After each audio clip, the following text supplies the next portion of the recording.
999,847. 999,848.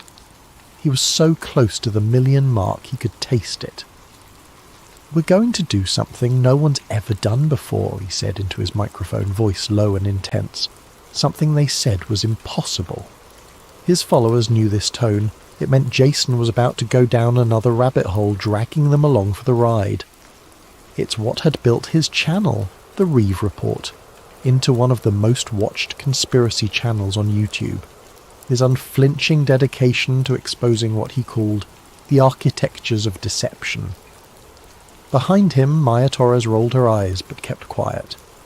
As his production partner and the technical wizard behind the scenes, she had heard this speech before. MK Ultra experiments, the Montauk Project time travel claims, moon landing anomalies. Jason had covered it all with obsessive detail. But this time was different.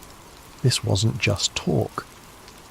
"Cut the recording," Jason said, spinning his chair to face Maya. "Did you get the email?" Maya nodded, tucking a strand of black hair behind her ear.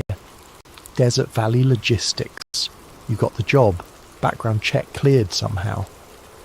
"Not somehow," Jason grinned, looking more like an excited kid than a 31-year-old man. 6 months of careful planning, fake references, clean digital footprint, the works. Maya's expression remained skeptical. Food service delivery to a military installation isn't exactly breaking into Area 51, Jason.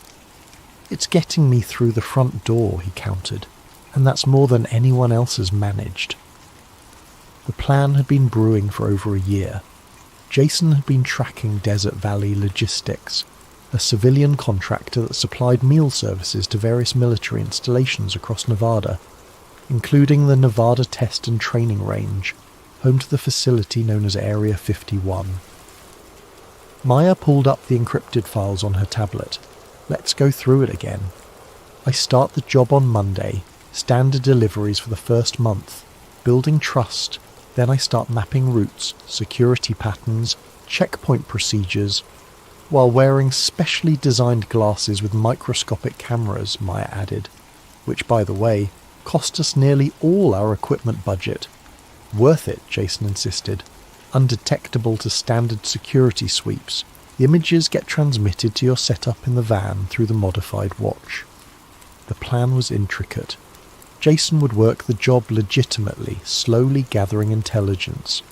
Maya would build a mobile command center in a van, equipped with signal boosters, satellite uplinks, and a complex VPN system to mask their broadcast location. After months of preparation and dry runs, Jason would make his move during a scheduled delivery, breaking away from the designated path to explore and document the facility's most restricted areas.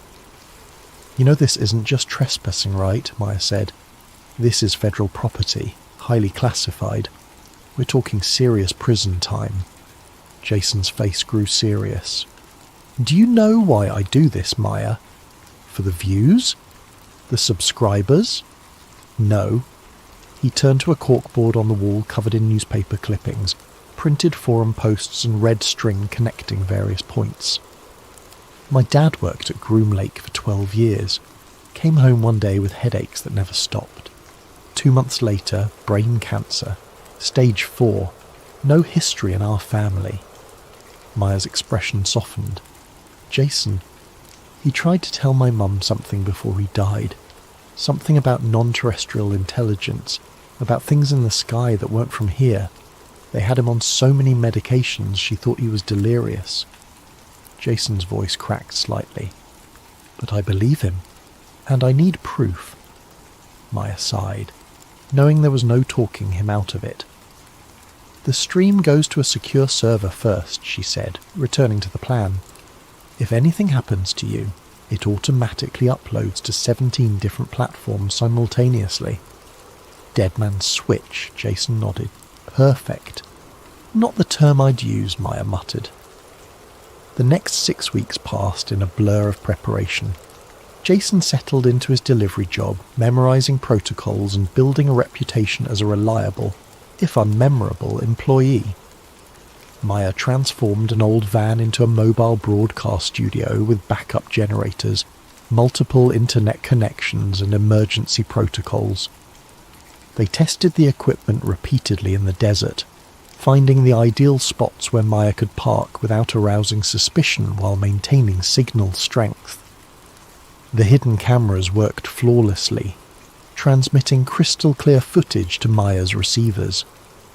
Jason's followers noticed his reduced posting schedule, but he kept them engaged with cryptic updates, researching something big, truth is coming, and some secrets can't stay buried. His subscriber count finally crossed the 1 million mark. Though he barely acknowledged it, his mind was elsewhere. 2 days before the planned infiltration, Maya caught Jason staring at an old photograph of his father. "We can still back out," she said quietly. Jason shook his head. "We've come too far. And if there's nothing to find, if it's just a regular military base, then I'll report that." "But it's not," Jason insisted. "Remember the truck driver from last month? The one who claimed he saw something during a late-night delivery?" Maya remembered. A post on a fringe forum describing unusual aircraft movements and what the poster called non-standard personnel with strange physical characteristics. The post had been removed within hours and the account deleted. "Could be a hoax," she said. "Or it could be confirmation," Jason countered. "Either way, we're going to find out." The night before the operation, neither of them could sleep. Jason ran through the plan one final time while Maya triple-checked her equipment. "Camera feeds are clear," she confirmed. "Audio is good. Encrypted channel is ready." Jason nodded, unexpectedly quiet. "Having second thoughts?" Maya asked. "No," he said after a moment. "Just thinking about how this might be the most important thing we ever do." Maya reached out and squeezed his hand. "Just stick to the plan. Get in. Document what you can. Get out. No heroics." "Yes, Ma'am," Jason replied with a small smile. Neither of them mentioned what they were both thinking, that by this time tomorrow they might have changed history or disappeared from it entirely. The Nevada desert stretched endlessly under the morning sun as Jason guided the delivery truck along the lonely highway. The air conditioning struggled against the heat, and his palms were slick with sweat on the steering wheel. "Checkpoint 1 is coming up in 2 miles, his voice came through his nearly invisible earpiece. "Remember, just like any other delivery." "Copy that," Jason murmured, adjusting his uniform shirt. The Desert Valley Logistics logo felt like a disguise now, not just work attire. The first checkpoint was routine, a guard station at the edge of the Nevada test and training range. Jason had been through it dozens of times over the past months. He handed over his ID badge, manifest and delivery authorization. "Morning, Reeve," said the guard, a man named Peterson who Jason had become casually friendly with. "Early today." "Traffic was light," Jason replied with a rehearsed ease. His glasses were recording everything, transmitting to Maya in the van parked 3 miles back. "All clear," Peterson said after checking the documents. "Stay on the designated route." Jason nodded and pulled forward. The first gate lifted, and he entered the outer perimeter of the restricted area. His heart pounded as the truck rumbled down the road, kicking up dust behind it. "First checkpoint clear," he whispered to Maya. "How's the feed?" "Crystal clear," she replied. 35 people already watching the private stream. "Remember, I'm not releasing this publicly until you're safely out." The road stretched ahead for miles, empty desert on both sides, watched by distant camera towers. Jason had mapped them all during previous deliveries. He knew their blind spots, their ranges. "Second checkpoint in sight," he reported after 15 minutes of driving. This one was different, more serious. Armed military personnel instead of civilian contractors. Jason felt his pulse quicken as he pulled to a stop. 2 guards approached the truck. One took his paperwork while the other walked around the vehicle with a mirror on a pole, checking underneath for anything suspicious. "Please step out of the vehicle, sir," the first guard requested. Jason complied, feeling unusually aware of the weight of the hidden camera glasses on his face, the watch on his wrist quietly transmitting everything back to Maya. "Routine inspection," guard explained, though his tone suggested there was nothing routine about it. "Arms out, please." Jason extended his arms as the guard passed a handheld scanner over him. The device beeped over his watch. "Standard issue company tracker," Jason explained before the guard could ask. "All delivery personnel wear them. Safety protocol." The guard nodded, seemingly satisfied. Jason had carefully modified the watch to appear as a simple GPS tracker if scanned, concealing its true communications capabilities. "Your delivery today is for the mess hall?" the guard asked, consulting the manifest. "Yes, sir. Weekly supply run. Nothing exciting. Just food." The guard's eyes lingered on Jason's face a moment too long. "You've been doing this route for a while now." "About 3 months," Jason replied, keeping his voice steady. "It's a good gig. No traffic out here." After what felt like an eternity, the guard handed back his paperwork. "Proceed to delivery point, Charlie. Do not deviate from the marked route. Any unauthorized stops or detours will result in immediate detention." "Understood," Jason said, climbing back into the truck. As the second gate opened, Jason felt a shift in the air. He was entering Area 51 proper now, a place few civilians had ever seen from the inside. "I'm in," he whispered to Maya as he drove through. "Second checkpoint cleared." "Viewer count is climbing," Maya reported. "People are sharing the private link. Nearly 200 watching now." The road ahead dipped down into a valley. From this vantage point, Jason could see the sprawling complex for the first time without obstruction. It was larger than he'd imagined, a collection of hangars, administration buildings, and structures with no obvious purpose, all protected by layers of security, fences, and what he assumed were motion sensors. "This is it, Maya," he said quietly. "No turning back now." The delivery route led him to a loading dock attached to what appeared to be a commissary building. As he'd done many times before, Jason backed the truck up to the platform and put it in park. "Routine delivery," he announced to the 2 workers waiting for him. "I've got 26 crates for you today." One of the workers, a heavy-set man named Garza, who Jason recognized from previous deliveries, nodded. "We'll take it from here." This was the moment of truth, the point where Jason was supposed to stay with the truck while the workers unloaded it. Instead, he casually reached for a clipboard. "Actually," he said, "I need to verify the cold storage items personally. New company policy after the spoilage incident last month." Garza looked annoyed but shrugged. "Fine, follow me." This was exactly what Jason had hoped for, an invitation inside. He followed Garza through a set of double doors into the facility, mentally mapping every turn they took. "Feed still good," he whispered, when Garza was a few steps ahead. "Perfect," Maya confirmed in his ear.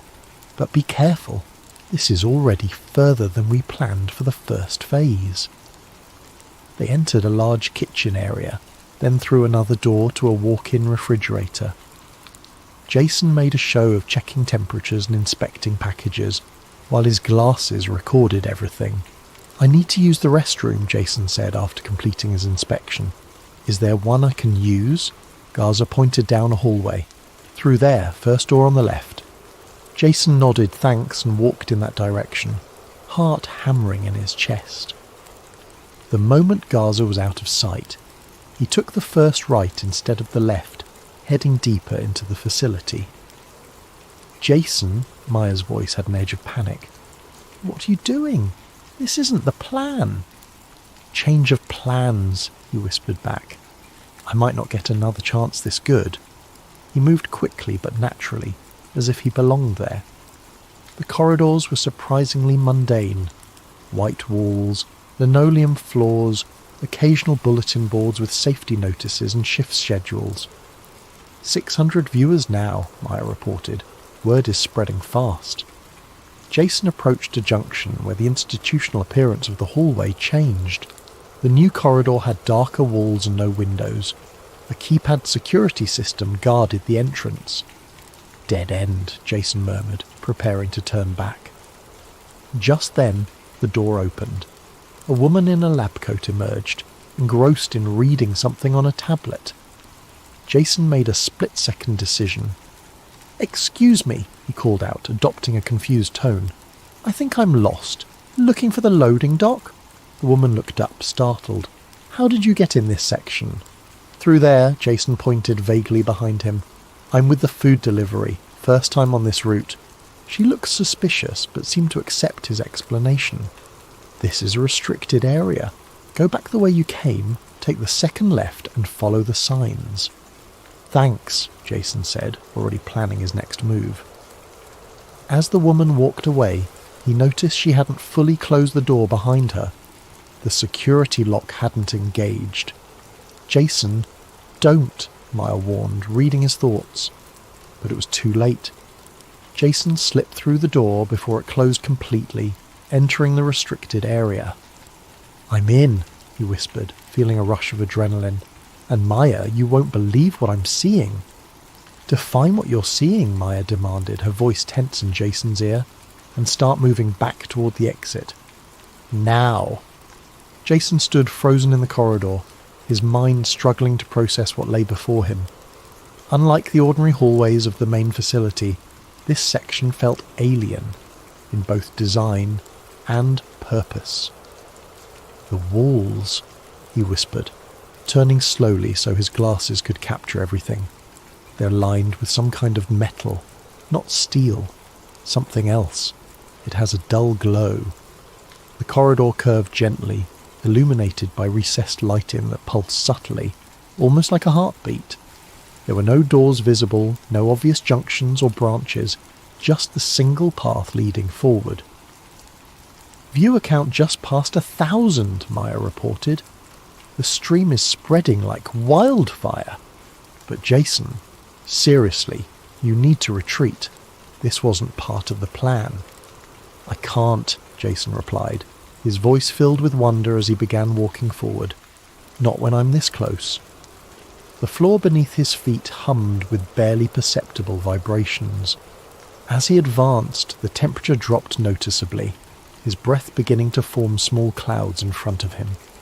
"There are markings on the walls," he continued, his glasses focusing on strange symbols etched into the metal. "Not English, not anything I recognize." "Jason, security will notice you're missing any minute now," Maya warned. "Wait." Jason stopped abruptly. "Do you hear that?" Through the earpiece, Maya could hear it too, a low melodic hum that seemed to come from everywhere and nowhere at once. It rose and fell in patterns that felt almost intentional, like communication. "What is that?" she whispered. "I don't know," Jason replied, continuing forward. The corridor widened gradually, opening into a circular chamber. "But I think I'm about to find out." He stepped into the chamber and gasped audibly. The room was dominated by a suspended structure at its centre, an object that defied easy description. It appeared partly organic, partly technological, hovering 3 feet above the floor without any visible means of support. "Are you seeing this, Maya?" Jason's voice trembled. "Tell me you're recording this." "I'm recording," she confirmed, her skepticism momentarily forgotten. "But Jason, what is that thing?" The object pulsed with internal light, blues and purples that shifted and swirled beneath what looked like a translucent membrane. It was roughly ovoid, perhaps 10 feet in diameter, with appendages or protrusions that extended and retracted slowly, as if exploring the air around it. "It's responding to my presence," Jason whispered, taking a step closer. The light patterns changed when I entered. Around the chamber's perimeter, computer workstations and scientific equipment formed a ring. Jason approached one cautiously, his glasses capturing the displays. The screens showed diagrams, measurements, and scrolling data, all monitoring the floating entity. "This is it, Maya," Jason said, his voice filled with vindication. "This is what my father was talking about. Non-terrestrial intelligence. It's not just a ship or technology they're hiding here. It's a living being. Or something that appears to be living," Maya cautioned. "Be careful, Jason." Jason circled the chamber, documenting everything. The walls were covered with the same strange symbols he'd seen in the corridor, but here they were arranged in patterns, almost like astronomical charts. "These look like star maps," he murmured, focusing his glasses on them, "but not of our solar system." The humming sound grew louder as he moved closer to the suspended entity. The temperature dropped further, frost beginning to form on nearby surfaces. 2,000 viewers now, Maya reported, and I'm seeing messages coming in. People are asking if this is real or some elaborate hoax. "It's real," Jason assured her, reaching out toward the entity. "I can feel the cold radiating from it. There's a kind of static electricity in the air." Just as his hand came within inches of the membrane, a voice spoke, not from the entity, but from behind him. "I wouldn't do that if I were you." Jason spun around to find a man in a white lab coat standing at the chamber entrance. Unlike the scientist Jason had imagined working at such a facility, this man appeared ordinary, middle-aged, slightly balding, with round glasses and a calm demeanour. "You don't have clearance to be here," the man said, making no move to sound an alarm or call security. "What is this thing?" Jason demanded, gesturing toward the floating entity. "That's classified," the scientist replied, then tilted his head slightly. "You already knew that, didn't you, Mr. Reeve?" Jason felt his blood run cold. "You know who I am. We know about your channel, your theories." The scientist stepped further into the room. "We've been watching your progress for some time." "We?" Jason asked, backing away slightly. "The project team," the man clarified. "Though I suspect you're more interested in what that is than who we are." The entity pulsed brighter, its appendages moving more rapidly, as if agitated by their conversation. "Is it alive?" Jason asked, his journalist instincts taking over despite his fear. "In a manner of speaking," the scientist answered. "Though not in any way we traditionally define life. It exists simultaneously in multiple states and possibly multiple dimensions." "And you're studying it." "We're communicating with it," the scientist corrected. "Or trying to. It's been challenging." Jason's mind raced. This was beyond anything he'd imagined finding, not just proof of alien life, but active research, communication. "How long has it been here?" "Since 47, the scientist said matter-of-factly. "Though not in this form, it's been evolving." A sudden alarm blared through the facility, red lights flashing in the corridor outside. "That would be security noticing your absence," the scientist said, sighing. "I had hoped for more time." "Time for what?" Jason asked, backing toward another exit on the far side of the chamber. "To explain," the scientist said. "There are things you should know before you share this with the world." He gestured toward Jason's glasses. "Yes, I know you're streaming. That's why I approached you instead of simply having security arrest you." "Why tell me anything?" Jason asked, confusion mixing with suspicion. "Because it wants me to," the scientist replied, pointing to the entity. "It's been waiting for someone like you." Before Jason could respond, the entity pulsed brilliantly, the light almost blinding. In his ear, Maya cried out, "Jason, the feed is glitching!" The suspended object began to rotate rapidly, its membrane becoming transparent, revealing intricate structures within, organic technology beyond human understanding. "What's happening?" Jason demanded. "Contact," the scientist said, his voice filled with wonder. "It's never done this before." The entity emitted a piercing tone that made Jason clutch at his ears. Then, impossibly, he heard a voice in his head, not in English or any human language, but somehow perfectly comprehensible. "You have found us, at last." "Maya, are you getting this?" Jason gasped, his voice barely audible over the high-pitched tone resonating through the chamber. "The audio's distorted," Maya replied, panic evident in her voice. "Viewer count is exploding, over 20,000 now, but the feed keeps glitching." The entity pulsed with increasing intensity, its light casting strange shadows across the room. The scientist stood transfixed, making no move to interfere. "We have waited," the voice continued in Jason's mind, "through cycles of your star, waiting for one who would see." "See what more?" Jason asked aloud, unsure if he needed to speak for the entity to understand him. "The truth between worlds." The scientist had moved to a console and was frantically typing, his eyes wide with excitement. "It's never communicated this clearly before," he said, half to himself. "Not in 75 years of study." Security alarms continued to blare outside, but strangely no guards had appeared yet. Jason glanced nervously at the doors, then back at the entity. "What are you?" he asked. The entity's appendages extended, creating a complex geometric pattern in the air. The temperature in the room plummeted further, frost forming on Jason's eyebrows and lashes. "We are observers, collectors of knowledge, travellers between possibilities." "Aliens," Jason breathed. "No," the voice corrected. "Not foreign, not extraterrestrial. We have always been here, in the spaces between what you perceive as reality." The scientist laughed softly. "That's what we've been trying to tell the higher-ups for decades. They're not from another planet, they're from another dimension that intersects with ours." The entity pulsed in what Jason somehow knew was agreement. "Your kind sees 3 dimensions, sometimes glimpses a 4th. We exist in many more." "And you've been here since 1947? Jason asked. "A part of us manifested then," the voice explained, "when your weapon tore holes in the fabric between states of being." "Nuclear testing," the scientist clarified.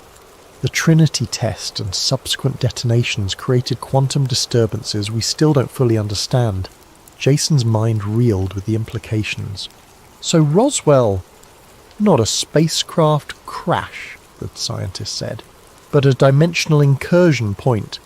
This entity, or a part of it, phased into our reality." "Maya," Jason whispered, "are you hearing this?" "Partially," she replied. "The signal's weakening. But Jason, something else is happening. There's chatter on emergency channels, military movements." Jason looked at the scientist. Why now? Why communicate with me after all this time? The man shook his head. "I don't know. It's never shown interest in our communications before. It observes. It allows us to run tests. But direct interaction? Never." "Because you are the messenger," the voice told Jason, "the one who will share truth." "Through my channel," Jason realized. "My followers." Awareness must spread. The barriers thin. The entity's light suddenly intensified, forming distinct patterns that Jason somehow recognized as mathematical equations, complex formulas describing multidimensional space. "It's showing me something," Jason whispered, struggling to comprehend the information flooding his mind. "Coordinates? No. Prediction models." The scientist moved closer, his face illuminated by the pulsing light. "What does it mean?" he asked, and Jason wasn't sure if the question was directed at him or the entity. "Your weapons tear reality again," the voice explained. "Not with physical force, but with observation. The watchers change what is watched." "Quantum observation principles," the scientist murmured. "But on a macro scale." "The sky darkens," the entity continued. "They come through the tears. Who? Jason demanded. Who comes through? Instead of answering directly, the entity projected images into Jason's mind. Shadows moving between stars, vast intelligences that dwarfed human understanding, entities that existed in spectrums beyond light and darkness. Others, Jason gasped. Other beings from beyond our dimension. The others do not observe. They consume. The scientist had gone pale. It's trying to warn us, he whispered. Warning about what? Jason asked, his voice trembling. Before the entity could respond, a new alarm sounded, deeper, more urgent than the security alerts. Red emergency lights began flashing in patterns Jason hadn't seen before. The scientist looked up, his face contorted with panic. They're initiating containment protocols, he said. Full facility lockdown. Because of me? Jason asked. No. The scientist's voice was grim. Because of that. He pointed to the entity, which had begun to change. Its membrane was rippling, the light within flickering between its usual blue-purple hues and a deep, unsettling crimson. Too late. The voice in Jason's mind had changed, becoming distorted, fragmented. Tear already opening. They sense me. They come. Jason! Maya's voice crackled through the earpiece. Something's interfering with all signals in the area. The stream is breaking up. The entity convulsed, its appendages whipping violently through the air. One of them passed through a nearby console, which sparked and went dark. It's phase shifting, the scientist explained, backing away, losing cohesion in our dimension. The chamber doors suddenly slid open. An armed personnel rushed in, not regular military, but figures in specialised containment suits with unfamiliar insignia. On the ground, now! One of them shouted. Jason raised his hands, but remained standing. People need to know what's happening here, he said, gesturing toward his glasses. Thousands are watching. Not anymore, the leader replied. All signals from this facility have been blocked. Jason glanced at the scientist, who nodded grimly, confirming the claim. It doesn't matter, Jason insisted. The stream was distributed through multiple relays. You can't erase what people have already seen. The entity emitted a high-pitched whine that made the armed personnel wince. The lights in the chamber flickered, and for a moment, reality itself seemed to waver, like heat shimmer on the desert pavement.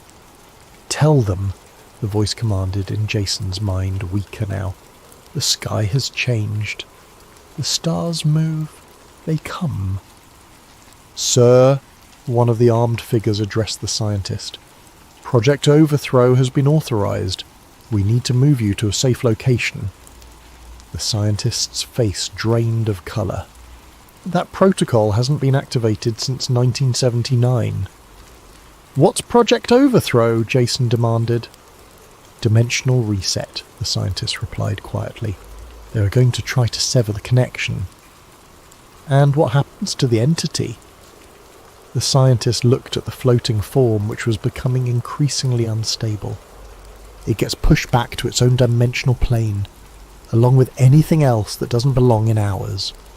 The implication was clear and terrifying. Maya, Jason whispered, though he wasn't sure if she could still hear him. If you're getting this, download everything, back it up, share it everywhere. The armed personnel surrounded Jason, weapons trained on him. Jason Reeve, the leader said formally, you are hereby detained under National Security Directive 133. Surrender all recording devices immediately.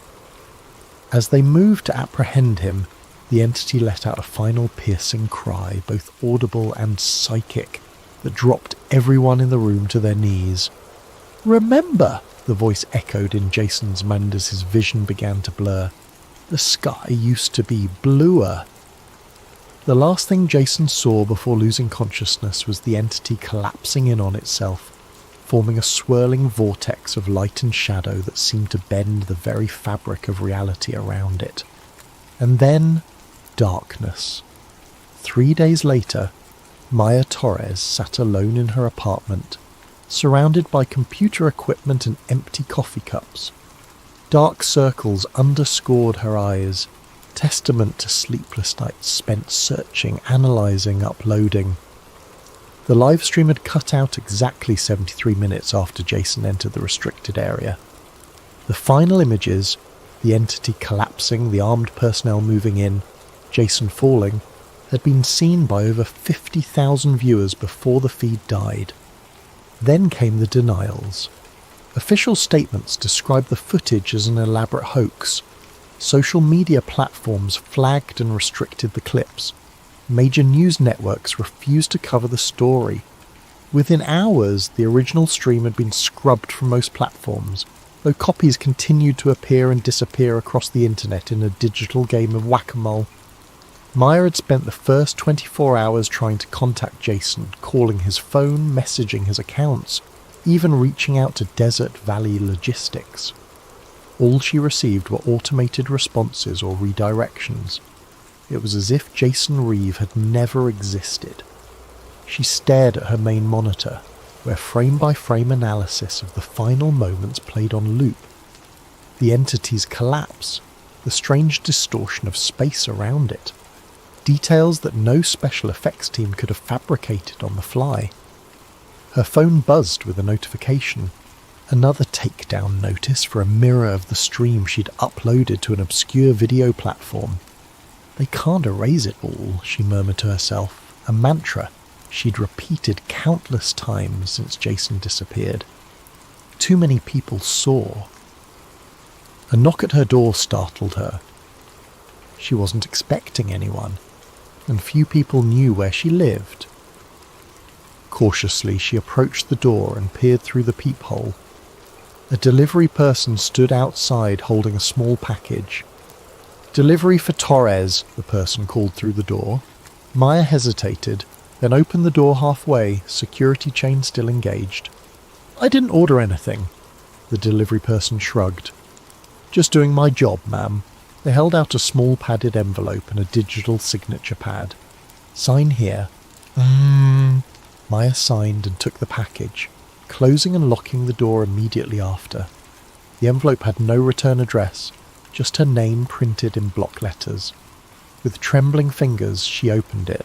Inside was the single USB drive, black, unmarked, ordinary. She stared at it for a long moment, then carried it to her isolation computer, a machine not connected to the internet, used specifically for examining suspicious files. She inserted the drive and waited as the system scanned it for malware. Finding none, she opened the sole file on the drive, an audio recording labelled simply "Final." Jason's voice filled the room, distorted and distant, as if speaking through layers of interference. "Maya, if you're hearing this, the dead man's switch worked. I don't know what happened after they took me. I don't know if I'm still here, but I need you to understand what I learned." Maya's eyes filled with tears as she listened to Jason describe what the entity had shown him in those final moments.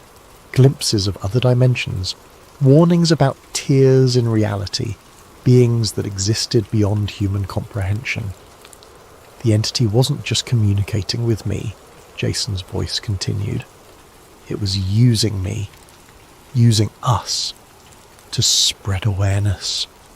It needed people to know, because something is coming, Maya. Something that's been trying to break through for decades." The recording crackled with static. "They'll try to discredit the footage.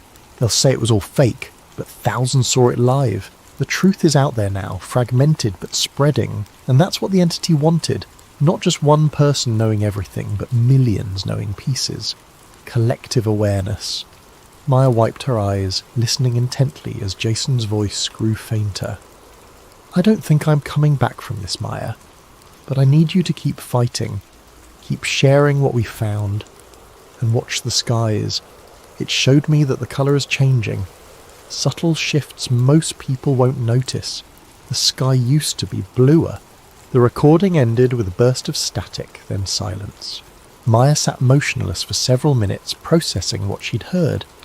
Then, with newfound determination, she moved to her main computer and began typing, creating new accounts, finding new platforms, preparing to spread Jason's final message. As she worked, her phone buzzed with messages from followers, friends, fellow researchers, all asking the same questions. Was it real? Where was Jason? What had they discovered? The answers weren't simple, but the mission was clear. The truth needed to spread, piece by piece, person by person. Outside her window, Maya paused to look at the evening sky. Had the blue always been this shade? Was it changing as Jason claimed? She couldn't be certain, but she was sure of one thing. Jason Reeves' last stream had started something that couldn't be contained. The questions he'd raised couldn't be unasked.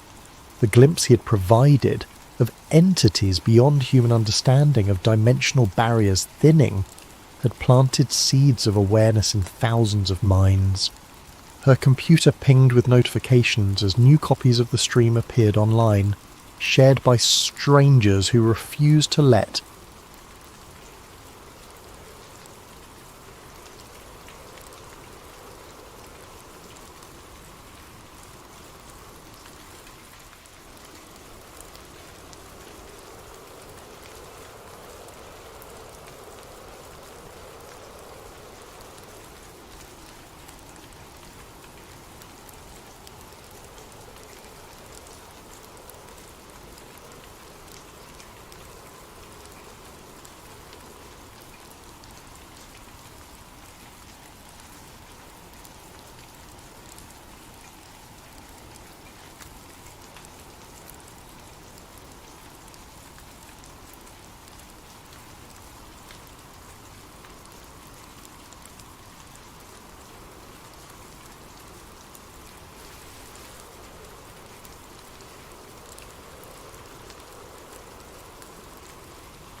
Elliot Gray had always been good at spotting inconsistencies. As a tech support specialist, his job depended on finding the small errors that caused systems to crash. The misplaced semicolon, the corrupted file, the incompatible update. He approached the world with the same meticulous attention to detail, which is why the logo on his breakfast cereal box stopped him cold one Tuesday morning. The familiar cartoon toucan smiled back at him. But something was wrong. The beak was different, straighter, less curved than he remembered, and the colours seemed off, somehow brighter yet less vibrant. "That's weird," he muttered, turning the box in his hands. "Did they rebrand?" He pulled out his phone and searched for the cereal's logo history. According to the internet, the logo had always looked exactly as it did on the box in his hands. There were no recent redesigns, no marketing campaigns announcing a new look. Elliot shrugged it off as a quirk of memory. He'd been working too hard lately, averaging 60-hour weeks at the IT help desk, where days blurred together in an endless stream of "have you tried turning it off and on again?" Maybe his brain was just glitching from exhaustion. But over the next few weeks, more discrepancies appeared. A fast food chain's logo had a different apostrophe placement than he remembered. A famous movie quote everyone referenced wasn't actually in the film when he rewatched it. The colour of a popular soda can seemed wrong. Hadn't it always been a slightly darker shade? Each inconsistency was minor, easily dismissed, but they accumulated, creating a growing sense of unease, like walking through a familiar house where all the furniture had been shifted an inch to the left. Then came the day he found the VHS tape while cleaning out his storage closet. It was an old copy of Interview with a Vampire, or so he thought. But when he looked at the label, it clearly read, Interview with a Vampire. The difference was subtle. Just one word changed from "the" to "a", but it felt profoundly wrong. "That's not right," he said aloud to his empty apartment. "It's Interview with the Vampire." It's always been the. He searched online and found the movie only listed as Interview with a Vampire everywhere. Official sites, streaming platforms, even vintage movie posters, all showed the title with A instead of the. Elliot placed the tape on his coffee table and stared at it, a cold feeling spreading through his chest. He took a photo of it with his phone, then went to make some coffee, trying to shake off the unsettled feeling. When he returned 10 minutes later, he glanced at the tape again and froze. The label now read, Interview with a Vampire. Elliot looked at the photo he'd just taken on his phone. It showed Interview with a Vampire as well. There was no evidence that it had ever been different, but he knew what he had seen. He wasn't crazy. That night, unable to sleep, Elliot searched online for explanations. He found himself on a forum thread about something called the Mandela effect, a phenomenon where large groups of people share the same false memories. The name came from thousands of people who distinctly remembered Nelson Mandela dying in prison in the 1980s, despite the fact that he was released in 1990 and died in 2013. The thread was filled with examples, children's books with slightly different titles than remembered, movie lines misquoted by millions, geographical changes that couldn't possibly be real. People remembered a country existing that wasn't on any current map. Historical events with altered details, famous logos with subtle differences. One comment caught his attention. These aren't memory errors. They're timeline fractures. Reality is being rewritten, and some of us can feel it happening. The comment was from a user named Zero Anchor, who had linked to a podcast called Fracture Lines by someone named Rhea Maddox.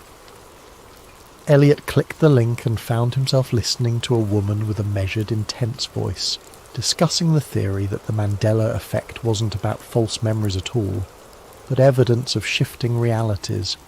Memory doesn't work this way, Rhea was saying. Mass confabulation doesn't explain why millions of people independently remember the same specific details differently. What we're experiencing are echoes of timeline divergence, moments where reality has been altered. But our memories haven't fully adjusted to the new narrative. It sounded insane, yet Elliot couldn't stop listening. For most people, the dissonance appears as confusion, then acceptance of the new reality, Rhea continued. But some of us, those with stronger memory anchoring, retain impressions from the previous timeline. We remember how things were before the shift. Elliot scrolled through the episode list and saw titles like The Missing Geography Problem, Collective False Memory Syndrome, and Analog versus Digital Evidence. He clicked on the last one and heard Rhea explaining that digital information seemed to update automatically with reality shifts, while physical items, books, tapes, printed materials, sometimes lag behind, creating temporary anchor artifacts that prove the changes were real. It was almost 3 a.m. when Elliot finally created an account on the forum and posted his own experience with the VHS tape. He expected to be ignored or ridiculed. Instead, he woke to 17 responses, including a private message from Zero Anchor. The tape changed because you observed it twice across a shift window. This is important evidence. Check your childhood photos and books. Look for other inconsistencies. You're an anchor. One of the few can perceive the changes. Be careful who you tell. They're watching those of us who notice. Elliot stared at the message for a long time. Part of him wanted to delete his account, forget the whole thing, and blame it all on stress and sleep deprivation. But a deeper part, the part that had always helped him spot the errors others missed, knew something profound was happening. He typed back, "Who's watching? Who is they?" The reply came minutes later. The stabilizers. Their job is to smooth out inconsistencies in the narrative, including people who remember too much. I'm going to connect you with someone who can help. Her name is Rhea Maddox. She found proof of the deleted timeline, the original one. Elliot was about to reply when his phone buzzed with an email notification. The sender was Rhea Maddox herself. The subject line read, "Re, your VHS anomaly." The email was brief. "What you experienced is real. You're not losing your mind, but discussing this over digital channels isn't safe. Meet me tomorrow, 2 p.m. at the Central Library's third floor microfilm section. Come alone and don't bring your phone." Elliot stared at his screen, heart racing. This was madness. Meeting a stranger based on an internet conspiracy theory, following instructions that sounded like something from a spy thriller, yet the alternative, accepting that his mind was fabricating these inconsistencies, seemed worse somehow. He glanced again at the VHS tape sitting on his coffee table. "Interview with a vampire," the label read. But he knew with absolute certainty that wasn't right. Something had changed, and he needed to know why. The next day, Elliot called in sick to work for the first time in 3 years. As he approached the library, he felt simultaneously ridiculous and terrified. He left his phone at home as instructed, which felt like leaving a limb behind. The microfilm section was nearly empty when he arrived. Just an elderly man scrolling through old newspaper archives, and a woman in her late 30s with curly dark hair tied back in a loose ponytail, wearing a vintage band t-shirt and looking thoroughly out of place among the antiquated equipment. She looked up as he approached. "You must be Elliot." "How did you know?" he asked. "You have that look," she replied, "like someone who's just realised the world isn't what they thought it was." "I'm Rhea," the woman said, extending her hand. "Thanks for coming, and for leaving your phone behind." Elliot shook her hand. "Is that really necessary? The no phones thing? Digital footprints are easily manipulated during shifts," she replied matter-of-factly. "What we're discussing shouldn't be traceable." She gestured to the chair beside her. "You experienced a real-time shift with that VHS tape. That's rare. Most people only notice the inconsistencies after the fact. So you believe the tape actually changed? That I'm not just misremembering?" Rhea's expression was sympathetic but intense. "Memory is imperfect, yes. But when millions of people independently remember the same incorrect details about the same things..." She shook her head. "That's not how memory errors work." She pulled out a manila folder from her messenger bag. "These are what we call anchor artifacts, physical evidence of timeline discrepancies. Inside were photographs of items with subtle inconsistencies, a children's book series with a differently spelled title than what was currently published, a map showing geographical features that no longer existed, a newspaper headline about an event that official history said happened differently.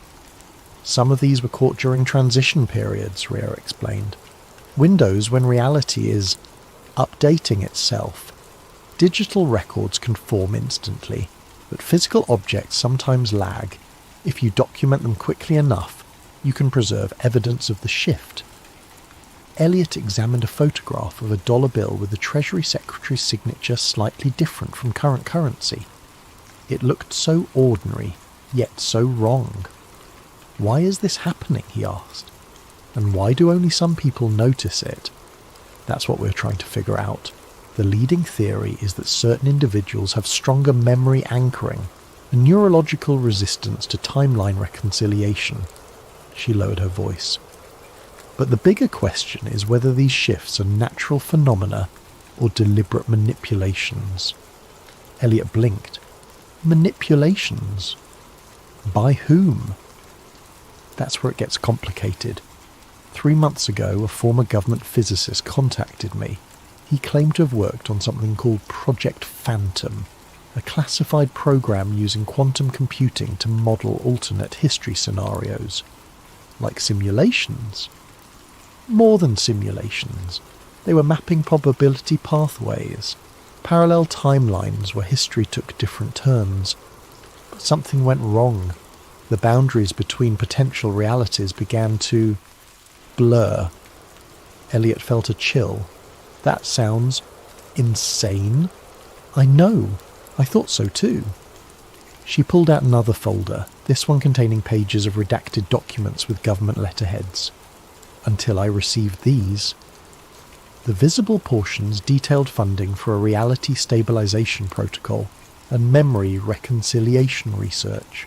One page mentioned perceptual anomalies following timeline adjustments and identifying resistant subjects. "Where did you get these?" Elliot asked, his mouth dry. "From someone I call the archivist. He collects evidence of the shifts, analog materials primarily. He wants to meet you." "Meet me? Why?" "Because you witnessed an active transition. Most people only notice the discrepancies after reality is restabilized." She leaned closer. "And because you mentioned having dreams about a sister." Elliot stared at her. "I never said anything about dreams or a sister." Ria's expression shifted subtly. "You did, in your forum post." "No," Elliot said firmly. "I only mentioned the VHS tape." They looked at each other in silence for a moment. "Show me the post," Elliot finally said. Ria pulled out a printed copy of the forum thread. There, under his username, was a paragraph he had no memory of writing. "And lately I've been having these dreams about growing up with a sister named Eliza who played the piano. But I've always been an only child. Sometimes I wake up with memories of her that feel more real than my actual childhood." Elliot's hands trembled slightly. "I didn't write this. I don't have these dreams." "Are you certain?" Ria asked quietly. And suddenly he wasn't, because now that she mentioned it, he could picture a girl with dark hair like his, playing a baby grand piano in a living room he recognized as his childhood home. He could hear the music, Chopin, her favourite. He remembered teasing her about it, but that was impossible. He'd grown up alone with his mother in an apartment too small for a piano. "What's happening to me?" he whispered. "Your memories are reconciling," Ria said. "The shifts are becoming more frequent. The timelines are bleeding together." Elliot pushed the papers away, suddenly needing air. "This is crazy. I should go." "Before you do," Ria said, sliding a small leather notebook across the table, "write down everything you remember about your life. Family members, childhood homes, major events. Do it now while you still remember your original timeline." "My original timeline," Elliot repeated, the words sounding absurd. "Please," Ria insisted. "You'll thank me later." Something in her tone made him comply. He spent 20 minutes writing down basic fact about his life. Born in Chicago, moved to Boston at age 8 after his father died, grew up in apartment 3B on Marlborough Street with his mother Margaret, attended Emerson College. When he finished, Ria handed him a business card with just a phone number. "Call this if you notice more changes. It's a secure line." "Do I need to worry about these stabilizers you mentioned?" "Just be careful. Pay attention to patterns. If you see the same strangers repeatedly in different places, or if anyone takes too much interest in your memory problems, don't engage. Call me immediately." As Elliot left the library, the logical part of his brain insisted this was all elaborate nonsense, a conspiracy theory built around common memory errors. But another part of him, the part that had always noticed when things weren't quite right, couldn't shake the feeling that Ria was telling the truth. That night, he dreamed of playing hide-and-seek with a dark-haired girl in a house with a baby grand piano in the living room. When he woke, he was crying without knowing why. The anomalies accelerated over the next week. A building on his route to work had always been blue, until suddenly it had always been green. A popular movie he'd seen multiple times now had a different ending. The corner store had always been a laundromat, according to everyone but him. He began documenting everything in the notebook Ria had given him, comparing his memories against current reality. The discrepancies were mounting, but the dreams about his sister were what truly unnerved him. They weren't like normal dreams, vague and fading upon waking. These were vivid, detailed memories. Eliza's piano recital when she was 12, the Christmas she gave him a hand-knitted scarf, the day she left for Juilliard while he helped carry her suitcases. One morning, driven by a compulsion he couldn't explain, Elliot called his mother. "Hey, Mum, I was just thinking about old times," he said casually after their usual pleasantries. "Remember that piano we had in the living room when I was a kid?" "Piano?" His mother sounded confused. "Elliot, we never had a piano. The apartment was tiny. Where would we have put one?" "Right, of course," he said quickly. "I must be thinking of someone else's house. Are you feeling all right, honey? You sound strange." "Just tired." "Hey, random question. Do I have any old family photos you could send me? I was feeling nostalgic." 2 hours later, his mother texted him several scanned photographs. Elliot at various ages, always alone or with his mother. No sister, no piano, no house. But when he looked at the images, they seemed wrong somehow, like looking at doctored photos where something had been carefully erased. There were odd gaps in group arrangements, strange empty spaces on couches, his mother's arm positioned as if around another child who wasn't there. That night, he received a text from an unknown number. "They know you're noticing. Be at Franklin Park, East Entrance, 7 a.m. tomorrow. Leave your phone at home again. R."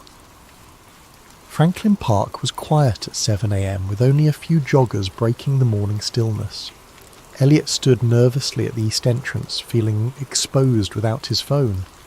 After 10 minutes, a black sedan with tinted windows pulled up alongside him.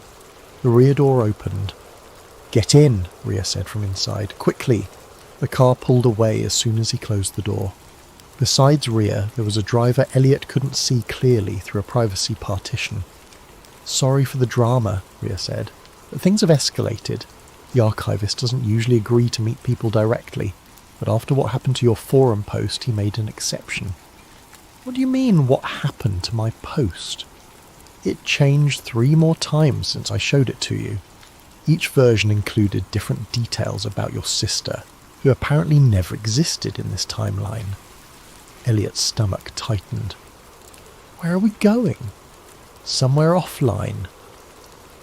The car took them to an industrial area outside the city, eventually stopping at what appeared to be an abandoned storage facility.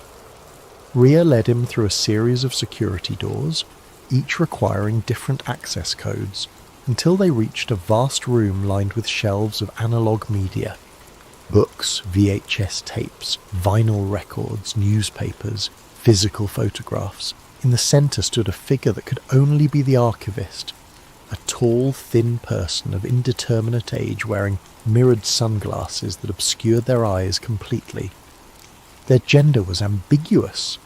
Their voice, when they spoke, neither distinctly male nor female. "Elliot Gray," the archivist said. "Memory anchor, rating 8.2. Original timeline designation Delta 5. "How do you know that?" Elliot asked. "The same way I know you had a sister named Eliza who attended Juilliard until she was erased during the 2018 reconciliation event." Elliot felt his knees weaken. "So it's true? I had a sister who doesn't exist anymore." "In your original timeline? Well, yes. In this current dominant reality, you've always been an only child." The archivist gestured to the surrounding archive. "I maintain physical records from multiple timeline versions. Analog media is resistant to complete reconciliation during shifts. But why? What's causing these changes?" The archivist moved to a table covered with documents and opened a folder. In 2014, the Defense Advanced Research Projects Agency initiated Project Phantom, Probabilistic Historical Analysis and Narrative Trajectory Optimization Module. It was designed to model how small historical changes might affect global stability. They spread out several redacted documents similar to what Rhea had shown him.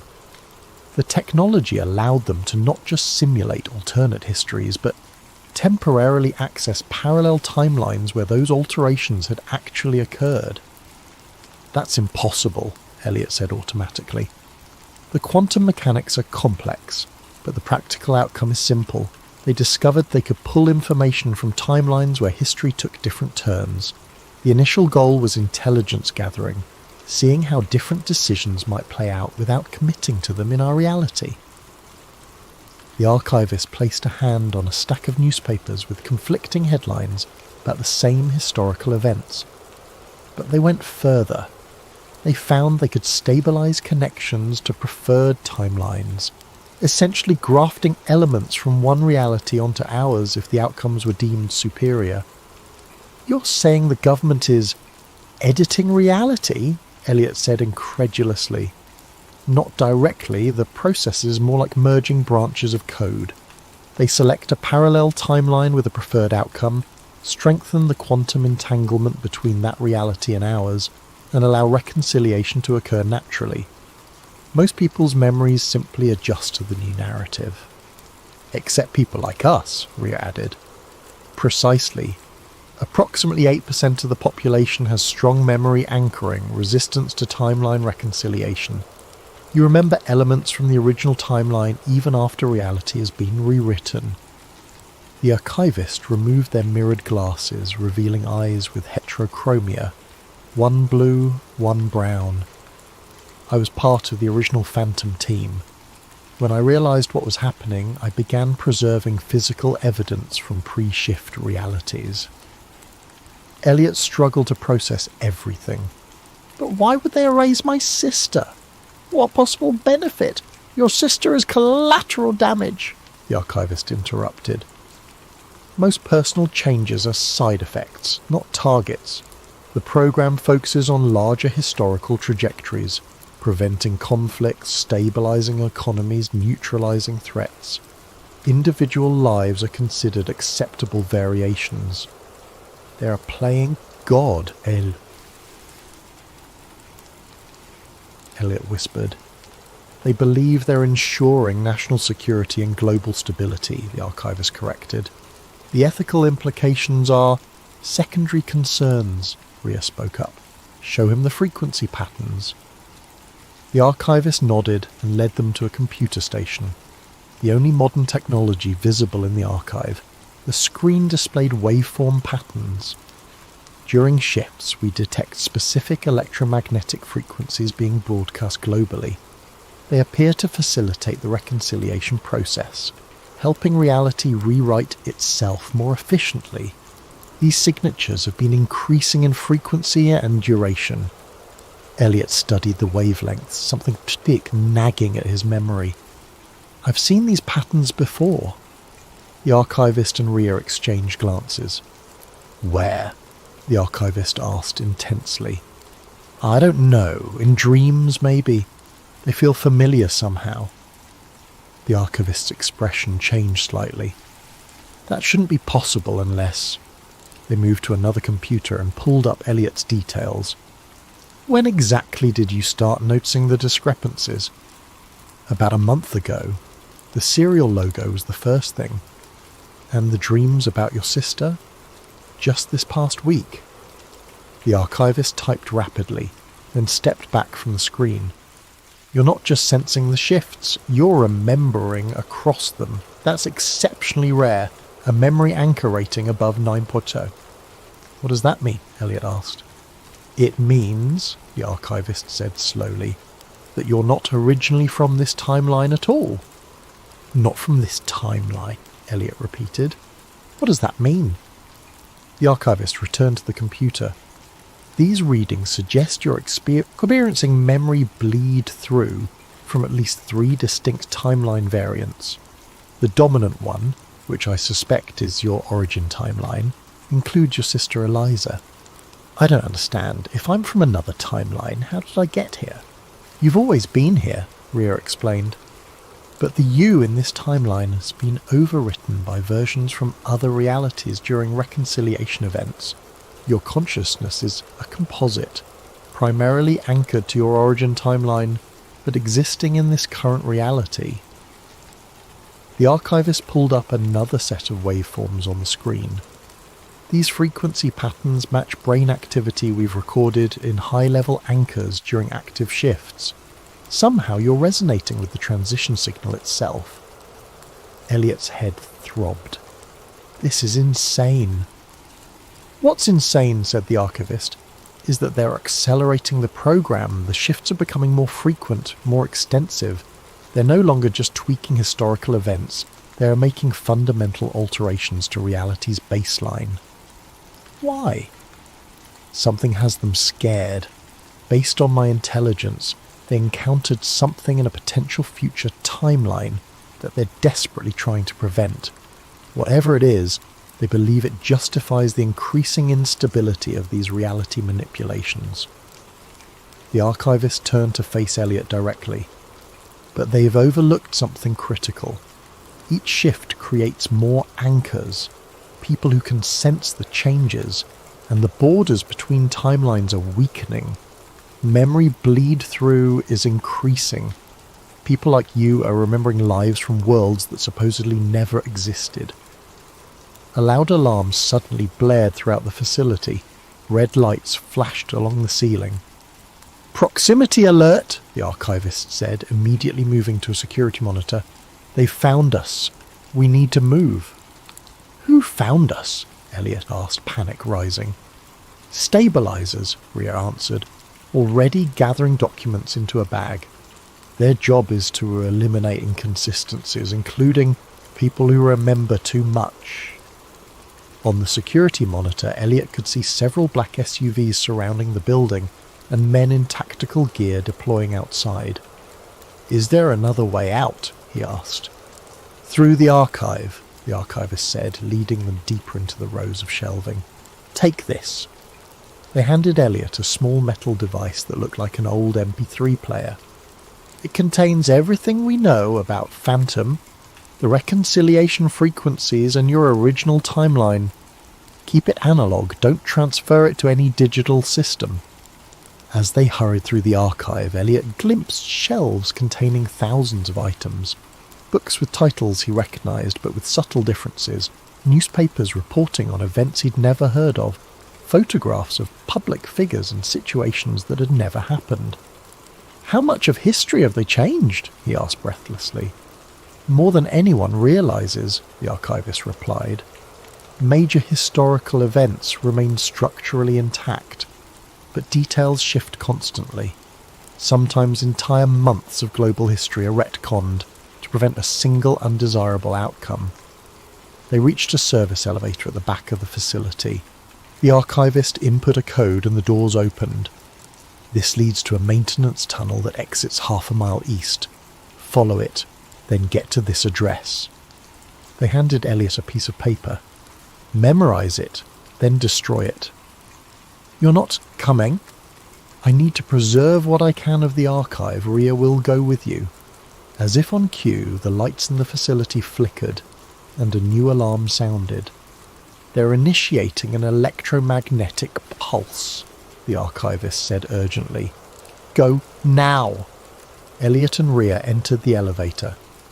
As the doors closed, Elliot caught a final glimpse of the archivist returning to the heart of the archive, moving with calm purpose despite the chaos.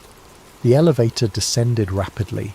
When it stopped, they found themselves in a concrete tunnel dimly lit by emergency lights. "This way," Rhea said, leading him east. They moved quickly through the tunnel, the sound of their footsteps echoing off the walls. After what felt like an eternity, they reached a ladder leading up to a hatch.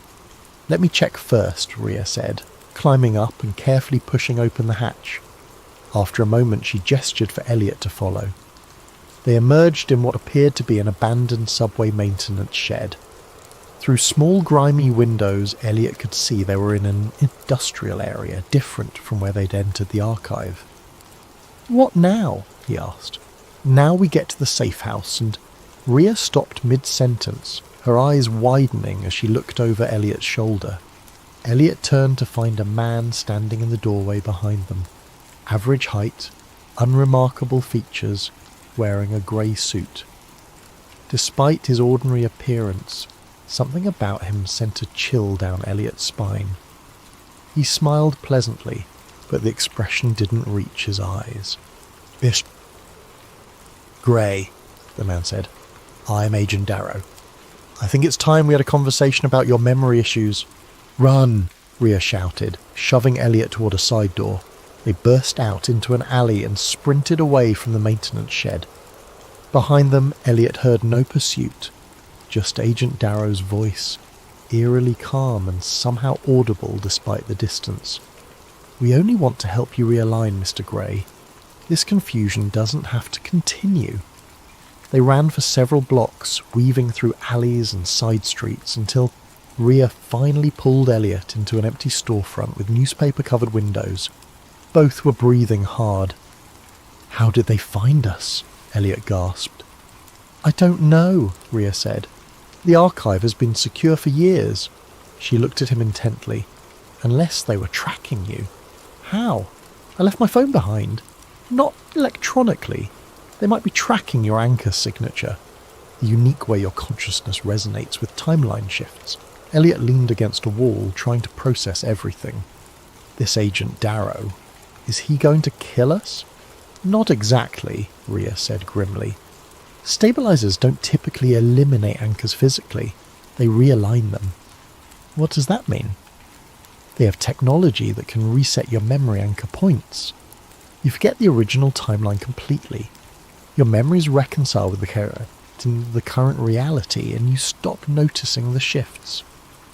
The thought of losing his memories, of forgetting Eliza completely, terrified Elliot more than the prospect of physical harm. "We need to keep moving," Rhea said. "The safe house is about 2 miles from here." As they prepared to leave, Elliot noticed Rhea checking a small device similar to a radiation counter. "What's that?" "Shift detector. It measures anomalies in background electromagnetic frequencies that precede reconciliation events." She frowned at the reading. "The levels are rising. Another shift is coming, a big one. How long do we have?" "Hours, maybe less. We need to get somewhere shielded before it hits." They left the storefront cautiously, staying on side streets and avoiding security cameras. As they walked, Elliot noticed something strange, subtle inconsistencies in the world around him, as if reality itself was becoming less stable. Street signs momentarily displayed different names before snapping back. Buildings briefly flickered between different architectural styles. "Are you seeing this?" he asked Rhea. "The overlay effect, yes. It happens just before major shifts. The timelines bleed together briefly before one becomes dominant." They were crossing through a small park when Elliot saw a figure seated on a bench ahead, Agent Darrow, calmly feeding pigeons. "How is he finding us?" Elliot whispered, pulling Rhea behind a tree. "I told you, they can track anchor signatures, and Darrow isn't ordinary, he's a high-level stabilizer. Some say they've been so thoroughly reconciled across multiple timelines that they coexist simultaneously in all of them." Agent Darrow looked directly at their hiding spot and smiled. He stood up and began walking toward them. "This way," Rhea hissed, pulling Elliot toward a crowded street market. They lost themselves in the crowd, ducking between vendor stalls and groups of shoppers. After several minutes of evasive maneuvering, they seemed to have escaped pursuit.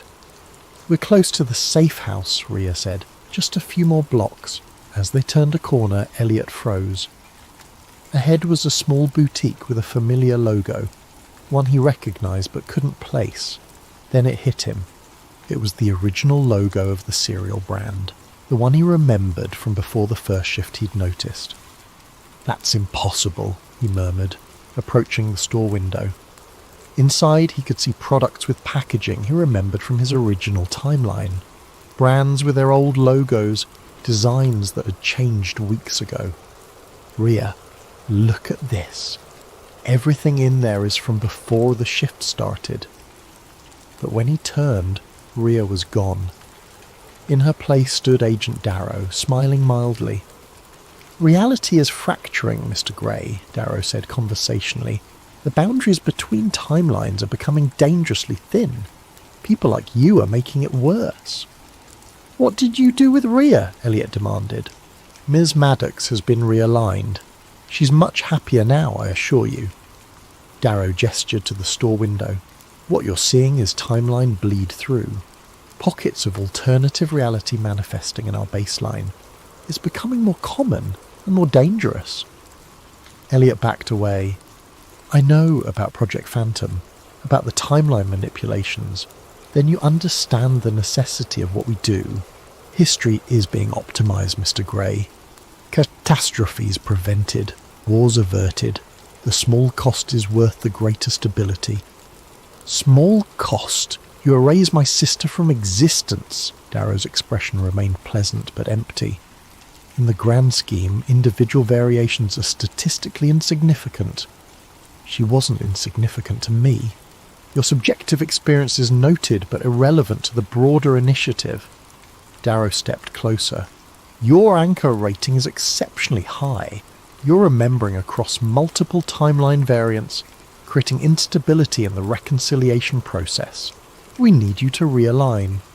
And if I refuse? This isn't a request, Mr. Gray. The next shift is imminent. Either you realign voluntarily, or will be forced to take more aggressive measures. Elliot felt the metal device the archivist had given him, pressing against his leg through his pocket. It contained everything they knew about Phantom, possibly enough to expose the program if he could get it to the right people. What exactly is coming? Elliot asked. What did Phantom see in the future timeline that has you all so scared?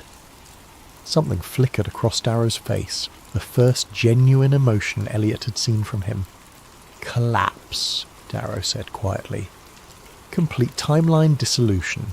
The end of causal reality as we understand it. He straightened his already perfect tie. We're trying to prevent that. The shifts, the reconciliations, their necessary stabilization measures. By destroying lives, erasing people, by making surgical adjustments to prevent greater harm. Darrow extended his hand. Come with me now, and I promise the realignment will be painless. You won't remember any of this confusion. You'll have a new life, complete and consistent. For a moment, Elliot wavered. The thought of escaping this nightmare of no longer feeling reality shift beneath his feet was tempting, but the image of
Our story begins in the hush of classified hallways, where a program reminiscent of the real-life MK Ultra is in full clandestine swing. The term MK Ultra once dominated whispered conversations about CIA-led experiments in mind control during the 1950s through the 1970s. LSD, hypnosis, electroshock therapy. All these manipulations found their ominous place under the banner of national security. In that era, certain individuals were treated less like humans and more like lab specimens, subjected to psychological torment to test the boundaries of the human mind. In this retelling, you'll meet Dr. Elliot Voss, a brilliant neuroscientist initially enamoured with the idea of unlocking the brain's hidden capabilities. But once he steps into the labyrinthine research facility, known only as Project Echo, the illusions of noble science start to crumble. He sees sedation wards where detainees mumble to themselves, the aftermath of near-endless LSD runs, the blank stares of men and women forcibly parted from their own memories. Realising that the line between experiment and torture has been crossed, Voss chooses the perilous path of quiet rebellion. His antagonist, Agent Monroe Thatch, the stoic operative tasked with ensuring Project Echo remains undisturbed. Thatch views the program as a necessary evil in the arms race for psychological supremacy, and he's willing to bury any traitor who jeopardizes it. Meanwhile, among the catatonic subjects is Mara, once a sharp-witted journalist, now a disoriented test subject fighting to piece her identity back together. With Voss's help, she might just reclaim her mind and bring the truth to light. Across 5 parts, we'll trace how Voss moves from compliance to conscience, from naive fascination to outraged horror. We'll witness him sabotage experiments, forge documents, and orchestrate escapes. But each step he takes invites deeper suspicion from the Watchers, who guard Project Echo's secrets.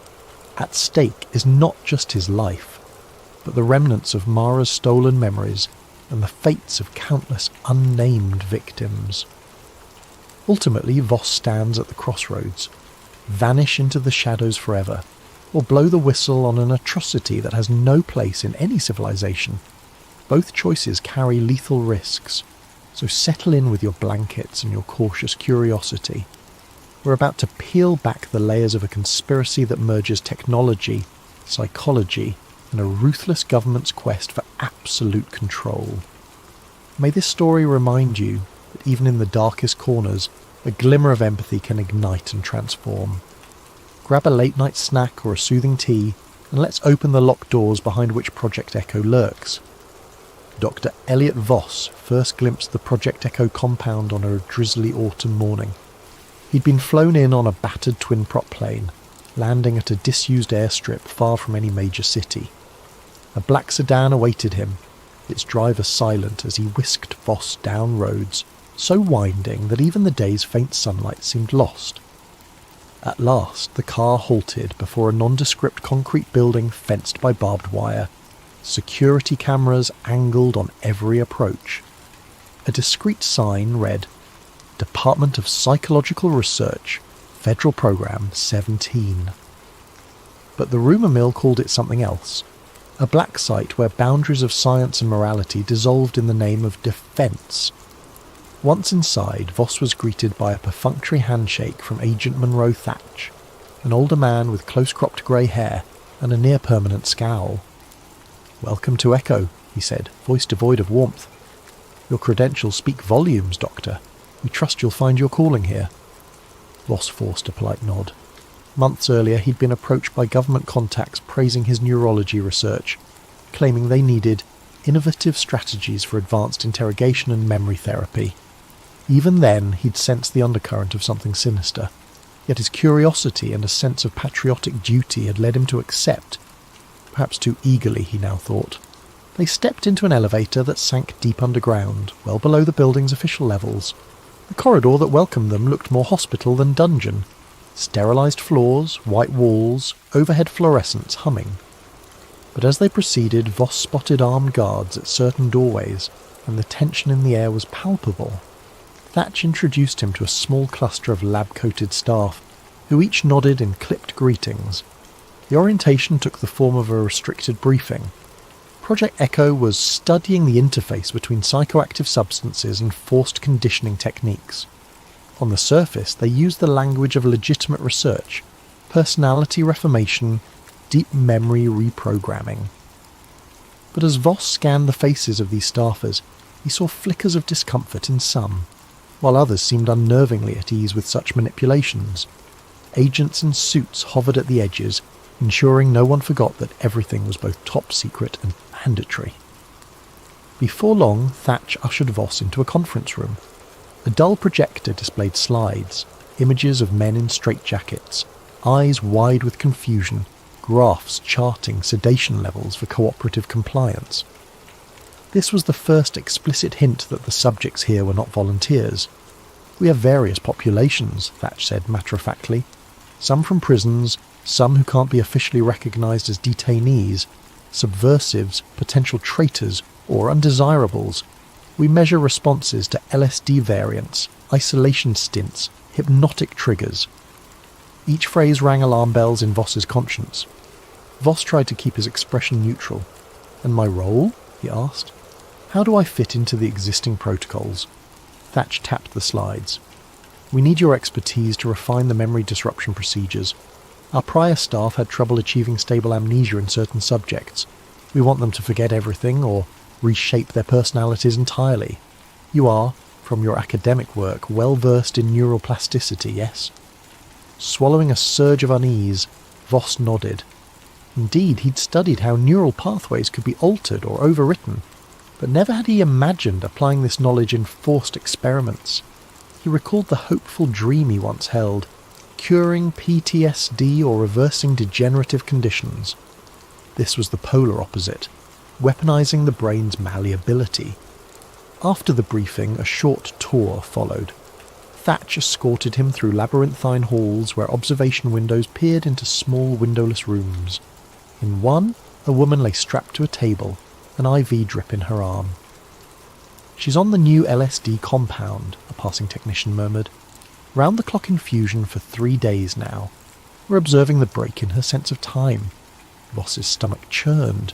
The woman's vacant gaze signalled mental devastation. Indeed, her identity, her sense of reality, was being shredded systematically. They continued to a sealed chamber. Through the one-way glass, Voss saw a figure in a corner, rocking back and forth, muttering a phrase. A guard whispered that this man repeated the phrase, "I am safe, I am safe," for 72 hours under forced wakefulness. The staff measured at which point the mind caved. Voss felt his hand tremble on the doorknob. This was beyond any ethical boundary he knew. The final stop was a small lab assigned to Voss. Tidy. State-of-the-art machinery for EEG scans, chemical mixers and sedation equipment lined the counters. "Your workspace," Thatch said. "You'll liaise with lead researcher Dr. Klein on the next steps. Our aim, refine memory erasures so the subject retains basic function but loses prior allegiances. Field operable assets, so to speak." He gave Voss a near smile, vile in its sincerity. After Thatch left, Voss sank into the lone office chair. He exhaled shakily. This was a realm of nightmares turned real, the hushed side of psyops he'd only read about in declassified rumours. Could he back out now? The door to the corridor was locked from the outside. Even if it wasn't, the entire facility was under watch. He was effectively a captive too, albeit a well-treated one. In that moment, part of Voss wanted to sabotage everything. Another part rationalised. If he left, they'd find a less scrupulous doctor. He might at least mitigate harm from within. Thus, he resolved to remain, observe carefully and decide how to protect these victims, if possible. He sensed that playing along for now was the only immediate recourse, but his heart hammered with the realisation that each day in Project Echo threatened to stain his conscience forever. Thus began his first evening. After an oppressive dinner in a staff cafeteria where conversation was stifled by suspicion, Voss retired to a Spartan dorm room. He stared at the overhead light, mind replaying the images of hollow-eyed subjects. He opened a small notebook, writing, "Day 1 at Echo. Real, or is it a waking nightmare?" He paused, pen trembling, then added, "I must help them. I can't be complicit in this horror." The vow took shape in those lines, a vow that would soon pit him against the entire apparatus and dangerously close to losing his own mind in the process. Over the ensuing weeks, Dr. Elliot Voss settled into a grim routine. By day, he wore a veneer of compliance. He joined team meetings, contributed to progress updates, and delivered mild improvements to the sedation protocols. By evening, he returned to his dorm, scrawling private notes in code about each subject he encountered. He'd never explicitly told himself he was building evidence for a leak, yet the thought loomed. If any chance arose to blow the whistle, these notes and data might be invaluable. One of the earliest glimpses of his moral rebellion emerged in the sedation labs. He discovered that a single LSD variant caused catastrophic neural collapse in half the test subjects. The lead researcher, Dr. Klein, considered that a necessary risk, but Voss quietly replaced that batch with a milder compound during an overnight supply swap. The next day's tests yielded lower compliance rates, incensing Klein, but no catastrophic breakdowns. The staff remained puzzled, blaming supply chain inconsistencies. Meanwhile, a cluster of subjects escaped the worst of LSD's ravaging effect. This small subversion boosted Voss's resolve. If he could keep individuals alive, or at least less harmed, he'd salvage a shred of decency. Soon, he seized further chances. In the psychological reprogramming ward, the official logs demanded daily electroshock of certain subjects to keep them pliant. Voss tampered with the voltage calibrations in the machines. The staff, trusting the readouts, believed they were delivering the full jolt, but in reality the shock was far lower. Enough for the outward show, but sparing vital neural tissue. Some subjects began to regain flickers of their personalities, though the guards or lesser staff seldom noticed these subtle awakenings. Yet each small act risked detection. Agent Monroe Thatch remained vigilant. He frequently examined lab results, noticing anomalies. Hard-coded instructions from the top required consistent escalation of dose, yet Voss's logs sometimes reported plateau or slight reduction. Thatch confronted him once, an intense stare across Voss's desk. "Why are your sedation numbers not matching the forecast curves?" Voss feigned confusion. "The subjects show sensitivity. Pushing them further could cause organ failure. We need them stable, not comatose, for accurate data." Thatcher's eyes narrowed. "Proceed carefully, Doctor. We can't have emotional squeamishness hamper results. The program demands unwavering commitment." At night, Voss's nightmares grew. He saw faces of the men and women trapped in the wards, calling out for help in twisted illusions. The next day he would pass them in hallways, or watch from the observation deck while they were forced through group suggestion experiments. Some faintly recognised him as a kinder presence, though fear kept them from speaking. In that swirl of oppression, one subject emerged who stirred Voss's determination to new heights. Subject number 23, Mara. She'd been a journalist, rumoured to have pried too deeply into rumoured CIA black sites. Kidnapped from her apartment, she ended up in Echo. Initially sedated to the brink of catatonia, she now hovered in a half-lucid state, memories fraying at the edges. The logs indicated repeated LSD trials, amnestic injections, and forced re-education sessions. One afternoon, while scanning her EEG patterns, Voss recognised signs of partial memory recall. He discreetly adjusted her medication, lowering the sedation so she might piece together her identity. Over the next few days, Mara began to speak in hushed fragments. "They took me. I was investigating. Hush, hush." She'd blink, tears sliding down her cheeks. Voss murmured calm reassurances, feigning routine checks whenever staff were near. But in whispered intervals he told her, "You're not crazy. You were a journalist. They want you silent." She stared wide-eyed, a glimmer of trust in him forming. Around that time, Voss orchestrated his first genuine escape for a group of 3. They were lesser-known detainees, men rumoured to be either drifters or misidentified suspects. Official logs had them listed as unresponsive, terminated. In reality, Voss manipulated the monthly disposal protocol used for expired subjects. He bribed a facility ambulance driver, forging documents that indicated the men's bodies needed to be incinerated off-site. The driver, half sympathetic, half eager for the hush money, smuggled them out alive, releasing them near a safe contact in a neighbouring state. The official story read, 3 deceased, remains destroyed. None in the facility questioned it, as the programme's culture was that death often came with high-intensity testing. Days later, Voss glimpsed a brief mention in an underground newsletter about 2 men claiming to have escaped a mind-controlled black site. The reference was oblique, overshadowed by bigger news, but it confirmed the men had survived. The satisfaction balanced the daily dread. He was making a difference.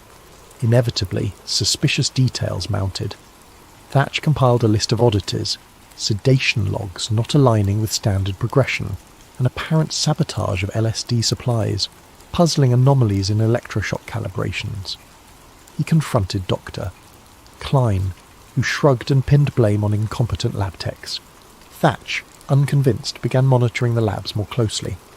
Surveillance cameras were installed in corridors where previously only guards roamed. The staff's tension soared.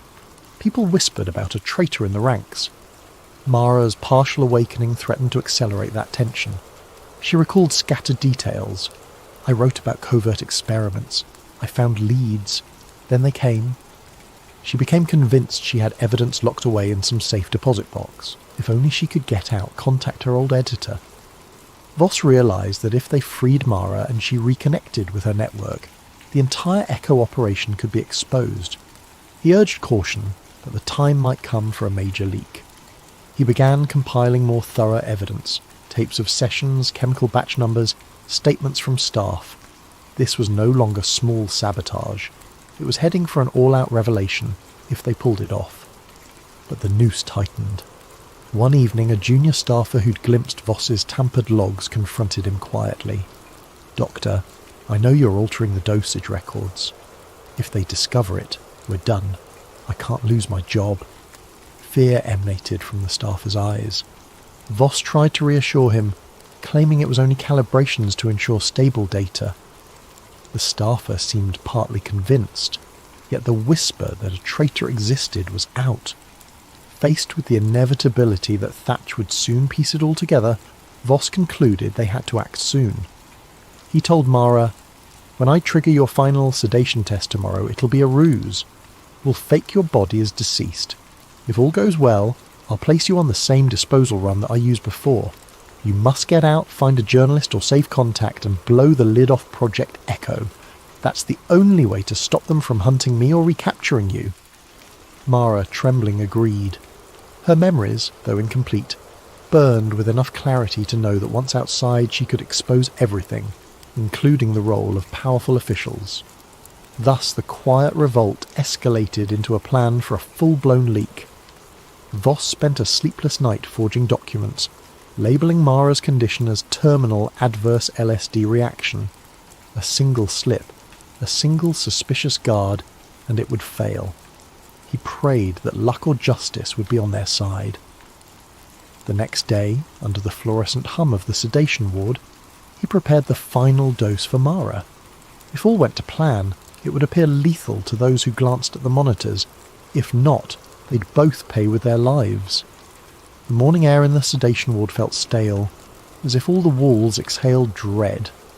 Dr. Elliot Voss had planned Mara's final sedation meticulously. He'd prepared a specialised injection that would mimic the vital signs of death for about an hour, just enough time for her to pass official checks. He also had the help of a sympathetic nurse, quietly convinced these subjects were being tortured rather than treated. The nurse would sign the forged death certificate, then assist in transferring Mara to the disposal route. Agent Monroe Thatch, always on the prowl, decided to personally oversee the sedation ward's operations that day. Perhaps the intensifying rumours spurred him to watch for sabotage. At 8 a.m. he strode in, nodding curtly at staff. Voss's pulse pounded. If Thatch insisted on verifying each injection or examining the body, the entire plan might collapse. In a stroke of fortune, a separate incident across the facility demanded Thatcher's immediate attention. A subject in the LSD reconditioning chamber had violently lashed out, injuring a technician. Alarms blared. Thatch barked an apology to Voss. "Carry on without me," then rushed off. Voss allowed himself a momentary breath of relief. With the path cleared, Voss proceeded. He found Mara lying on a gurney in a semi-daze, the sedation regimen intentionally minimal these past few days. She locked eyes with him, and in that silent exchange he sensed her fear and determination.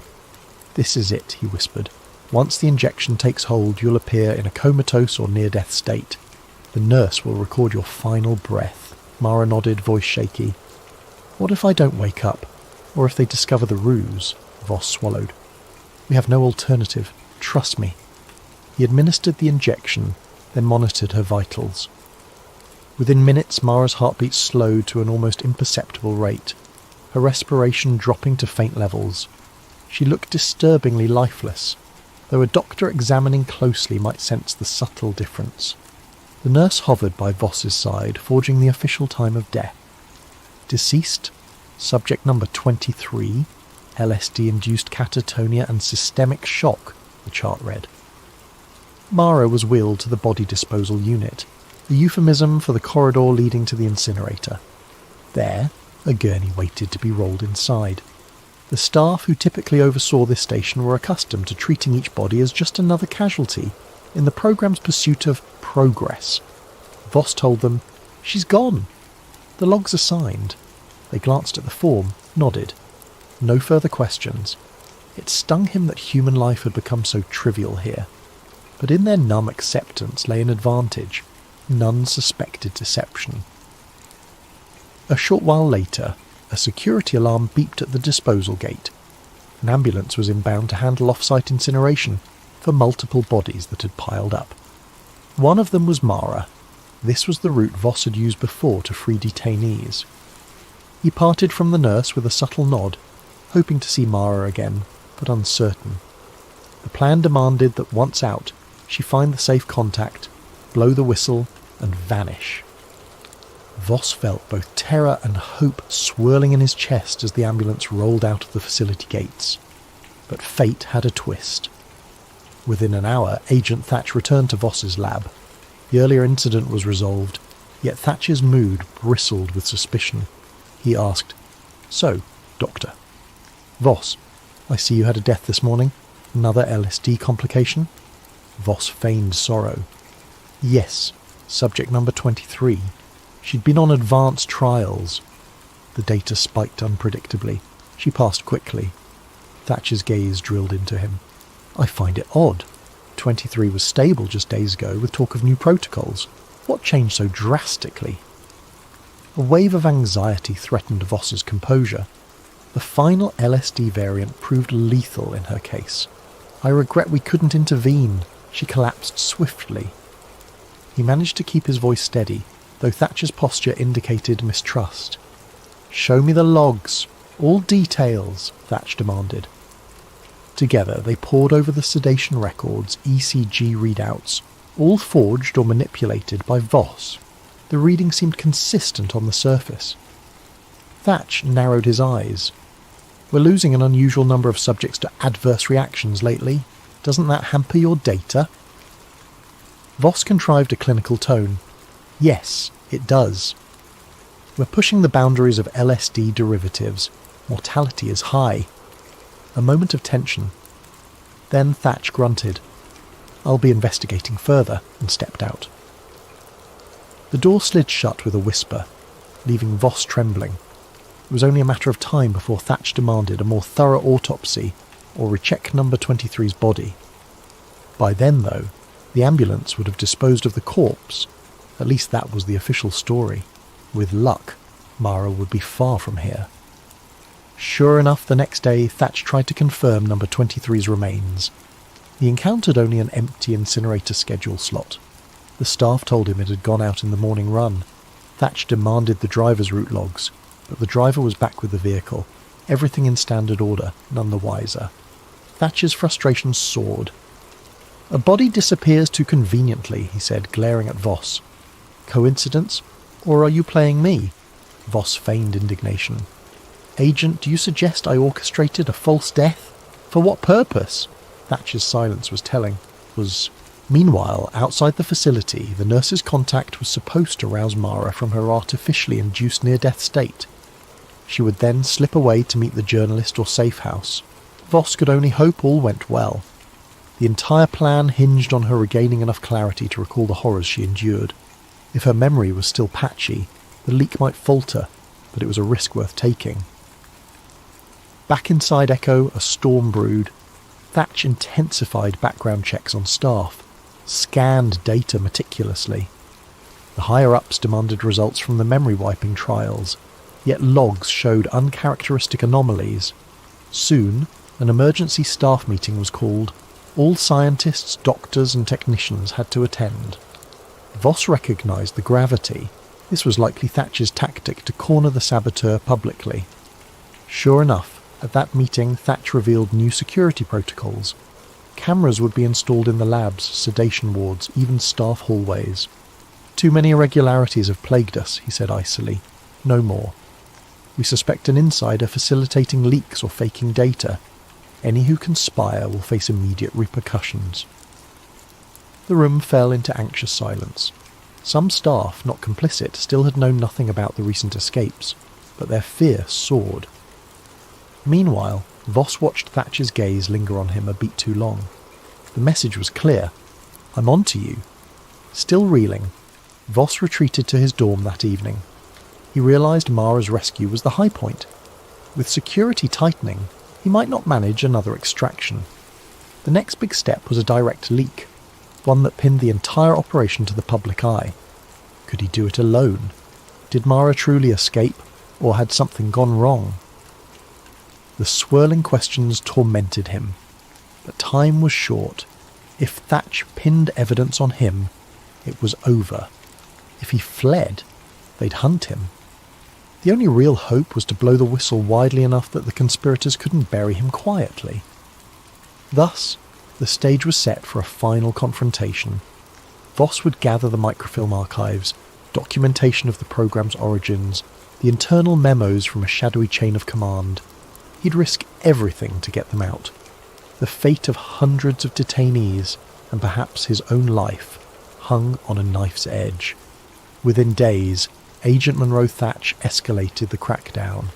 Hallway cameras, strictly monitored lab sign-ins, unannounced searches, all inflicted a new climate of fear upon Project Echo. Whispers died in mid-sentence for fear a microphone lurked. Researchers who once looked uneasy about the cruelty now simply kept silent, hoping to avoid suspicion themselves. For Dr. Elliot Voss, each hour felt like borrowed time. He was certain Thatch suspected him. So Voss pinned his hopes on finalising a damning compilation of Project Echo's existence. Coded references to their LSD experiments, video transcripts of detainee re-education sessions, personal diaries from staff who'd once believed in the patriotic cause. Voss had gleaned access to them all, storing them on microfilm hidden inside a hollowed chemistry manual. He typed the data each night behind locked office doors, praying the new cameras wouldn't see beyond. With cunning, he'd set up a loop feed for his lab's camera, replaying innocuous footage to fool real-time watchers. His biggest challenge, ironically, was the unpredictability of some staff. The friendliest among them had grown quiet, fearing Thatcher's wrath. Another might inadvertently reveal something, or sabotage him for personal safety. Voss accepted that he must act swiftly, alone. He arranged a coded call to a journalist contact, a friend of a friend who sometimes reported hush-hush intel for a fringe newspaper. The talk was brief, full of oblique references. "I have new notes on the echotherapy project to deliver. Must meet at Vantage West Corridor." The reporter, uneasy but intrigued, agreed on a location and date. If all went right, Voss would slip out under pretext of an off-site sample run and deliver the microfilm. Yet he knew the facility wasn't easy to exit. The gates were under watch, and Thatch had a knack for surprise checks. As the day approached, Voss pressed forward with final tasks. He ensured the LSD formula in the labs was replaced with a less harmful version. He tried to reduce the voltage on each electroshock machine to mitigate damage. He even left instructions in obscure codes for future staff who might find them, explaining how to sabotage the worst procedures. If he were caught or forced to vanish, at least some seeds of resistance would remain. The morning of the planned leak was grimly still. A hush had settled through the corridors, as if fate itself held its breath. Voss told his colleagues he'd be driving out with a disposal unit, carrying tissue samples for analysis at a far lab facility. This was partly legitimate. Small tissue vials from certain autopsies, but hidden among them was the microfilm sealed in a cryo container. The guard at the vehicle bay gave a cursory check, seeing only typical lab gear. He waved Voss on. For a moment, Voss's heart soared. Oh shit, I've been there. Perhaps it would be that easy. But as he started the engine, a black car screeched into the bay. Thatch stepped out, an armed subordinate behind him. He signalled the guard to stand aside, then approached Voss's driver window. "Going somewhere, Doctor?" Thatch's tone was ice. Voss forced a calm smile. "Yes, the usual tissue disposal run plus some off-site analysis. You know the routine." Thatch's eyes scanned the interior. "Mind if I ride along? I'd like to see these labs for myself." His expression made it clear this was no polite request. Voss's pulse hammered. If Thatch rode with him, he'd discover the microfilm. "Of course," Voss managed, summoning a neutral voice. Thatch climbed in the passenger seat, the subordinate in the back. They drove out from Project Echo's gate, the morning sky heavy with clouds. Tension thickened in the silent car ride. Voss tried to maintain composure, his mind racing for a plan B. A direct confrontation would be suicidal. Midway down a secluded forest road, Thatch spoke at last. "We found evidence you manipulated sedation logs. Several detainees who died show no trace in the incineration records, Dr. Voss. I suspect you've been playing a dangerous game. Care to admit it?" Voss's knuckles whitened on the steering wheel. He tried a bluff. "If there are discrepancies, it must be the staff's mistakes, not mine. You know how incompetent some have been." Thatcher's glare indicated disbelief. "Spare me, I've heard the rumours. The missing LSD shipments, the lower shock intensities. You've grown a conscience." They reached a deserted stretch of highway. Thatch ordered Voss to pull over. The subordinate brandished a sidearm. Once parked, Thatch commanded Voss to pop the trunk. "Let's see what you're really transporting." Voss stepped out, half resigning himself to the inevitable. Inside the trunk, the cryo container with tissue samples lay in plain view. Thatch motioned the subordinate to open it. At that instant Voss lunged, not for the guard, but to slam the trunk shut, nearly smashing the subordinate's hand. The gun fired a wild shot. Voss ducked, adrenaline roaring. If he could just grab the microfilm and run. Thatch seized Voss by the collar. The two grappled. Another shot rang out, grazing Voss's shoulder. He cried out. Blood spattered the ground. Thatch, face twisted in fury, pinned Voss. "You think you can leak our secrets?" he spat. "We'll bury you in a black site deeper than Echo." The subordinate rummaged through the trunk, yanking out the cryo container. He discovered the microfilm canister. Thatch snatched it, expression triumphant. "So you do have a little trove of evidence?" "Our worst fear confirmed." "No matter. It ends now." Voss, panting, stared at the muzzle aimed his way. His chance to free those detainees, to protect Mara's testimony, to reveal the monstrous program, all pinned on an impossible moment. Then from behind the car a figure appeared, the nurse who had helped orchestrate escapes. She'd followed, suspecting a trap. She brandished an old revolver with trembling hands. "Drop the weapon!" she hissed at the subordinate. Thatch turned, firing swiftly. The nurse was no marksman. Her shot went wide, but Thatch's bullet struck her square, dropping her instantly. Voss's eyes widened in horror. In that split second, the subordinate was momentarily distracted. Voss lunged for the microfilm canister in Thatch's grip. They struggled over it, arms locked in mortal tension.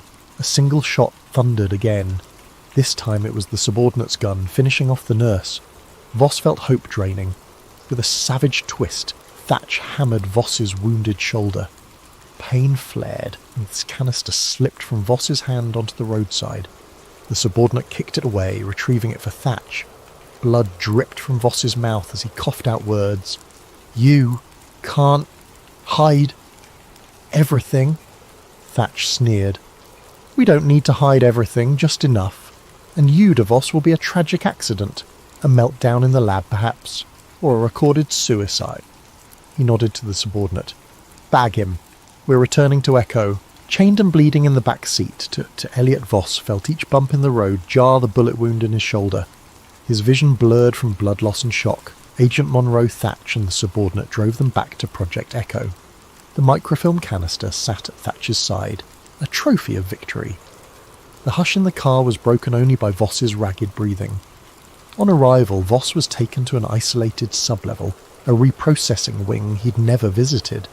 Harsh fluorescent lights glinted on cold steel chairs, arrays of sedation syringes.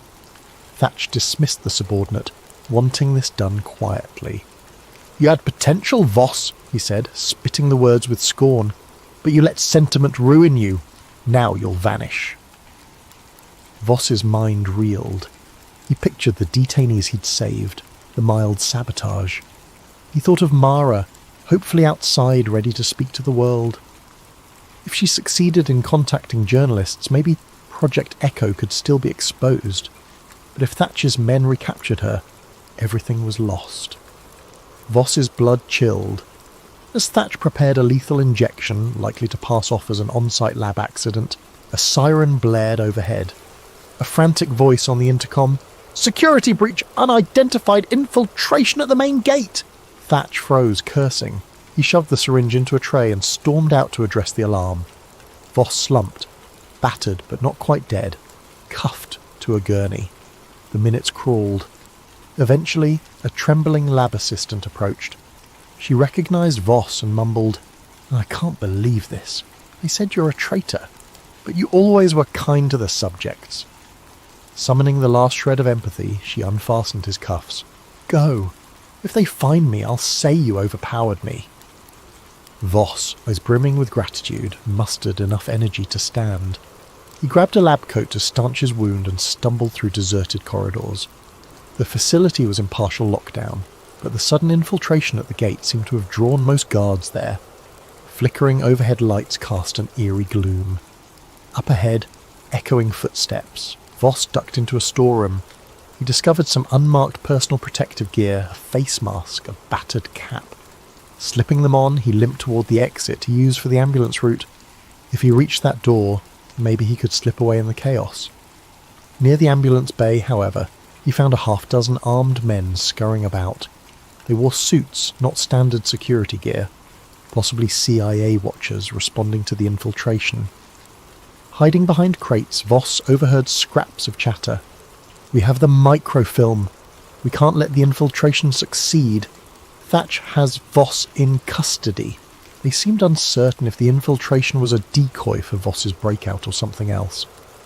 Voss realized with sinking dread that he had no chance to pass here unnoticed. He pivoted back into the labyrinth. The alarm klaxon reverberated. Doors slammed, the facility's auto-lock mechanisms sealing entire wings. Voss's only option was to climb upward via the service stairs. Each step flared agony in his shoulder. Nonetheless, he pressed on, mind swirling with a single impetus. Get out, ensure the truth emerges.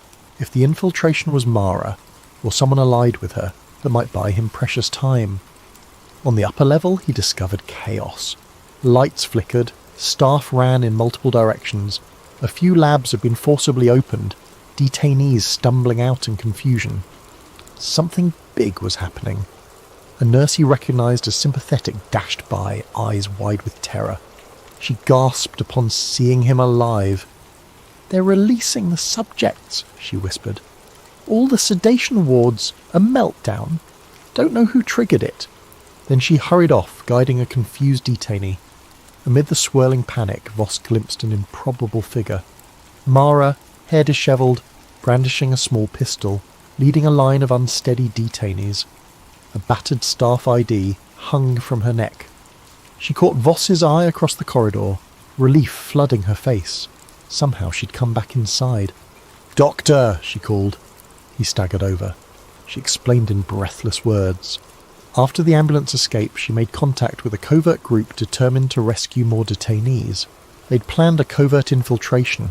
Freed from sedation, her memories consolidated enough to rally them. Her presence here was a miracle, if a dangerous one. "We must get out, with evidence," Voss said. She grimaced. "I found some documents, but no sign of the microfilm. Thatch has it, right?" He nodded, bitterness surging. All their collected proof was in enemy hands.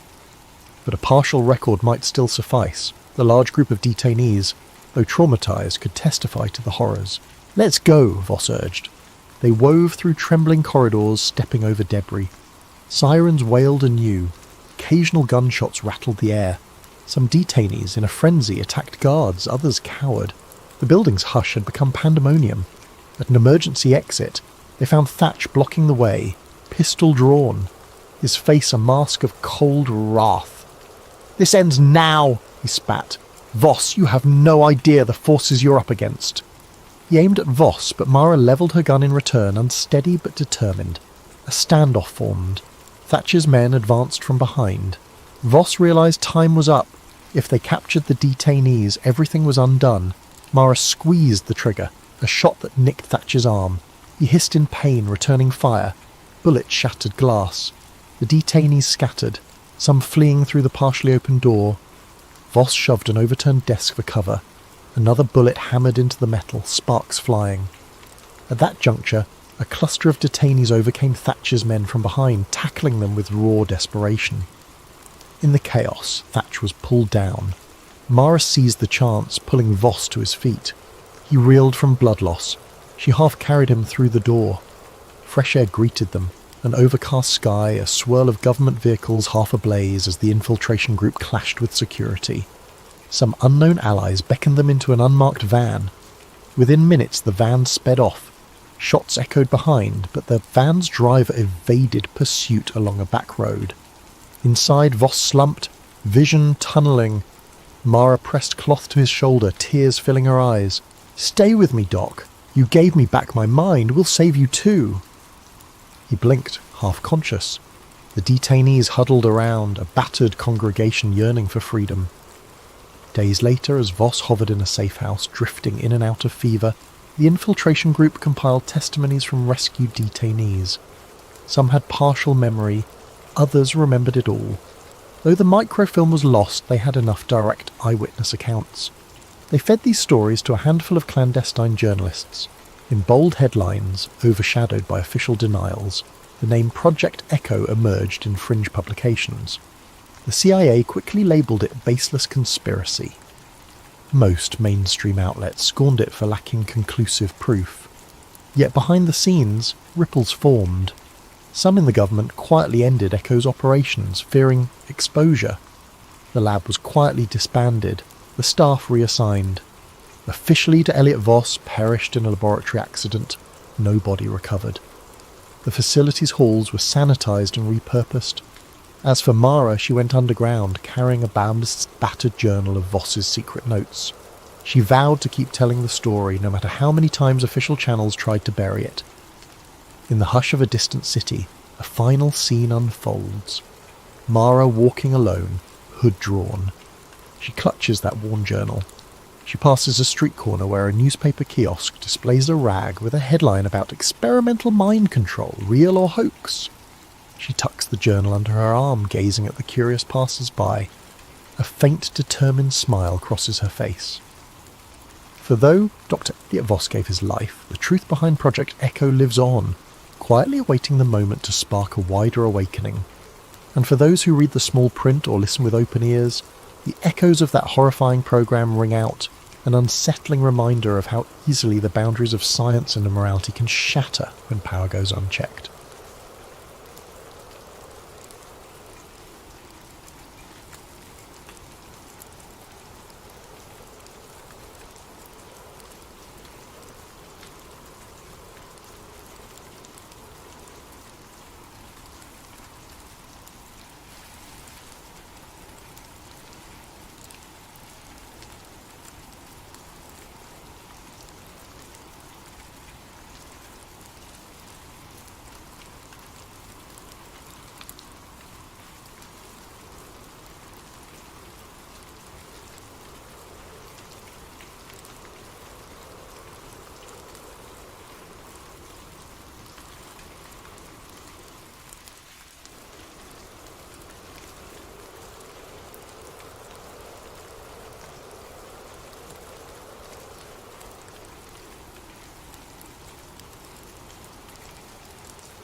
The radio transmitter hummed to life with a familiar electric wheeze, its vintage dials glowing amber in the dimness of the shed. Mattie Connors wiped dust from the frequency display, her fingers leaving clean trails across the aged panel.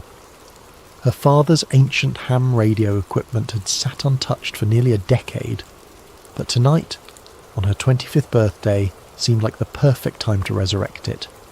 "Come on, old friend," she whispered, turning the tuning knob delicately. "Let's see if you still work." Outside, beyond the weathered walls of the equipment shed, cornstalks whispered in the summer night. The Connors farm stretched for 40 acres in all directions, a modest plot by Iowa standards, but enough to keep her father in business after her mother passed.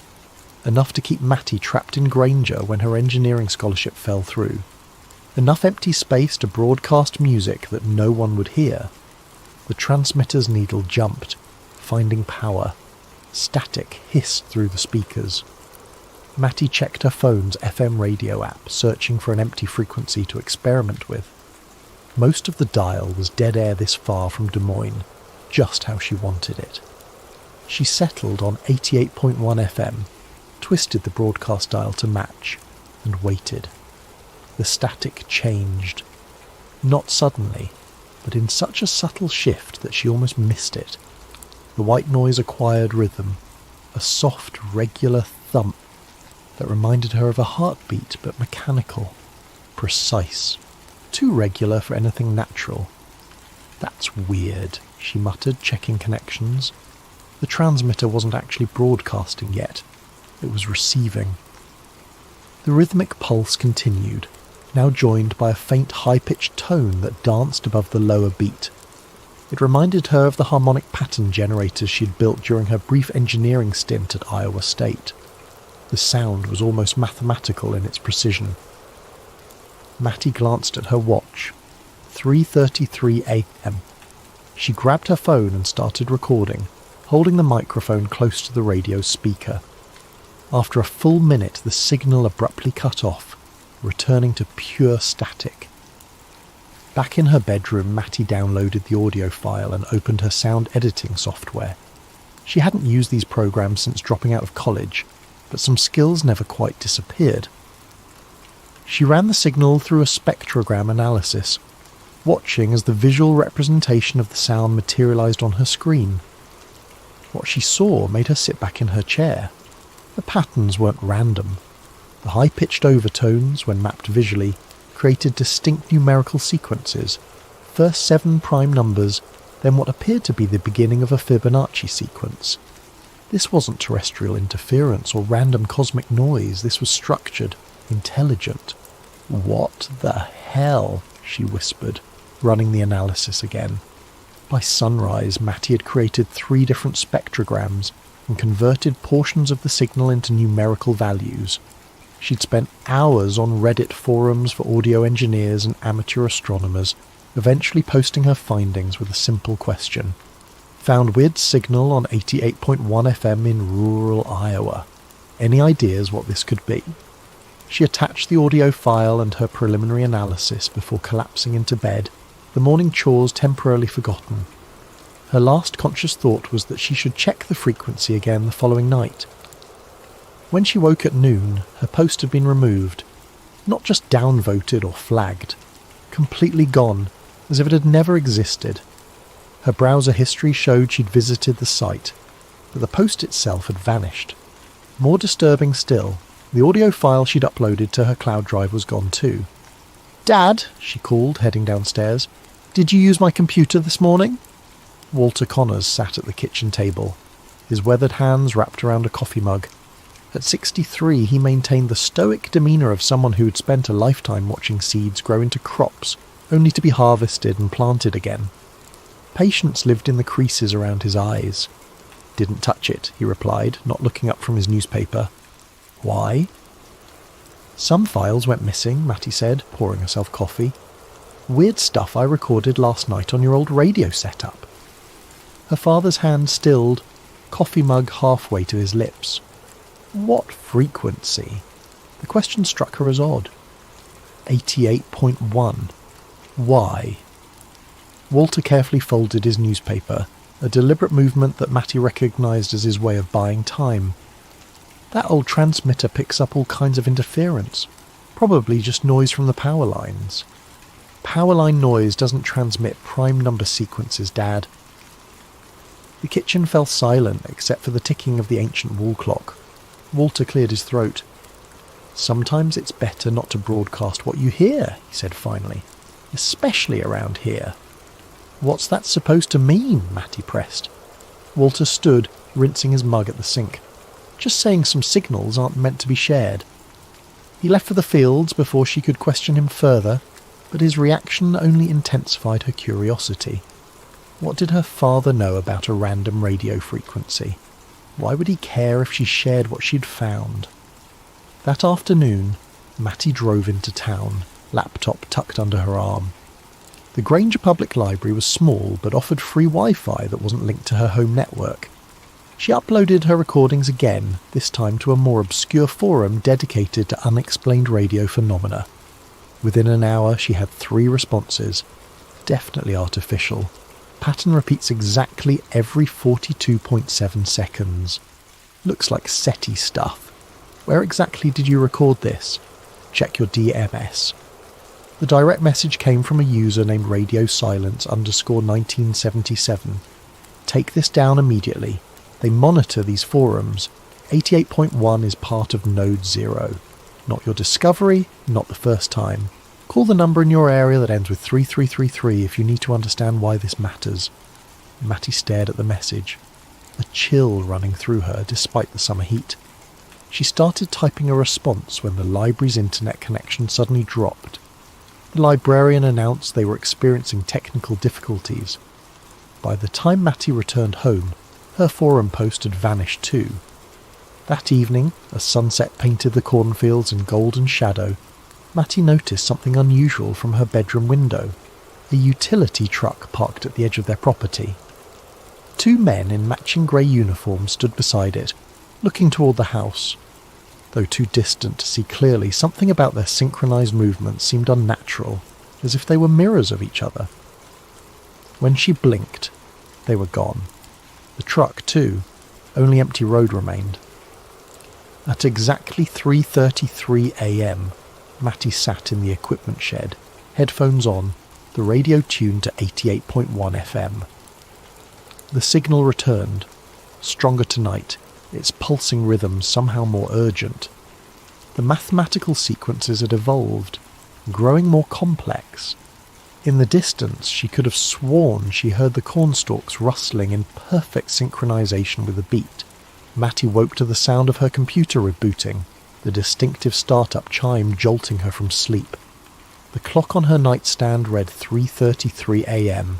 She hadn't set an alarm. Rubbing sleep from her eyes, she watched as her screen flashed to life, opened a blank document, and displayed a single line of text. "Not for you to hear."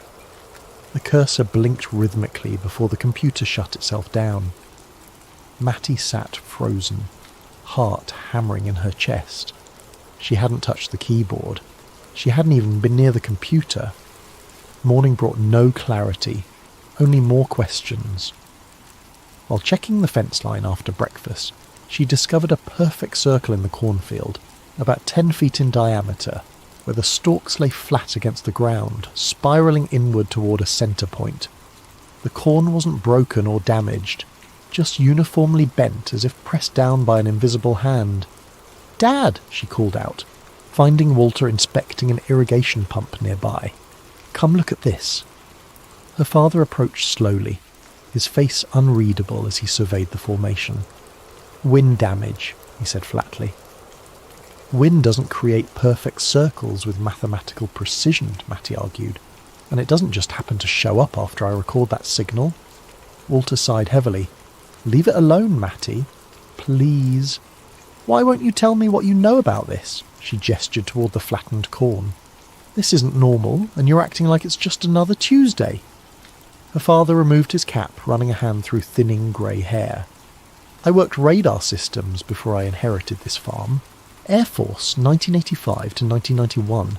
Stationed up at the North Dakota border most of that time." This wasn't news to Matty, but his tone suggested he was building to something important. There were frequencies we were told never to acknowledge, he continued. Signals that appeared on our scopes that we logged as equipment malfunction, even when we knew better. The brass called them ambient anomalies. We called them visitors. Matty stared at him. Are you saying you detected UFOs? I'm saying some things in this world speak in ways we're not meant to understand. And answering back, he paused, looking directly at her. That's when trouble starts. Before she could press further, the distant sound of a vehicle drew their attention. The same utility truck from yesterday approached along the access road, moving unhurriedly.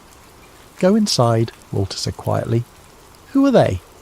Don't know, don't want to, just go. Matty retreated to the house, but watched from the kitchen window as her father met the truck at the end of their driveway.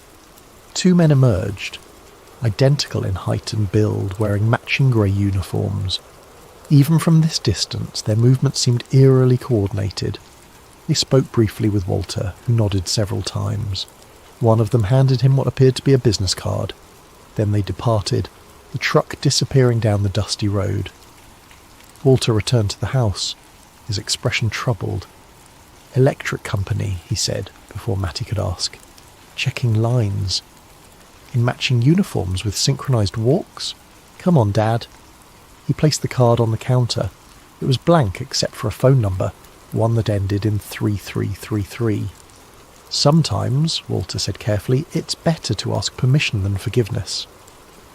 That afternoon, while her father napped, Matty drove to the Granger Historical Society, a glorified storage room attached to the town hall.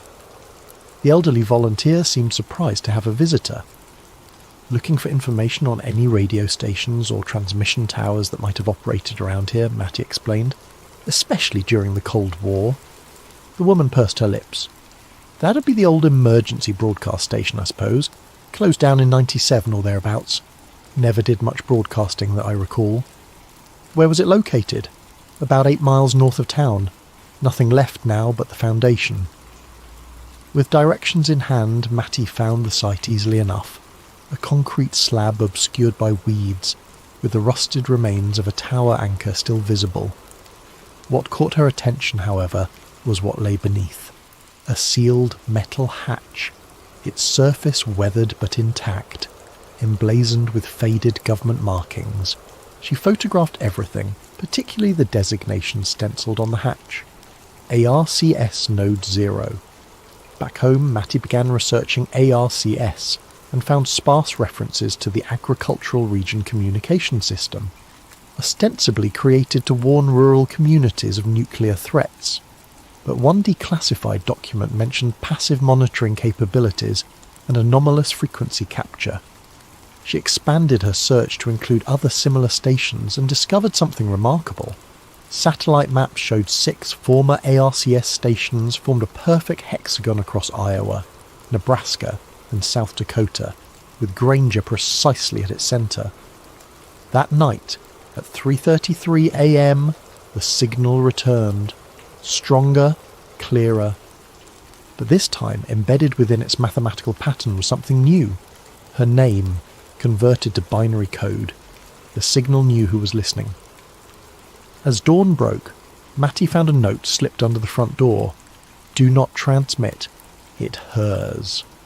Later that morning, while checking the cattle, she noticed they were huddled at the far end of the pasture, as far from the corn as possible. Their behaviour was unusual, heads lowered, refusing to graze despite the lush grass. When she tried approaching them, they backed away, eyes wide with unmistakable fear. By noon, the corn had changed. Subtle at first, just a slight variance in the direction of growth.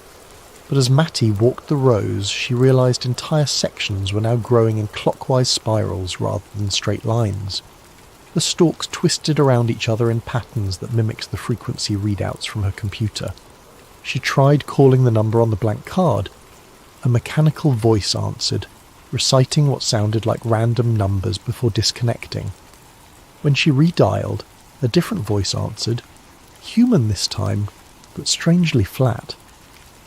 Connor's residence, 88.1 observation, the voice stated, not a question. Who is this? Matty demanded. How do you know my frequency? Your frequency? The voice sounded almost amused. It's been transmitting since 1941. You're just the newest receiver. The line went dead. When Walter returned from town with supplies, Matty confronted him with her discoveries. What's Node 0, Dad? What's really under that concrete slab north of town? Her father's shoulders sagged. I signed papers, Matty. We all did. Everyone who's owned this land since the 40s. Signed what? Easement agreements, monitoring rights. He gestured vaguely toward the corn. They said it was dormant, hasn't sent a readable signal in decades. Who's they?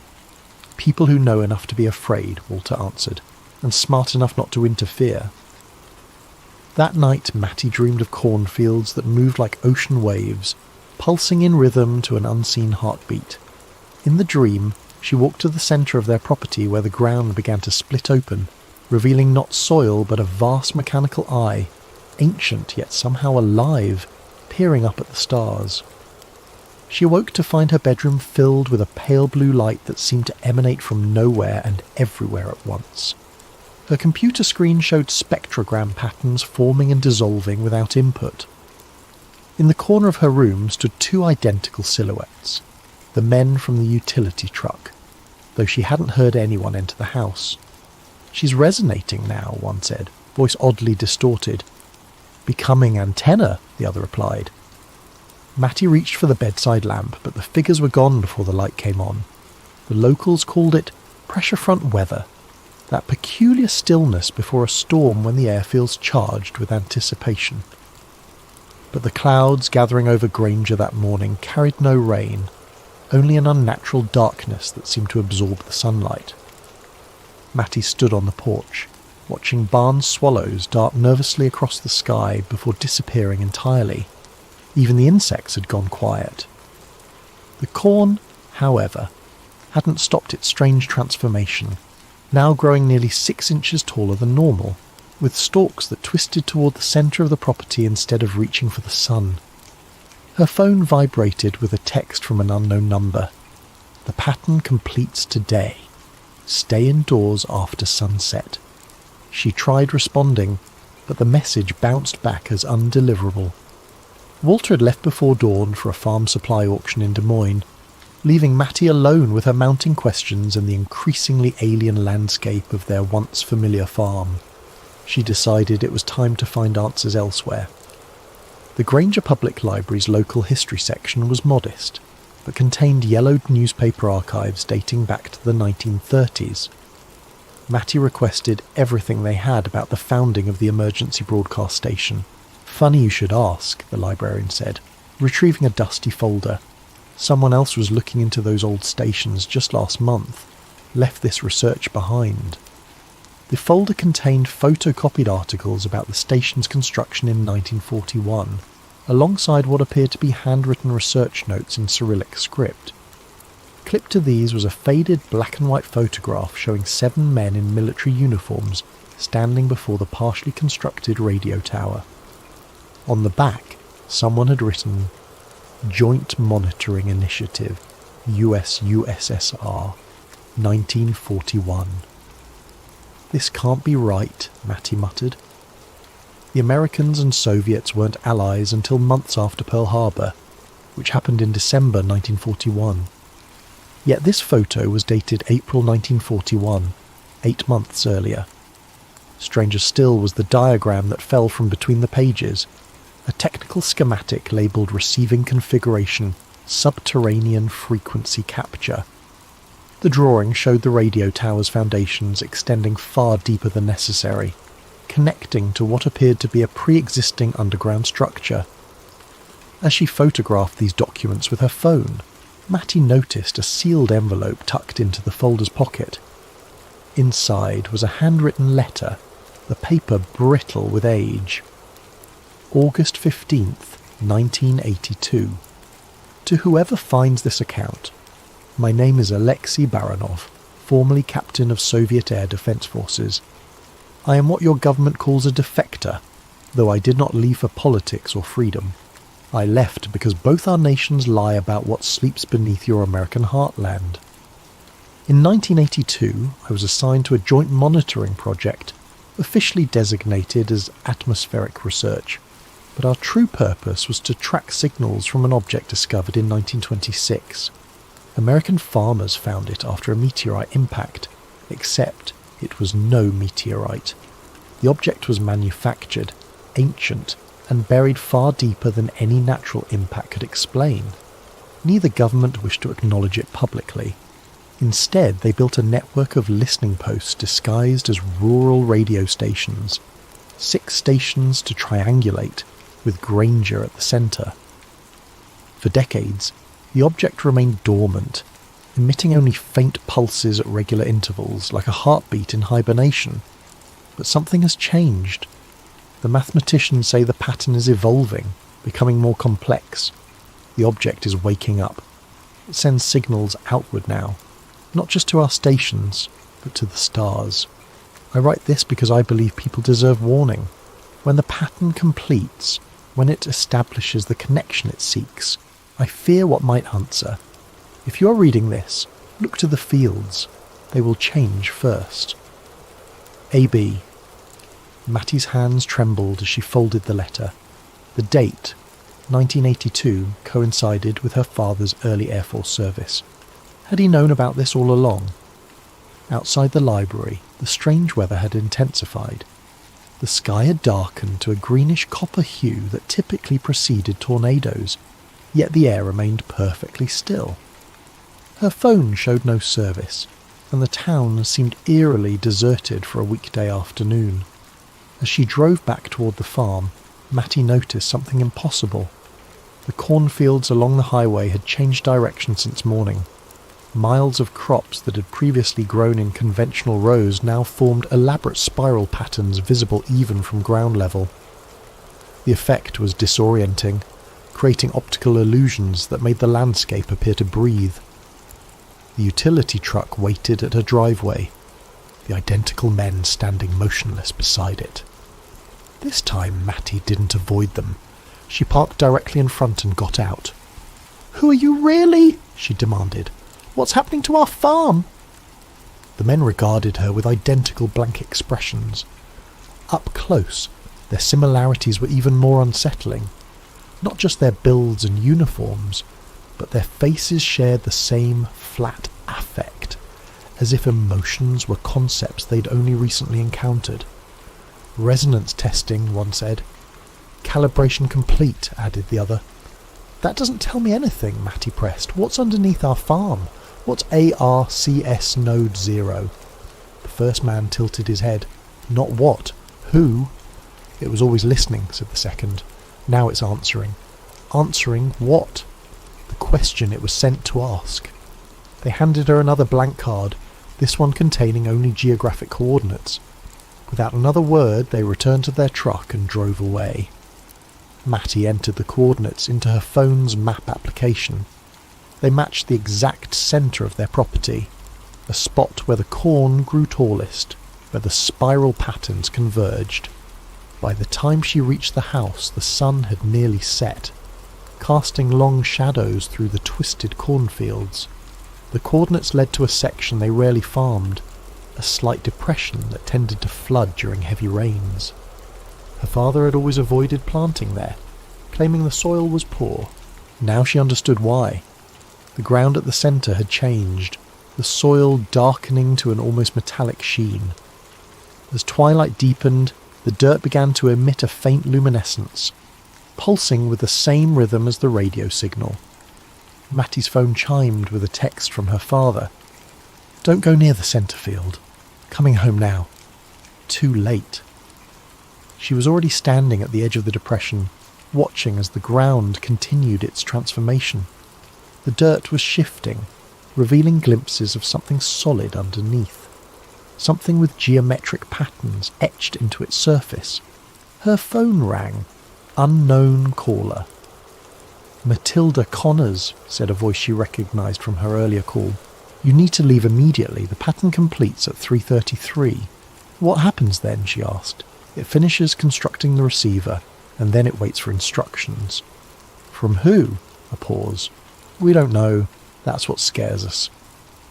The ground beneath her feet trembled slightly, and Matty stepped back as a section of soil collapsed, revealing a small portion of what lay beneath, a metallic surface with inscribed symbols that resembled mathematical equations. The exposed section pulsed with soft blue light, the same colour that had filled her bedroom nights before. Her phone's screen flickered, then displayed a single message. Coordinates matched. Receiver identified. As darkness fell completely, Matty noticed something else. The stars above the farm were disappearing one by one, as if being systematically erased from the night sky. In their place, a subtle pattern was forming in the darkness, the same spiral configuration she'd seen in her spectrogram analysis. At precisely 3:33 a.m, every electronic device on the farm activated simultaneously. The house lights, her computer, the old radio transmitter in the shed, each emitted the same pulsing pattern, now loud enough to feel in her chest. The ground at the centre of the depression split open like a blooming flower, soil falling away to reveal more of the object beneath, a vast circular disc of impossible age, its surface covered in mathematical symbols that rearranged themselves as she watched.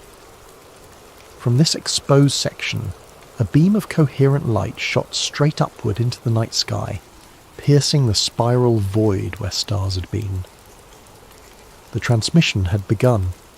Walter's truck skidded to a halt in the driveway, headlights illuminating Matty's frozen figure at the field's edge.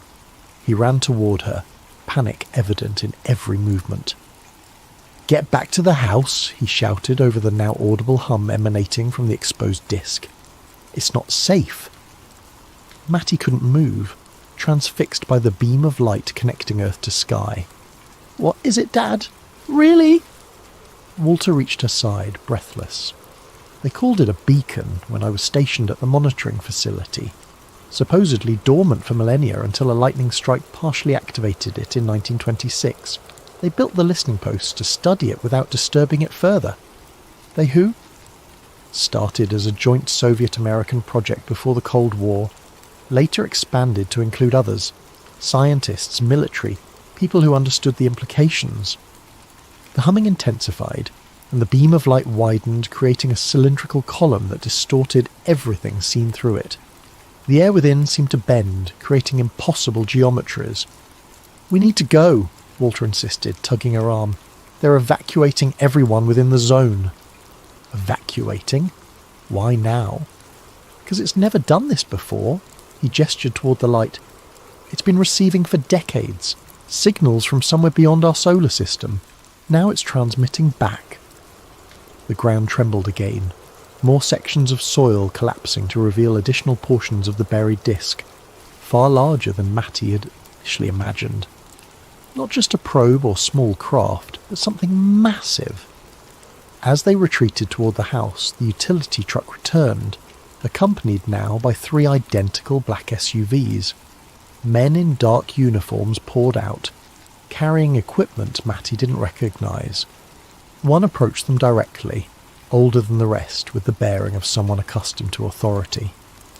"Walter," he acknowledged with a nod. "Ms. Connors." "This is Director Chambers," Walter explained tersely. "He oversees the monitoring program." Chambers gestured toward the activity behind him. "We're setting up a containment perimeter.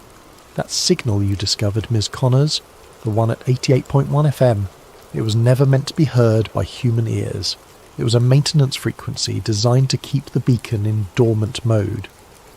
And when I started recording it, you created feedback," Chambers confirmed.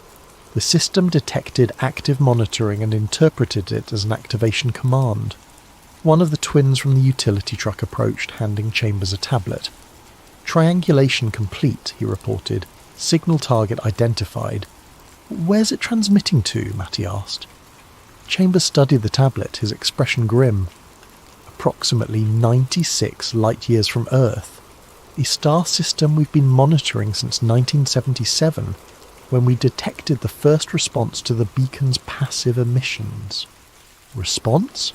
You mean..." "Yes, Ms. Connors. Something out there has been listening too. And now, thanks to your interference, they know exactly where to find us.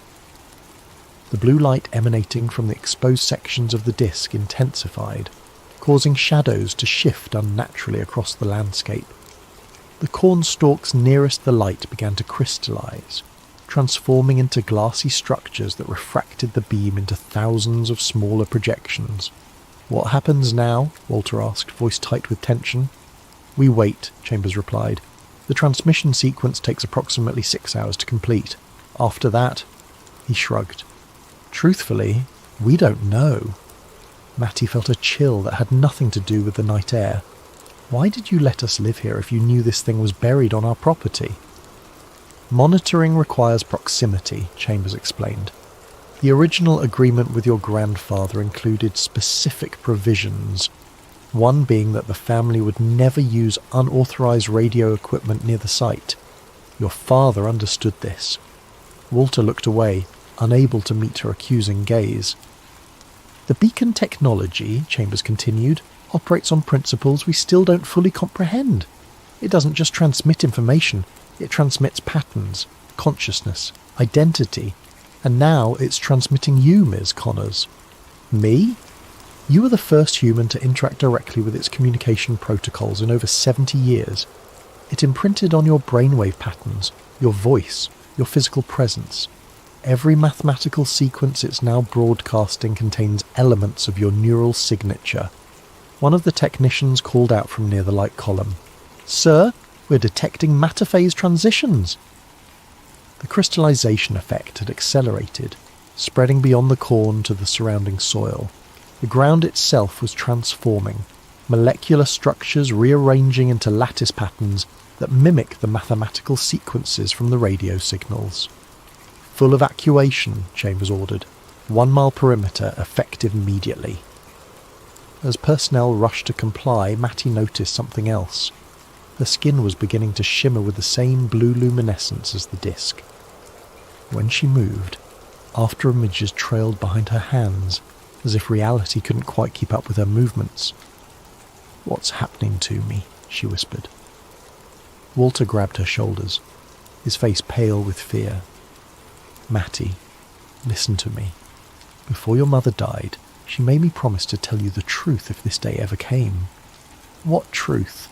"You were adopted." The words tumbled out in a rush. "Found as an infant in 1998, at the centre of a crop formation less than a mile from here. No records, no identification, just a baby in perfect health, with unusual brainwave patterns. The monitoring agency arranged everything." Matty stared at him in disbelief. "You're saying I came from this?" She gestured toward the disk. "Not exactly," Chambers interjected. "More accurately, you were sent in response to it. The beacon has been sending passive signals since its partial activation in 1926. In 1977, something responded, a brief pattern that our scientists interpreted as acknowledgement. Then, in 1998, a localized distortion appeared over this field, lasting only seconds. Afterward, we found you." The implications crashed over Matty in sickening waves. "I'm not human?" "Biologically, you're completely human," Chambers assured her. "But your purpose, your placement here, was deliberate. You were meant to establish connection with the beacon when the time was right. And now?" "Now you're the translator," he said simply. "The only consciousness on Earth capable of interpreting what comes next." The light column suddenly pulsed, expanding outward in a concentric ripple that passed harmlessly through everything it touched. As it washed over Matty, however, her perception shifted dramatically. The world around her seemed to slow, colours bleeding into unfamiliar spectrums. Thoughts that weren't her own began flowing through her consciousness. Mathematical concepts too complex for human language, spatial relationships that violated known physics. She collapsed to her knees, overwhelmed by the influx of information. Through the cacophony in her mind, a single coherent message formed.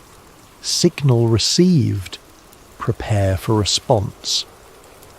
The evacuation proceeded with practiced efficiency, government vehicles ferrying local residents to designated safe zones.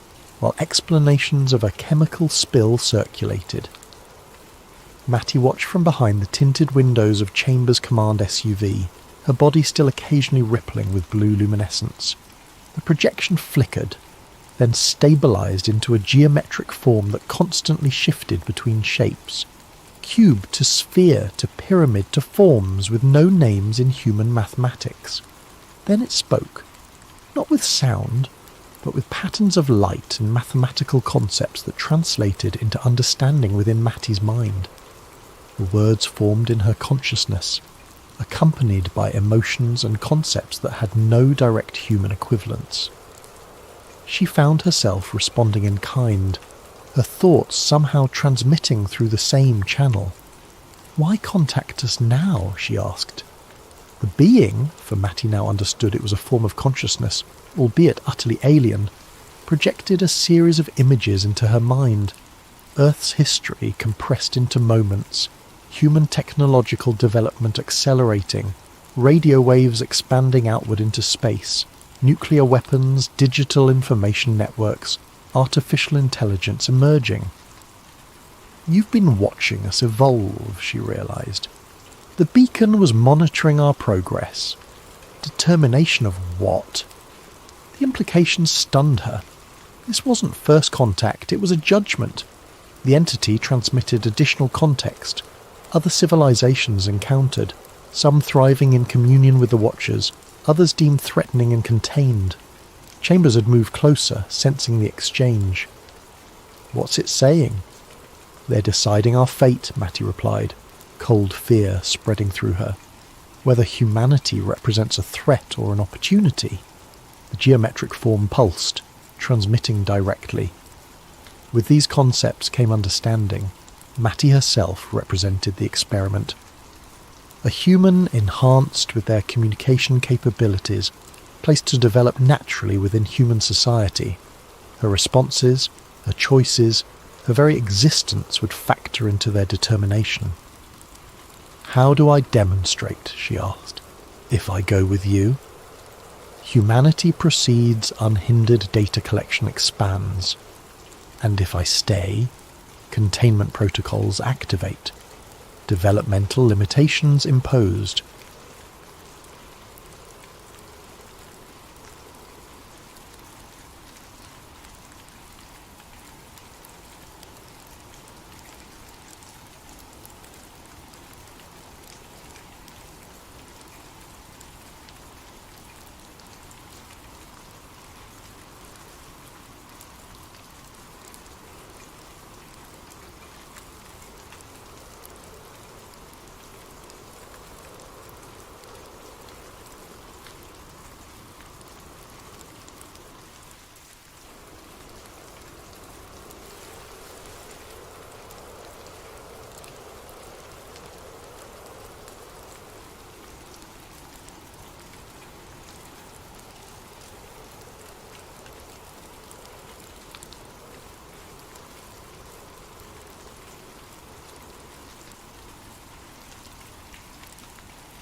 This is your space to relax and unravel a story that might just leave you questioning the next thunderstorm you see. Now let's begin. May you find both rest and wonder in this tale about secrets hidden behind towering clouds, in a world where not all storms are as natural as they seem. Nathan Cole had never considered himself a whistleblower. At 36, he was a meticulous scientist with a passion for analysing cloud formations and weather systems, working for a government-funded climate agency in a mid-sized city. He spent his days among swirling data sets and satellite imagery, focusing on how storms evolve and how the atmosphere changes across the globe. He believed wholeheartedly in the agency's mission, understanding climate shifts to protect communities from environmental disasters. It was Tuesday morning like any other when the first crack in his reality appeared. Nathan was poring over satellite data from the North Atlantic, a swirling mass of clouds that was intensifying into what meteorologists expected to be a mild tropical storm. Yet, in an older, theoretical predictive model, stored on an internal server, Nathan saw something odd, an exact projection of the storm's path that deviated significantly from the official forecast.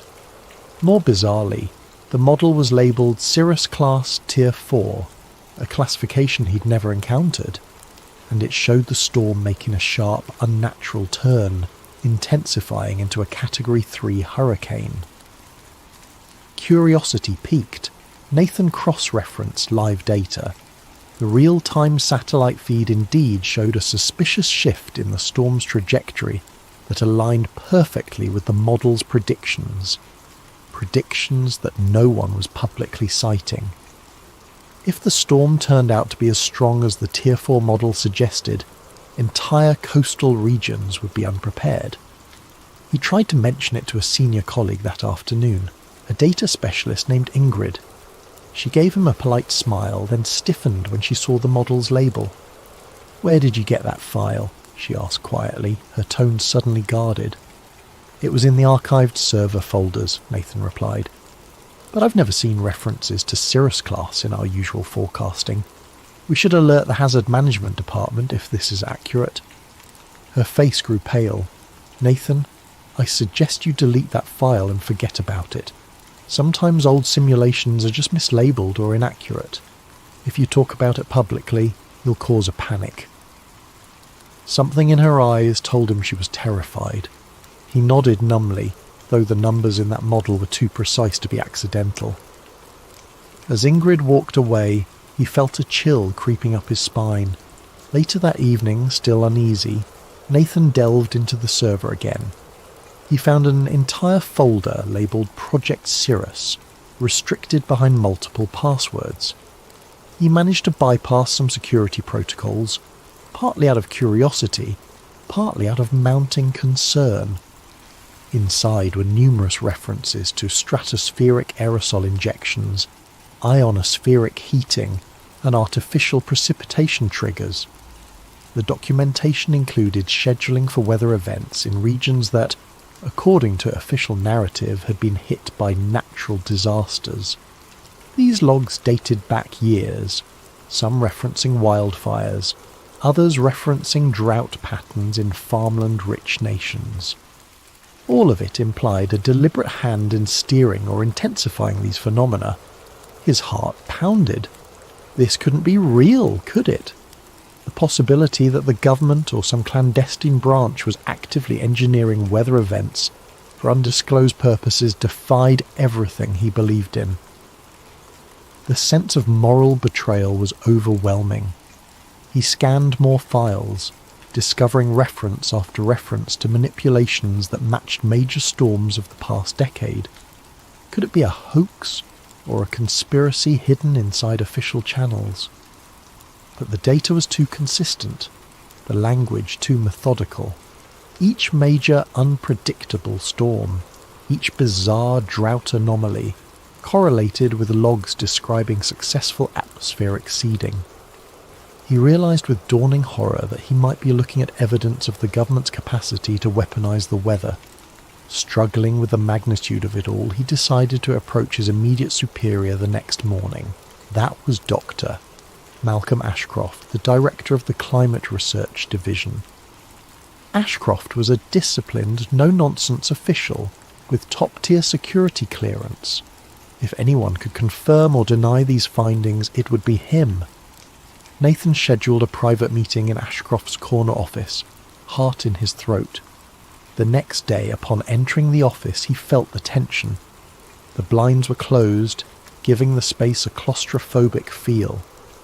Ashcroft listened to Nathan's account, flipping through the printed examples of the data, his face expressionless. When Nathan finished, Ashcroft leaned back, eyes cold. Coal?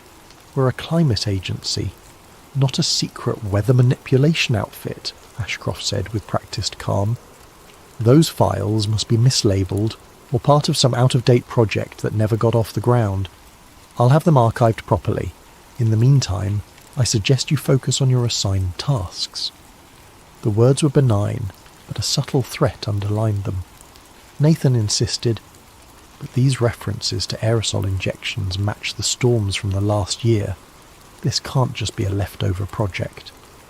Ashcroft's gaze hardened. You're reading too much into it. Let it go. Dismissed from the office, Nathan left with a sinking feeling that he'd stepped into a hornet's nest. That evening, he returned to his desk only to find all references to Cirrus class or Tier 4 models wiped from the server. Ingrid avoided his gaze, looking frantic and pale. He attempted to log in with his clearance, only to find it revoked. A terse email labelled him for administrative leave pending a departmental audit. The message's subtext was clear. Keep quiet. As the day ended, Nathan exited the building under a darkening sky. A storm front loomed on the horizon, thunder rumbling ominously. It felt symbolic. His world was about to shift, perhaps irreversibly. Searching the online world from home that night, he discovered countless conspiracy theories about weather control, but none that matched the systematic detail of Project Cirrus. Some articles mentioned HAARP or cloud seeding, but all were dismissive. Yet Nathan knew the truth might be hidden in plain sight. The real question was, how far would the perpetrators go to keep it hidden? And could he, an ordinary scientist, find the courage to expose it? 2 days of enforced idleness left Nathan Cole in an anxious whirl. Officially on leave, he was barred from the climate agency's premises. He spent his time combing through personal backups, notes, old research proposals, weather anomaly charts. Tucked among them, he found earlier versions of the Cirrus-class references, not labelled as such, but hinting at advanced geoengineering.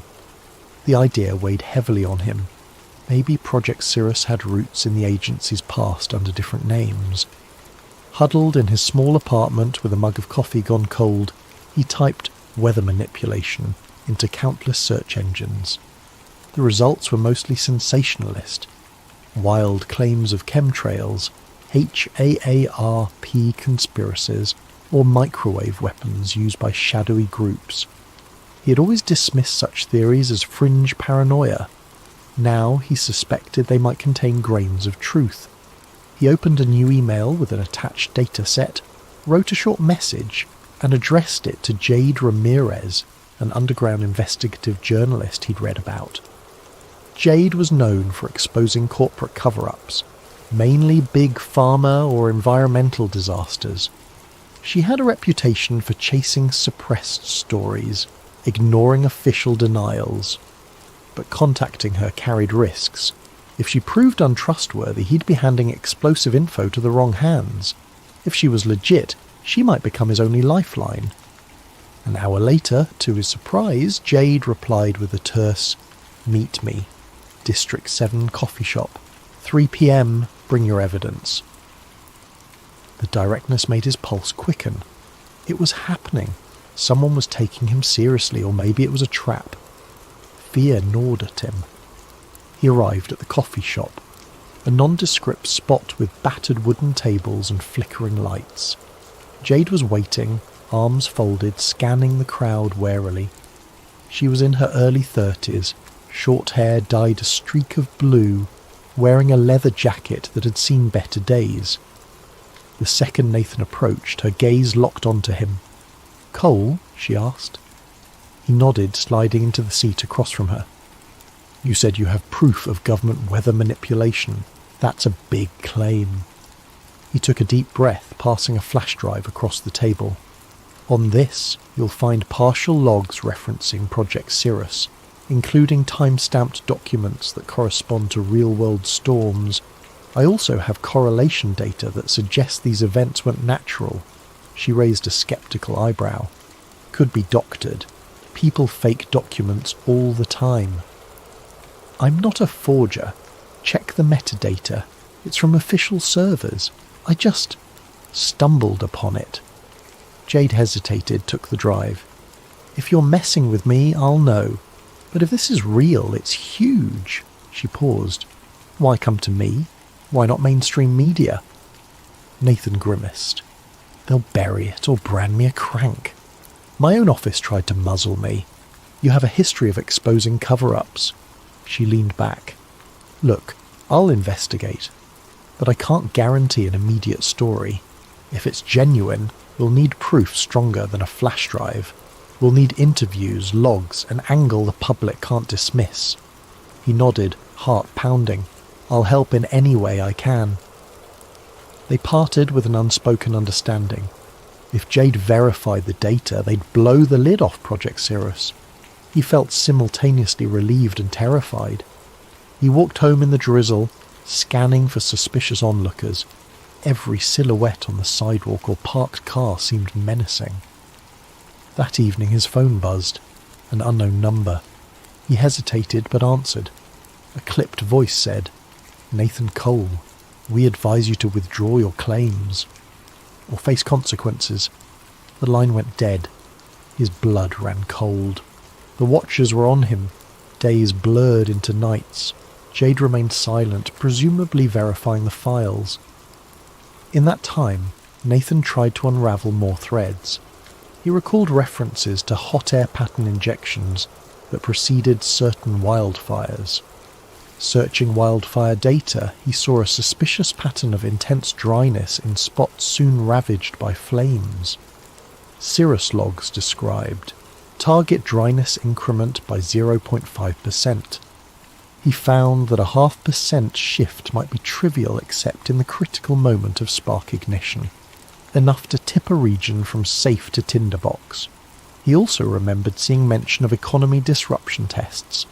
Scouring open-source shipping data, he noticed how a large hurricane had ravaged ports in underdeveloped nations right when they were poised to export vital resources.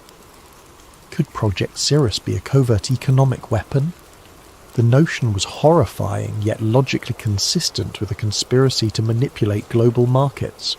Finally, Jade called. "Meet me, same place, 2 p.m. We have a problem." That phrase hammered his anxiety. He arrived earlier than planned. She showed up, expression grim. "I cross-checked your files. They match official formats. I also found references to offshore cloud seeding stations owned by shell companies. I tried contacting a few meteorologists who might confirm. Within hours they retracted statements, claiming they never said anything about manufactured storms. They were spooked. Some phone lines went dead. This is bigger than I imagined." They sat in tense silence for a moment. Jade went on. "It's reminiscent of old Cold War projects rumoured to manipulate the weather for strategic advantage. But the scale here is monstrous, modernised, global. Could the government be orchestrating storms to destabilise nations? That's bigger than a one-article scoop. We might be dealing with a militarised operation at the highest level." Nathan's face paled. "What do we do?" "Expose it, carefully. We'll gather unassailable proof, on-site photos, whistleblowers inside the operation. I can't publish half-baked data because they'll label it conspiracy nonsense. We need more, but once we have it, we'll go big. Make it impossible for them to bury." He inhaled slowly, bracing himself.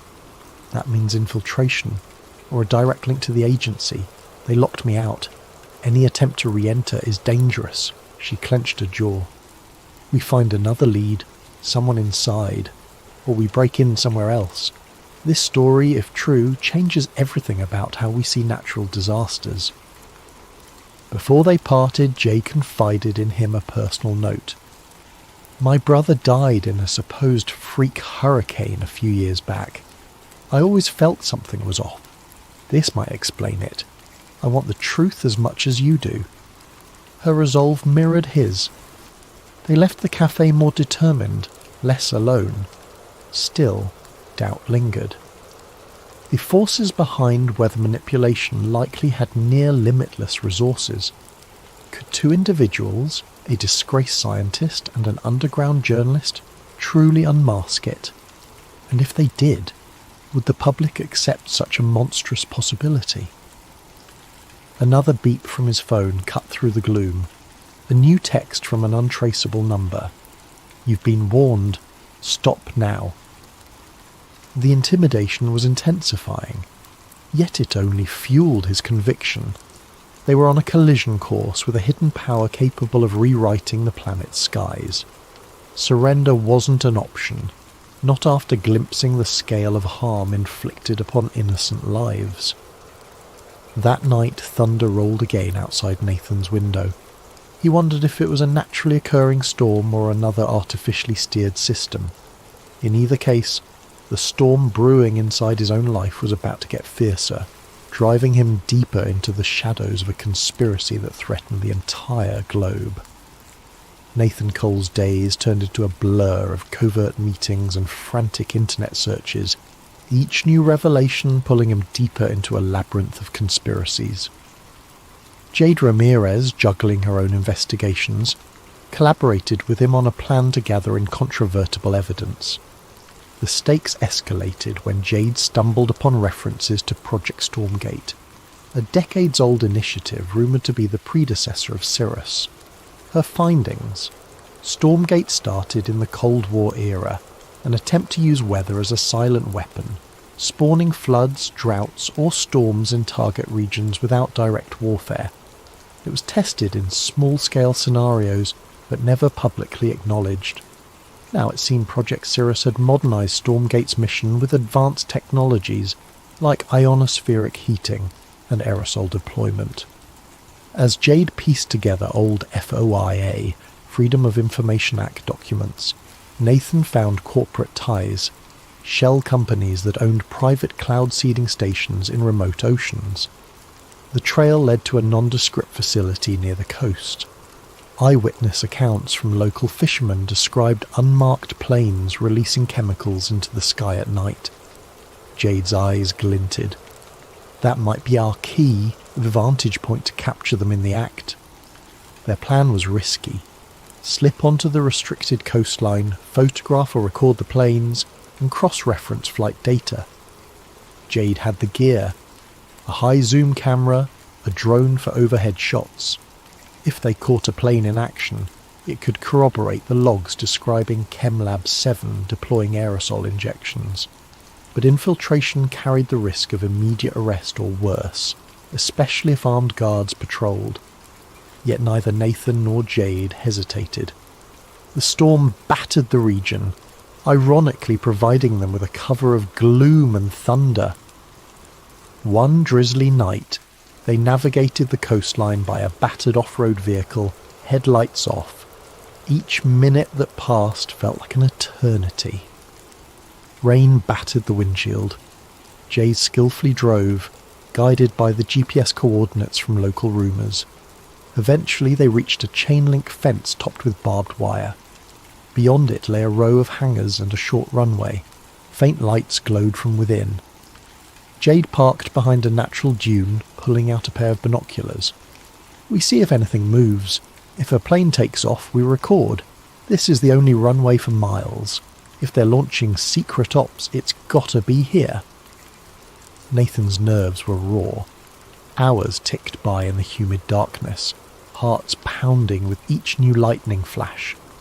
At around 2 a.m. they spotted activity. Hangar doors slid open, revealing a cargo plane with no visible markings. Workers wearing hooded raincoats hustled about. Through the binoculars, Jade glimpsed canisters being loaded into the plane's cargo hold. She snapped pictures, leaning forward with hushed excitement. As the plane taxied out, Jade launched a small drone. The drone soared up, capturing thermal signatures. A live feed on her laptop showed the canisters inside the hold. The plane took flight, slicing through storm clouds overhead. Jade followed with the drone as best she could, capturing aerial footage of suspicious aerosol jets spraying from the plane's underside. The night vision feed revealed a chemical trail dispersing into the storm. They had proof that matched the Cirrus documentation referencing mid-storm aerosol seeding. Suddenly, warning lights blared on the drone's interface, some kind of jamming signal. The drone feed cut out, the device spiraling. Jade cursed as the laptop screen flickered to static, but they'd already recorded a few minutes of incriminating footage. Gritting her teeth, she saved the partial data to multiple drives. Then came the wail of sirens. Spotlights erupted across the runway, scanning the perimeter. "Time to go," Jade muttered. Nathan nodded, adrenaline surging. They retreated, hearts pounding, water splashing underfoot. They reached the off-road vehicle and sped away. The swirling storm overhead a testament to the operation they'd just witnessed. In the rearview mirror, flashing lights and distant shouts indicated the facility was on high alert. But for now, they were free, with precious evidence in hand. Hours later, they reconvened in Jade's makeshift safe house, a dingy apartment she used for sensitive investigations. She meticulously backed up the footage on encrypted servers. "We have them in the act," she said, breath trembling with excitement. "No official markings, but definitely a plane deploying chemicals into a storm system. The question is, how do we tie it to a government directive?" Nathan rummaged in his bag, pulling out a snippet of log referencing a night ops flight from Hangar 15. The date matched that night. "We link it to that schedule. We still need a direct chain to Director Ashcroft or whomever is behind Project Cirrus. Otherwise they'll claim it's rogue actors or deny the authenticity." A sudden beep from Jade's laptop drew their attention. An intrusion warning popped up. A hacking attempt. Jade hastily scrambled to cut internet access. "They're trying to track us down," she hissed. "We have to move. This place isn't safe anymore." Frantic tension spurred them to pack their gear. Jade stuffed the drives into a sealed bag. They left under the pre-dawn sky, the city's neon glow a silent witness. By sunrise, they'd relocated to an abandoned storage unit on the outskirts. Nerves rattled but resolve firm. From there, Jade made contact with a fellow journalist known for secure data handling. They arranged a possible large-scale leak to multiple independent outlets. Meanwhile, Nathan discovered deeper references in the logs. Storm weapon test, drought expansions, wildfire expansions, hurricane targeting. The text explicitly mentioned impacting global commodity markets, resource control and political leverage. The scope of it was monstrous, pitting entire nations into chaos under the guise of natural disasters. A final piece of the puzzle emerged when Jade hacked into an older database containing Stormgate archives. The archived documents described how initially it was about sabotage, flooding enemy farmland or parching rival economies. Over decades, it evolved. Now, under Project Cirrus, it extended to forging or intensifying storms for strategic advantage across the globe. The authors rationalized it as maintaining global equilibrium, a twisted justification, but the powers behind this operation had no intention of letting them reveal everything. That day, Jade's phone lit up with an unknown text. "We see you. Enough." Then the lights in the storage unit flickered. Nathan's phone rang, the same menacing voice from before. "Hand over your data or face the consequences. We maintain Earth's balance, not you." Shaken, Jade clutched her phone. They are calling it balance? More like playing gods with innocent lives. Nathan's face hardened. "We leak it now, or we lose the chance, but we must go big, or they'll just bury it again." Yet they also sensed that a direct leak might provoke a catastrophic distraction. More than once, Nathan had read references to false flag storms. If cornered, Project Cirrus might create a massive weather event to overshadow the news or discredit their revelations. Could it be done? All the data suggested yes. That realization weighed heavily on them as they prepared to risk everything for the truth. The decision was made. Nathan and Jade would hold a live-stream press conference revealing the existence of Project Cirrus, accompanied by a data dump across multiple independent platforms. The plan: go public at a set time so that even if their feed was cut, many mirrored sites would have the files. Over the next days, they arranged a safe location for the broadcast, a concealed studio belonging to one of Jade's contacts in the alternative media scene. Every hour that passed felt like waiting for an explosion. They received more threats. Online harassment escalated, with trolls labelling Nathan a climate kook, attacking his credibility. Jade's background was smeared with rumours of criminal activity, the typical discrediting tactics. Meanwhile, they fine-tuned the evidence: the redwood documents, flight footage, satellite patterns, internal logs referencing spiked wildfires, even personal testimonies from two ex-technicians who refused to appear on camera but provided voice-distorted statements. During a tense planning session, Jade's phone buzzed.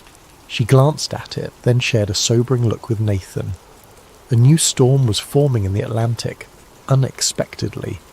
Meteorologists were baffled by its rapid intensification. Forecast agencies predicted it might reach Category 5 within mere days. Jade's eyes darkened. This is it. They're launching a major event to overshadow our story, or to threaten the entire region if we proceed. Nathan's throat constricted. The storm's projected path included a major city on the east coast.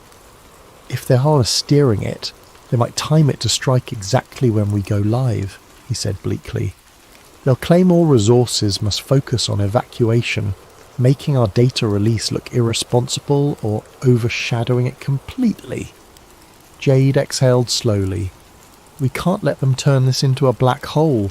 We move forward but expedite. The public needs to see the link between the storm's unnatural path and these documents. Maybe we can turn the storm into proof rather than a distraction. A day before the planned broadcast, trouble arrived. Jade's contact at the alternative studio called, voice trembling. Men had shown up asking about her, threatening staff. The studio was compromised. They'd need a new location. Tension soared. Time was running out. The monstrous hurricane, now named Bronte, was intensifying. Official announcements labelled it unprecedented warming anomalies fueling a freak acceleration. But Nathan suspected advanced ionospheric pulses were funneling energy into the system. Desperate, Jade found a last-minute solution. A small basement in a friendly journalist's home with a decent internet link and a backup generator. They'd rig up a camera, a laptop and start streaming. They just needed the final hours to hold together. If the broadcast reached enough eyes, maybe the settled a scandal would be too big to ignore. The chosen night arrived. Thunder rumbled outside ironically. Hurricane Bronte churned ominously off the coast, barreling toward landfall. In that cramped basement, Jade tested the camera feed, ensuring encryption. Nathan paced restlessly, triple-checking the data. Both were drenched in anxiety, hearts pounding with each lightning flash. Midnight neared. The broadcast was set for 12:30 a.m., a prime time for online watchers worldwide. 12:29 a.m., countdown. Jade's contact signalled readiness. The live feed commenced. Jade introduced herself, welcomed viewers, then turned the camera to Nathan. He swallowed hard, launching into an explanation. Who he was, his credentials, how he discovered the hidden files. He presented the evidence, documents from Redwood, the suspicious flight footage, references to decades-long weather warfare operations. Jade then interjected with cross-checks, verifying the logs, and describing the shell companies and infiltration attempts. They explained that at this very moment, a massive hurricane was being manipulated off the coast. We have reason to believe Hurricane Bronte's path is not just a result of random climate variables, Jade said. It aligns with newly uncovered data from Project Cirrus, indicating a strategic intensification. This is weather warfare happening in real time. Viewers began flooding the chat with shock, skepticism, outrage. Some called them heroes, others called them frauds. But the numbers soared, thousands, then tens of thousands. They posted the data links, telling watchers to mirror it, share it on every platform. The momentum built until the feed abruptly cut to static. Panic seized them. Jade's laptop beeped a flurry of network error messages. "We're under a major DDoS attack," she hissed. "They're flooding our connection." She scrambled to switch to a backup server, but that too faltered. Meanwhile, pounding footsteps echoed upstairs. The door above them rattled. In a burst of fear, Nathan realized their location had been compromised. "We have to get out now," Jade nodded, grabbing the drives. The feed was partially restored for a moment, just enough for Jade to shout, "Share the data! Spread the word!" Then static again. The basement door smashed open, men in dark tactical gear rushing in. Gunshots cracked. Jade cried out as a bullet grazed her arm. Nathan dove behind a table, terror flooding him. The men advanced, ignoring the computers, focusing on them. One demanded, "Stop resisting, surrender the data," and a sudden swirl of wind buffeted the small basement window, a sign the hurricane's outer bands might be hitting the coast sooner than predicted. The timing was no coincidence. Jade, bleeding and gasping, managed to throw a flash drive into a small backpack, then shoved it at Nathan. She whispered, "Go. Expose them. Don't let it die here." Heart thudding, he nodded. Through the confusion, he spotted a back window leading into an alley. He pried it open, crawling out. Shouts followed him. He ran through torrential rain, the city's streets nearly deserted. Sirens blared in the distance as emergency services braced for the monstrous storm. In a reflection across a puddle, he glimpsed the swirling clouds overhead, lightning flickering. Nature or manipulated chaos? Frantic, he found temporary shelter in a battered shed behind a shop, mind spinning. Jade was likely captured or severely wounded. The broadcast was cut, but if even a fraction of viewers saw it, the data might have spread. He clung to that hope. Yet powerful forces would do everything to discredit or bury it. Exhausted and soaked, he sat with the backpack, cradling the last surviving copy of raw data. The hurricane roared closer. He saw news alerts on his phone, describing Bronte's escalation to a Category 5, hitting land in record time. Government statements said, no one could have predicted such an abrupt intensification. He realized with heartbreak that if Jade was right, this was a deliberate cataclysm to overshadow the story or punish a rebellious coastal region. Innocent lives treated as collateral damage. He had one option left. Get out of the city, find a stable internet connection, and upload everything again. The question, would he manage before the storm or the men in black found him? Time was short, and the storm surge unstoppable. He staggered to his feet, adrenaline fueling him. If he gave up now, it was over. Jade's sacrifice would be for nothing. Lightning tore across the sky, thunder shaking the streets. He braced himself. The final confrontation with this hidden power approached. The storm was here, and the truth might be drowned unless he found a way to break through. Summoning his last reserves of courage, Nathan Cole stepped back into the raging night. Hurricane Bronte made landfall at dawn, battering the coastline with ferocious winds and torrential rain. Nathan Cole, clutching the precious flash drive, navigated deserted streets as chaos swirled around him. Fallen power lines crackled, storefronts lay shattered, and floodwaters rose with terrifying speed. Emergency sirens wailed, overshadowed by the storm's fury. He had to reach higher ground, find a vantage point to broadcast the data again. Every corner reminded him that thousands of citizens were in harm's way, while the orchestrators of this disaster likely watched from safe bunkers. The frustration burned within him. He was a single voice against an operation spanning decades. Yet he pressed on, heart pounding. Eventually, he found an abandoned internet cafe near the city's central hill. Power was out, but the building had a backup generator and a battered satellite uplink, possibly left by the owner or used for emergency communications. Breaking in, he discovered partial power to the router. He rigged up a laptop from behind the counter, hooking it to the generator. The signal was weak but present. As wind rattled the building, water seeping under doors, he typed feverishly. He connected to multiple activist forums, dropping the raw Cirrus data, the flight footage, the redwood logs, everything. He posted disclaimers. I am Nathan Cole, climate goal scientist. Hurricane Bronte is not fully natural. This data proves orchestrated intensification. Share widely. He prayed someone somewhere would read it. Midway through uploading, an external crash jarred him. Someone was forcing entry, no time to hide. The door splintered, revealing two black-clad figures, guns raised. They must have tracked his phone or spotted him. He dove behind the desk. Bullets ripped through monitors. Sparks flew. He glimpsed the upload progress, still at 60%. He needed to buy time. One soldier advanced. Nathan grabbed a loose metal bar, swung it in desperation. The soldier dodged, pinned him against the wall. A blow to Nathan's stomach left him gasping. The other soldier aimed at the laptop, likely to destroy it. Summoning courage, Nathan twisted free, shouldering the soldier away from the device. Another scuffle ensued. In the chaos, the desk toppled, smashing the soldier's knee. A muffled scream.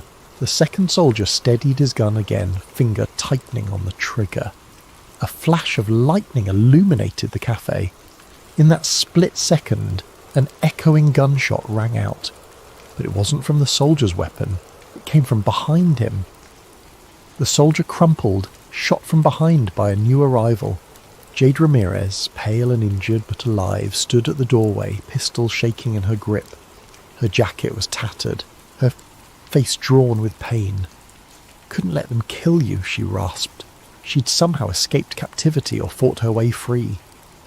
The first soldier crawled away, cursing, but Jade's aim pinned him. The second soldier lay still. Outside, hurricane winds howled, rattling shattered windows. Nathan coughed, stumbling to check the upload. 95%.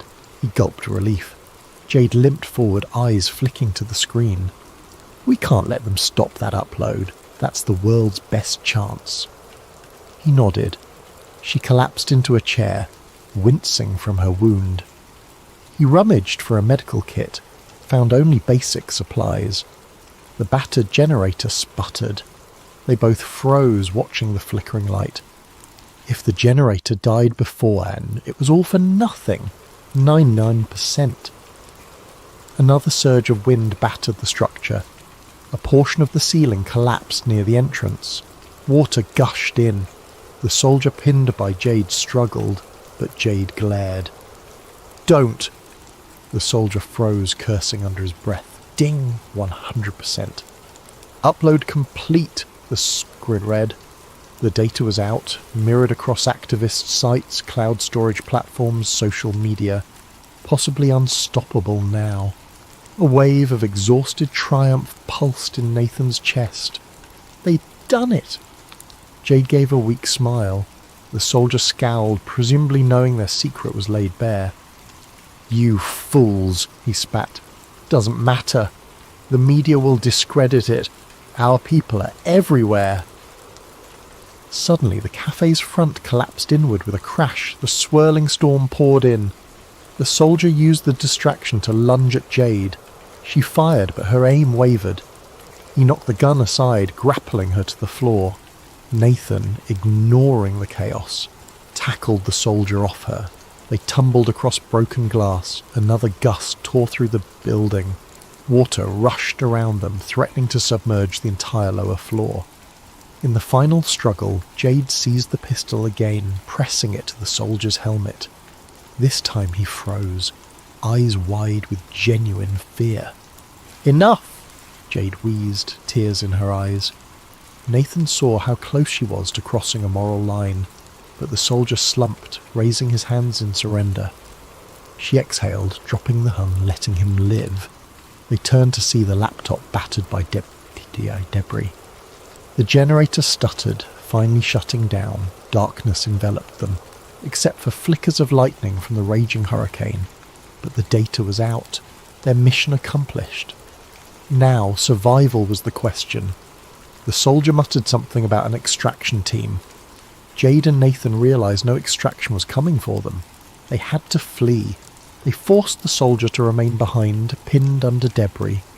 Or they might let him go, but time was short, the building was collapsing. Gathering their last bits of energy, Jade and Nathan waded through swirling floodwaters, forging a path outside into the watery streets. The soldiers' curses echoed behind them, lost in the wind. Outside, the city was battered. Debris flew. They trudged to higher ground, half carrying each other. Eventually, they reached a partially intact overpass. Jade collapsed, her wound and blood loss taking their toll. Nathan tried to keep her conscious, shouting her name over the gale. Distant sirens wailed. Overhead, the swirling eye of the hurricane approached with eerie calm, lightning illuminating the sky in strobe-like flashes. In the morning's bleak light, rescue teams might find them or might not. But by then, the story would be global. The data would spread. Some outlets would dismiss it as a hoax, or AI fabricated. Others might investigate deeper. The public might question why storms are intensifying in strange patterns, why entire weather fronts shift unpredictably. Maybe more whistleblowers would step forward, or maybe the mainstream would bury it. Nathan could only hope their evidence was strong enough. In the final hour before exhaustion took him, Nathan gazed at the watery horizon. He felt no triumph, only a grim sense of duty fulfilled. He'd never see the world the same again, and even if he vanished beneath the waves of official denial, the seeds of truth were planted. Somewhere far away, director Malcolm Ashcroft or men like him would watch the outcome. Perhaps they'd blame nature for the city's ruin, denouncing the so-called storm protocol leaks as conspiratorial nonsense. But the next storms, the next droughts, some might begin to suspect. A crack had formed in the carefully maintained facade. As Nathan's eyelids grew heavy, the wind's roar dulled in his ears. Jade lay beside him, battered but alive. He whispered to her, "We did it. The storm might pass." Her faint nod was the last thing he saw before darkness claimed him. Whether he'd wake to a city ravaged by a manipulated hurricane or a new dawn of truth, no one could say. But for that moment, the only certainty was that the secret was out, and storms would never again be seen as purely natural phenomena, not after the revelations of the storm protocol.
Then settle in, let your breathing slow, and imagine the flicker of old computer screens, top secret binders, and a few missing pages that change the course of entire nations.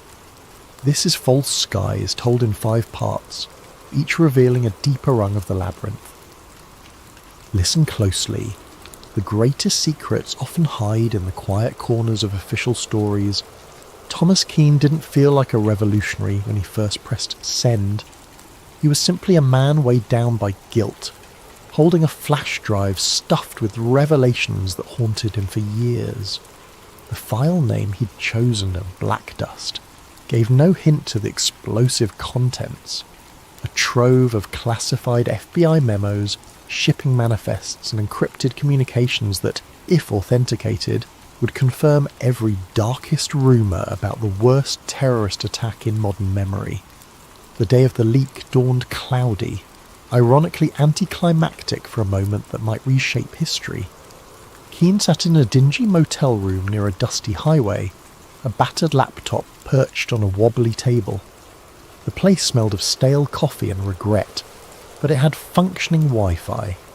He checked his secure connection one last time, heart thrumming. With trembling fingers, he uploaded Black Dust to an overseas whistleblower website known for releasing hidden archives. He paused, typed a short note, for the thousands who died and the millions misled. Then he pressed send.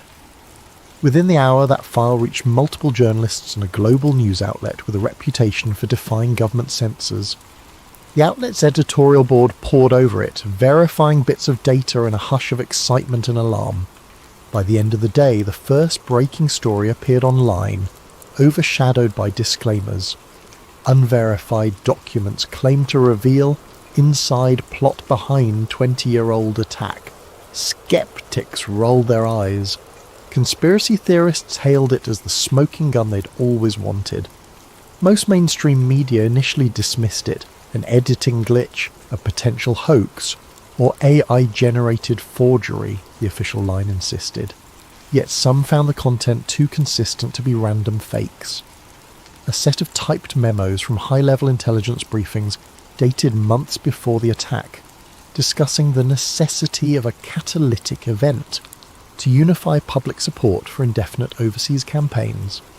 Detailed logs showed insurance policy expansions on certain tower floors days prior. Even stand-down orders for certain war games suspiciously matched the real timeline. Keane watched from his motel room's flickering TV as a breathless anchor tried to explain the leak, disclaiming that the White House calls it foreign propaganda. He sighed. The official denial had begun. Next would come the manhunt for the leaker. He closed his laptop, stuffed it in a bag and left the motel. Time to vanish.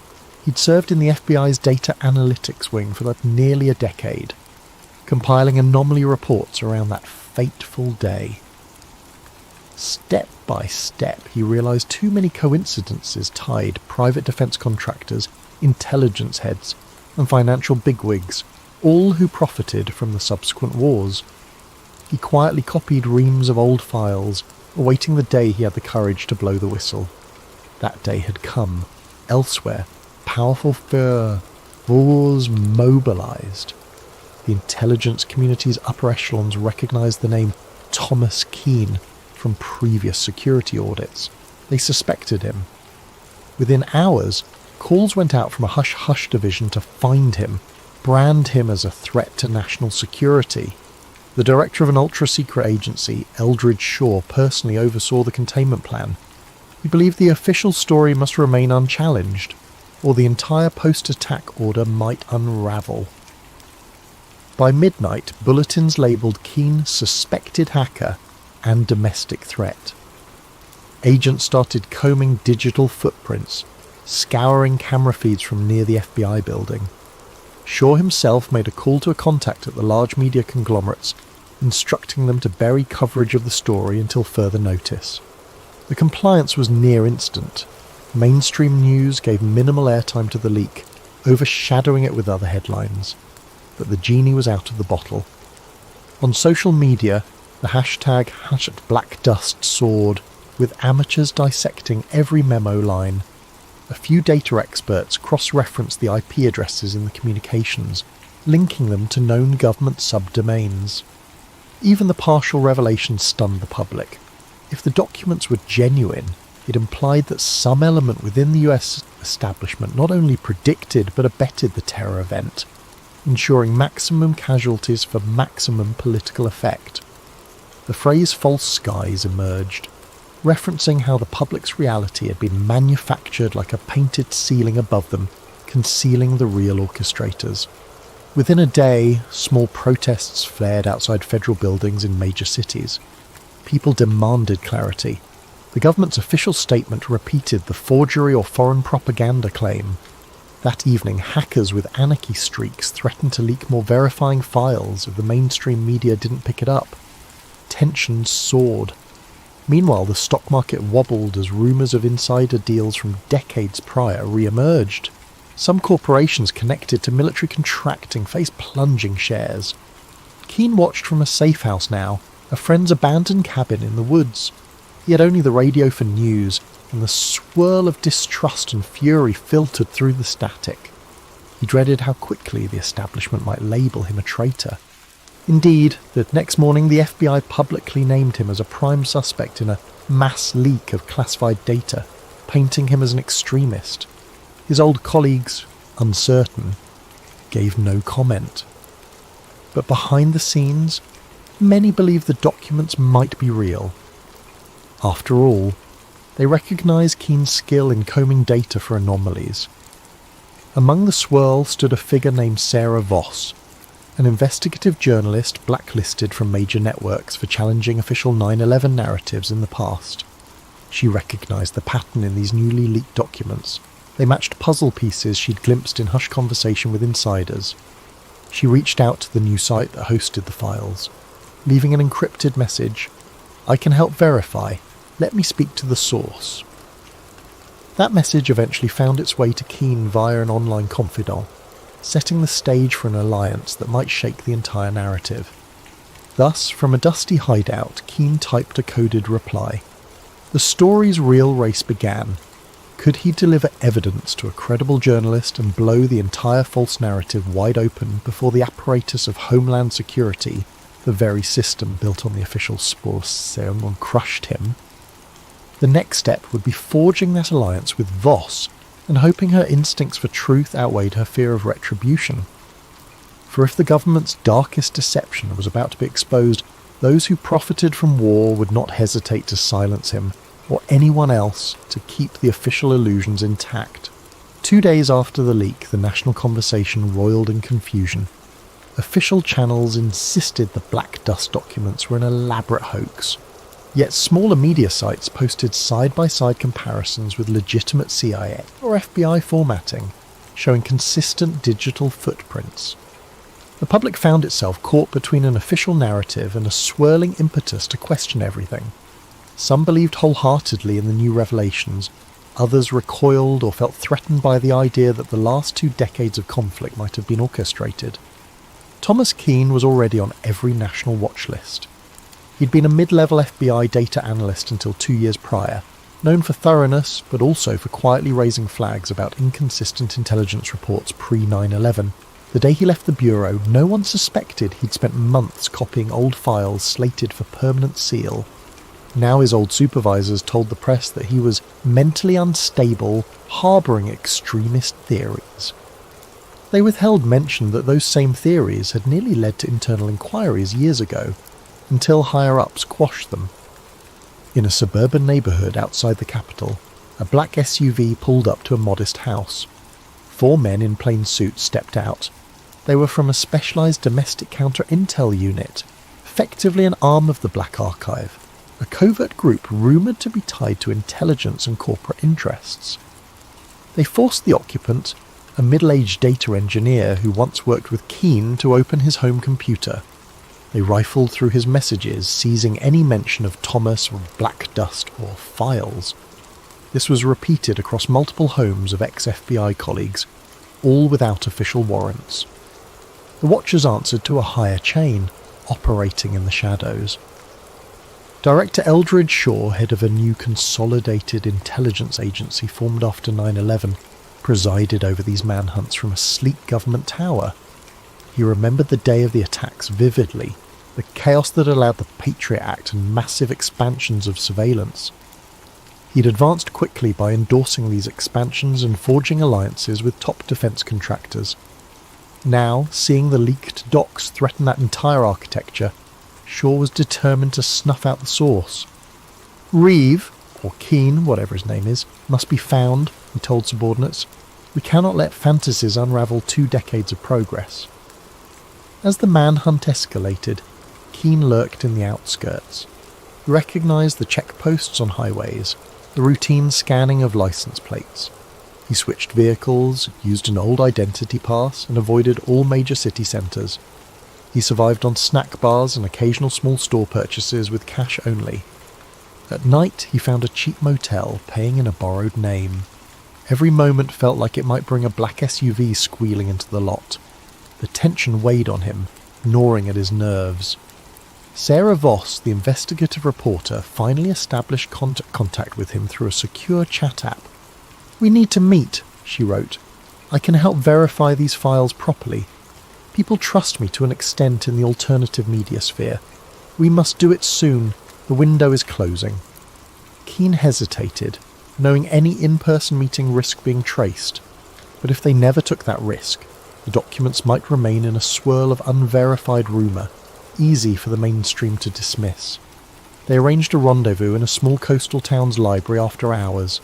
The next day, as Keane approached the library, he spotted an unmarked sedan idling in the parking lot. Fear pricked him. Watchers might be tailing. To confirm, he looped around the block. The sedan didn't move, possibly just a random visitor. Summoning courage, he stepped inside. Voss, a tall woman with a worn leather jacket, recognised him from the scattered photos circulated in the media. They sat in a corner among dusty shelves. She offered a handshake, voice calm but urgent. "Thomas, I believe you. The official story has always had holes. Let's finalise the proof so we can break it wide open." Keane exhaled relief, sliding a small USB drive across the table. "This is a more complete set than what was posted. Contains direct memos about the stand-down orders, the deals with defence contractors, the flight path manipulations. Also internal emails referencing the hijackers as assets gone rogue." He paused, tears flickering in his eyes. "They used the tragedy for indefinite war, Sarah. They let it happen, or worse, engineered it." Sarah's breath caught. She skimmed a few files on her laptop, eyes widening at references to bank accounts, coded references to Operation Silence. She nodded. "This is explosive, but we need a big platform, enough to force coverage. If we just post it on my blog, they'll discredit or block it. We'll get shut down." She explained a plan. Find a mainstream journalist with a rebellious streak, or do a well-publicised live event that too many watchers can't black out entirely. Suddenly, a muffled scuffle at the library entrance startled them. A figure in dark clothes peered in, Keane tensed. Sarah pressed the laptop closed. They ducked behind shelves as footsteps approached, but the library's old caretaker bumbled out, greeting them obliviously. The suspicious figure, glimpsed through the glass, retreated. Possibly a false alarm, possibly a watcher verifying the location. They parted ways quickly, agreeing to meet again in 48 hours near a major city, planning an infiltration of a local news station that might still allow an unfiltered broadcast. Danger soared. If watchers caught wind of their plan, they'd likely come down with lethal force. That evening, Keane received a frantic text from a friend who had once helped him interpret old FA logs. "One of our guys is dead. A boat accident. They're picking us off." The message cut short. Keane shuddered. The watchers had begun eliminating secondary sources who could confirm the leak's authenticity. He realised the ephemeral window for truth was closing. On the streets, protests flared up as rumours swirled of official foreknowledge. Some saw it as disrespectful to the memory of the victims. Others believed the truth must come out no matter how painful. The government, for its part, ramped up a rhetorical war on misinformation. Director Shaw delivered a short, ominous address. vowing that domestic agitators spreading baseless conspiracies will be brought to justice. Among the swirling chaos, Sarah discovered partial references in the documents to a deeper archive. The Saturn Files, an intelligence ledger tracking post-attack financial flows from official budgets to clandestine owners. If they found that ledger's location, they could show the money trail behind the war expansions. That might be the final nail in the coffin of the official story. They needed it, but time was short. Thus the manhunt overshadowed all. Helicopters roamed certain highways, random car searches increased, and the populace grew uneasy, sensing the government's fear that the leak might be real. Keane ducked from motel to motel, adopting new disguises. Soon, though, his luck would run out, or he'd have to risk a direct showdown, trusting the thunder of public outrage to keep him alive. Little did he realise, the Watchers were about to tighten the net, deploying a Black Ops team to ensure the leak never reached unstoppable momentum. If Keane couldn't outmaneuver them long enough to break the final evidence, the official illusions would remain intact. If he did, though, the entire structure of post-attack governance might collapse. The next moves would determine everything. The following week saw Thomas Keane evading Watchers by day and collaborating with Sarah Voss by night, each meeting more urgent than the last. They discovered references to the Saturn Files scattered in older CIA memos. Allegedly, it was an encrypted database that meticulously traced the money funneling to defence contractors, oil conglomerates and political campaigns in the immediate weeks after the catastrophic event. If authentic, it would confirm the real motive behind the orchestrated false flag: indefinite war and profiteering. At a safe house borrowed from an old contact of Sarah's, they pored over these hints by lamplight. Among the digital shards was a location clue: a retired NSA facility on the outskirts of a southwestern desert, defunct but rumoured to store old backups. "We find that offline archive," Sarah said. "We can copy the Saturn Files in raw form. That's the smoking gun." Keane nodded, though dread of infiltration weighed on him. Between them, they had minimal resources: a battered car, a few $1,000s in cash, and a handful of laptops. The Watchers, on the other hand, had near limitless means: drones, infiltration teams, access to every camera feed in the nation. But the Watchers didn't fully expect them to attempt to break in at a presumably abandoned facility, so maybe the element of surprise worked in their favour. Director Eldridge Shaw ramped up the clampdown. The official narrative shaped the public mind. A rogue ex-FBI analyst has unleashed foreign-forged documents aimed at undermining national security. Many believed it, but a growing minority saw government overreach, especially after multiple suspicious accidents claimed the lives of other potential whistleblowers. People asked, if it's so false, why chase and kill so aggressively? In one instance, a known data archivist was found shot in his home, with the press labelling it a botched robbery, ignoring the data archivist's link to the leaked material. On social media, black dust soared.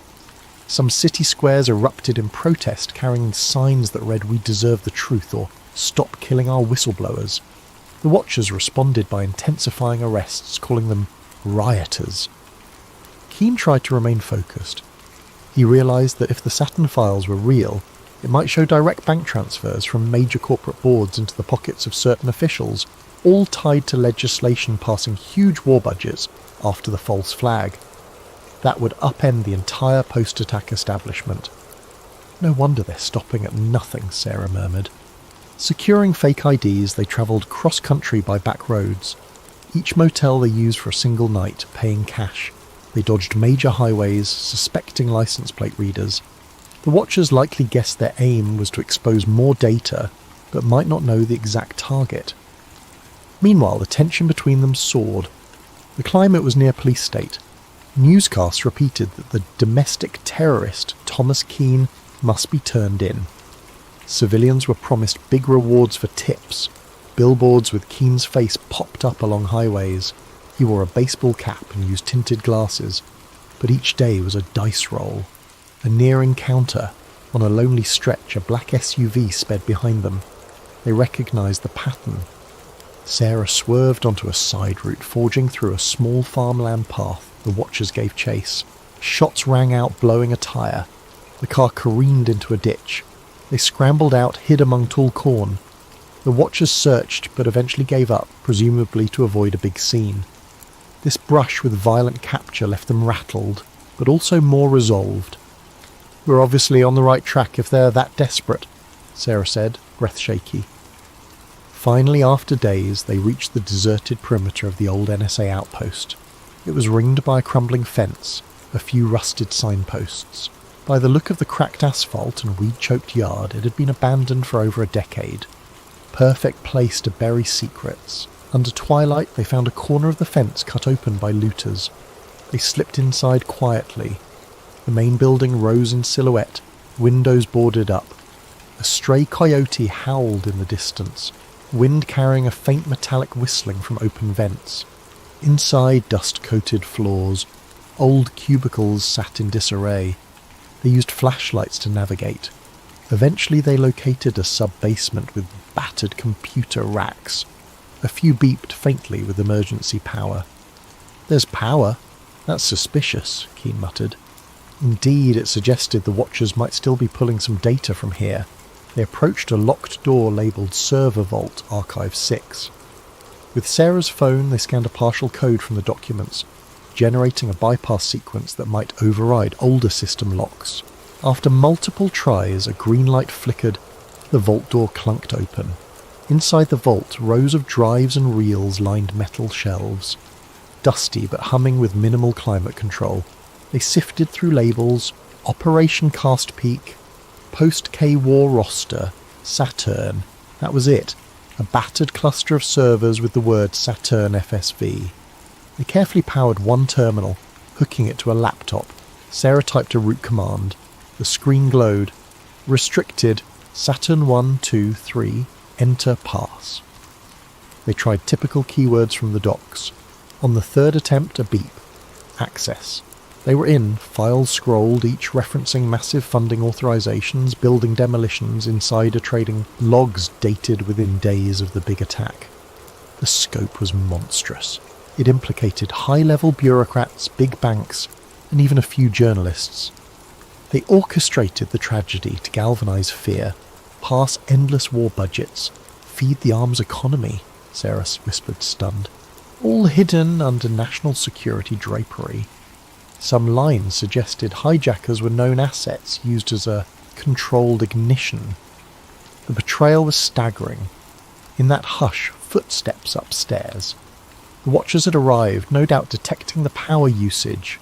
"We must copy this now," Keane said, launching a data transfer to multiple external drives. Meanwhile, Sarah prepared to kill lights and hide, but the watchers rushed down, flashlights slicing through gloom. Gunfire echoed. Bullets pinged off server racks. Sarah huddled behind a console, returning fire with a small pistol she carried. Keane initiated an upload, hooking the server to a secure satellite link via a portable router. The watchers advanced. He typed frantically, the progress bar inching along, transmission at 10%. Then Director Shaw himself stepped in. "Stop!" he roared, voice reverberating in the metal corridor. "Keane, you have no idea what you're unleashing. The stability of entire alliances depends on burying that day's complexities." Shots resumed. Sarah took a graze to her shoulder, but kept the watchers pinned. The bar reached 50%. Shaw barked an order to lob a small explosive. They tossed a flashbang. The ear-shattering pop disoriented them. The watchers closed in, tackling Sarah. Another pinned Keane. The laptop screen cracked under a boot. The upload froze at 80%. In the struggle, Keane twisted free, smashing a guard's face with the laptop, which ironically forced the laptop back to life. The watchers tried to pull cables. Meanwhile, a stray bullet hit a server coolant line. Steam hissed. The infiltration team realized this was too risky. The entire place might go up. Shaw advanced on Keane, gun raised. "You can die here with your illusions, or you can vanish quietly. The truth will never see daylight." Suddenly an explosion from the coolant line triggered a chain reaction in the old power system. Fire licked the corners, sending watchers scrambling. Sarah crawled to safety. Keen, battered, saw the upload bar at 98%. He roared in defiance, pressing a final keystroke to confirm. The system beeped success. The watchers realised the data had been sent out, unstoppable now. Furious, one aimed at Keen's chest. A final shot rang out. Darkness overcame him. The watchers yanked the cable, but it was too late. The Saturn files had presumably reached a safe node on the open web. Alarms beeped. The facility's meltdown forced a hurried retreat. In the swirling smoke, Sarah was dragged away by an explosion's concussive wave. The watchers grabbed shore, retreating. The entire sub-basement collapsed in flame and dust. For all they knew, Keen perished under the rubble. But the watchers had lost the bigger war. The Saturn files were free. Within hours, a torrent of new evidence, the Saturn files, flooded the internet. Anonymous activists, archivists, and journalists worldwide mirrored the data. Even as official agencies tried to block or discredit it, the story soared across social media, overshadowing government censorship efforts. Original documents codenamed Operation White Dawn, some Project Switchboard, commissioned for Filter some Rossi, provided stark details. Insider collusion with extremist groups, advanced planning to ensure that attacks triggered panic and indefinite war mobilization, international reaction. Allies demanded urgent clarifications from Washington. Rival nations called for an emergency UN session. The general public, seeing internal memos where top officials weighed acceptable civilian losses for strategic advantage, reeled in fury. Large-scale protests ignited in multiple capitals. People demanded resignations. The entire intelligence apparatus faced the biggest crisis of legitimacy since the day it was formed. Meanwhile, the White House insisted the documents were tampered forgeries, but the mass of cross-corroboration was overwhelming. Anonymous data scientists validated digital signatures, timestamps, usage logs consistent with 20-year-old records. Even some mid-level intelligence employees, shaken by the revelations, publicly confirmed the authenticity. Back home, in the US, the meltdown was immediate. Rallies erupted outside major government buildings, calling for arrests of those named in the files. Corporate board members from arms manufacturing companies faced lawsuits. The stock market dived, particularly for defence sector stocks. Over time, entire boards resigned, some fleeing the country. Various retired generals disclaiming involvement or giving partial confessions fueled headlines. The public found itself torn between anger, betrayal, and heartbreak, reliving the trauma of that fateful day under a horrifying new lens. Media torn. Some mainstream outlets quickly pivoted, acknowledging the new data as genuine after initial attempts to bury it. High-profile anchors apologised for previously parroting the official story. Others doubled down on patriotic narratives, ironically fueling further distrust. The swirl of disinformation versus actual data soared, but the raw evidence was too extensive to suppress. "You can't close the barn door after the horse has fled," a commentator said. "The entire architecture of post-attack policy is under question." Director Eldridge Shaw attempted a grand press conference to reassert authority, but the crowd drowned him in jeers. Calls for congressional hearings soared. In a last-chance effort, Shaw's office declared a national security emergency, urging martial law to keep order. That, ironically, only inflamed dissent. Certain states refused to cooperate. Over the next weeks, the old alignment of power began fracturing. Investigations launched from multiple angles, with newly emboldened lawmakers prosecuting those who orchestrated the post-attack expansions for personal gain. Sarah Voss emerged from the southwestern fiasco battered but alive. She revealed how Watchers had infiltrated that abandoned NSA site, how Keen died a hero finalising the upload. She published a moving column titled "One Man's Last Key Press," describing how, in a swirl of gunfire, Keen completed the Saturn files transmission, ensuring no one could bury it. The piece went viral, shaping the public's view of Keen as a tragic whistleblower who gave everything for the truth. At the local level, families of 9/11 victims demanded new trials. The old official commissions were discredited. People realised entire reams of contradictory evidence had been sealed. Even the original investigators admitted they'd been misled or threatened. The emotional toll soared once more. Many felt as though they'd been lied to for decades about the biggest national tragedy. A wave of introspection overcame the country. How had fear become so profitable, and how did good people allow it? Internationally, alliances that had supported the war on terror felt betrayed. Some withdrew forces from contested regions. Others launched their own parliamentary investigations, suspecting shared complicity. The world order that was shaped after the attack started crumbling, replaced by an uncertain future. Some dared to hope it meant a less militarised approach. Others worried that new extremist groups might exploit the chaos. In the midst of all this, rumours circulated that Thomas Keane might still be alive, sightings in some far-off place, yet no concrete proof existed. Official statements considered him presumed deceased. If he survived, he might have chosen the anonymity of an unknown identity, having done what he set out to do. 6 months later, a massive Senate hearing convened. Top officials were subpoenaed. The public watched enthralled as ex-generals, ex-CEOs, and ex-administration figures from 20 years prior faced grilling.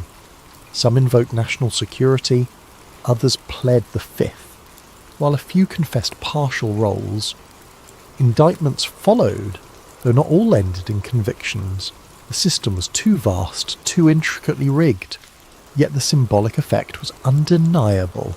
Never again would the official story be accepted unchallenged. At the same time, Sarah Voss launched an independent media platform broadcasting daily updates on the False Skies Inquiry. People from across the spectrum contributed testimonies, documents, or personal stories of how they'd suspect hush-ups. Freed from blacklists, she soared as a public figure, championing the cause of government accountability. A year after the Saturn Files meltdown, a new memorial was erected near the site of the original 9/11 tragedy. A statue depicting a single figure pressing a key, a reflection of Keane's final act. The inscription read, "They took truth from us in the shadows, he brought it back in the light." Visitors left flowers, some seeking solace that the realm of power had at least partially been unmasked. Epilogue. In a quiet coastal town, a fisherman swore he recognised a man from a circulated photo. Older, hair bleached by salt and sun, eyes weighed with sadness. The man told him he used to work for the government, but no more. He spoke of illusions and the cost of unveiling them. Then he vanished at sunrise, leaving only a single battered flash drive behind. If it was Thomas Keane, he apparently chose a wandering fate, letting the world handle the legacy of his bombshell leak. Public trust in large institutions remained shaken. Some remained furious, others hopeful that a new transparency might arise. In the corners of the internet, conspiracy watchers debate if the watchers still exist, planning new false flags. But for now, the greatest deception in modern times has been laid bare. The name Black Dust stands as a testament to the unstoppable power of truth once it's unleashed. In the hush that follows, the final note, they used fear to shape the world, but one day fear lost. The truth soared free, and the illusions that once cloaked the skies were shattered in a single day.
Tonight we're delving into a conspiracy thriller titled Dark Side of the Truth, a moon landing conspiracy thriller. It's set in the year 2025, yet it digs into events that occurred more than half a century ago, or so the official history says. Our protagonist, Elliot Graves, isn't the typical tinfoil hat conspiracy theorist. He's a rational, investigative journalist who's built his reputation on skepticism and fact-checking. But his life takes a sharp turn when he receives a mysterious reel of 16mm film, suggesting that one of humanity's greatest achievements, the 1969 moon landing, was staged on a secret set. As we progress through the story, you'll meet characters with their own moral compasses, locked in a deadly dance. There's Sam Reyes, a sharp-witted former NASA engineer who knows more about the organization's secrets than is probably safe. Dr. Bernard Calloway, an aging whistleblower haunted by regrets and memories so dangerous they could sign his death warrant. And lurking in the shadows is Agent Jonathan Kane, an operative who believes that national security demands certain truths remain buried, forever if need be. Expect twists at every corner. A single piece of film can become the spark that ignites an inferno of questions. If the moon landing was faked, what happened to the real astronauts? Could an entire government organization keep such a massive secret under wraps for 5 decades? And how far will those in power go to ensure the lie never sees the light of day? In this narrative, trust is a fleeting commodity. Allies turn to enemies. Illusions of safety crumble under the relentless pursuit of those who believe the ends justify the means. Most of all, this is a story about the cost of truth.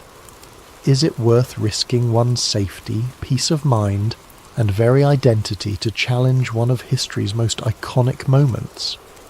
Would you stand your ground if the price were everything you hold dear?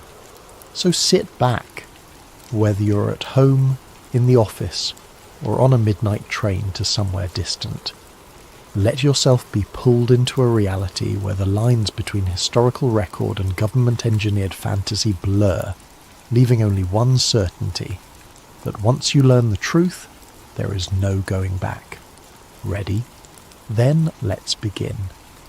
In just a moment, we'll step into part 1, where a mysterious package arrives on Elliot Graves' doorstep, sending him hurtling into a hidden world of secrets and illusions.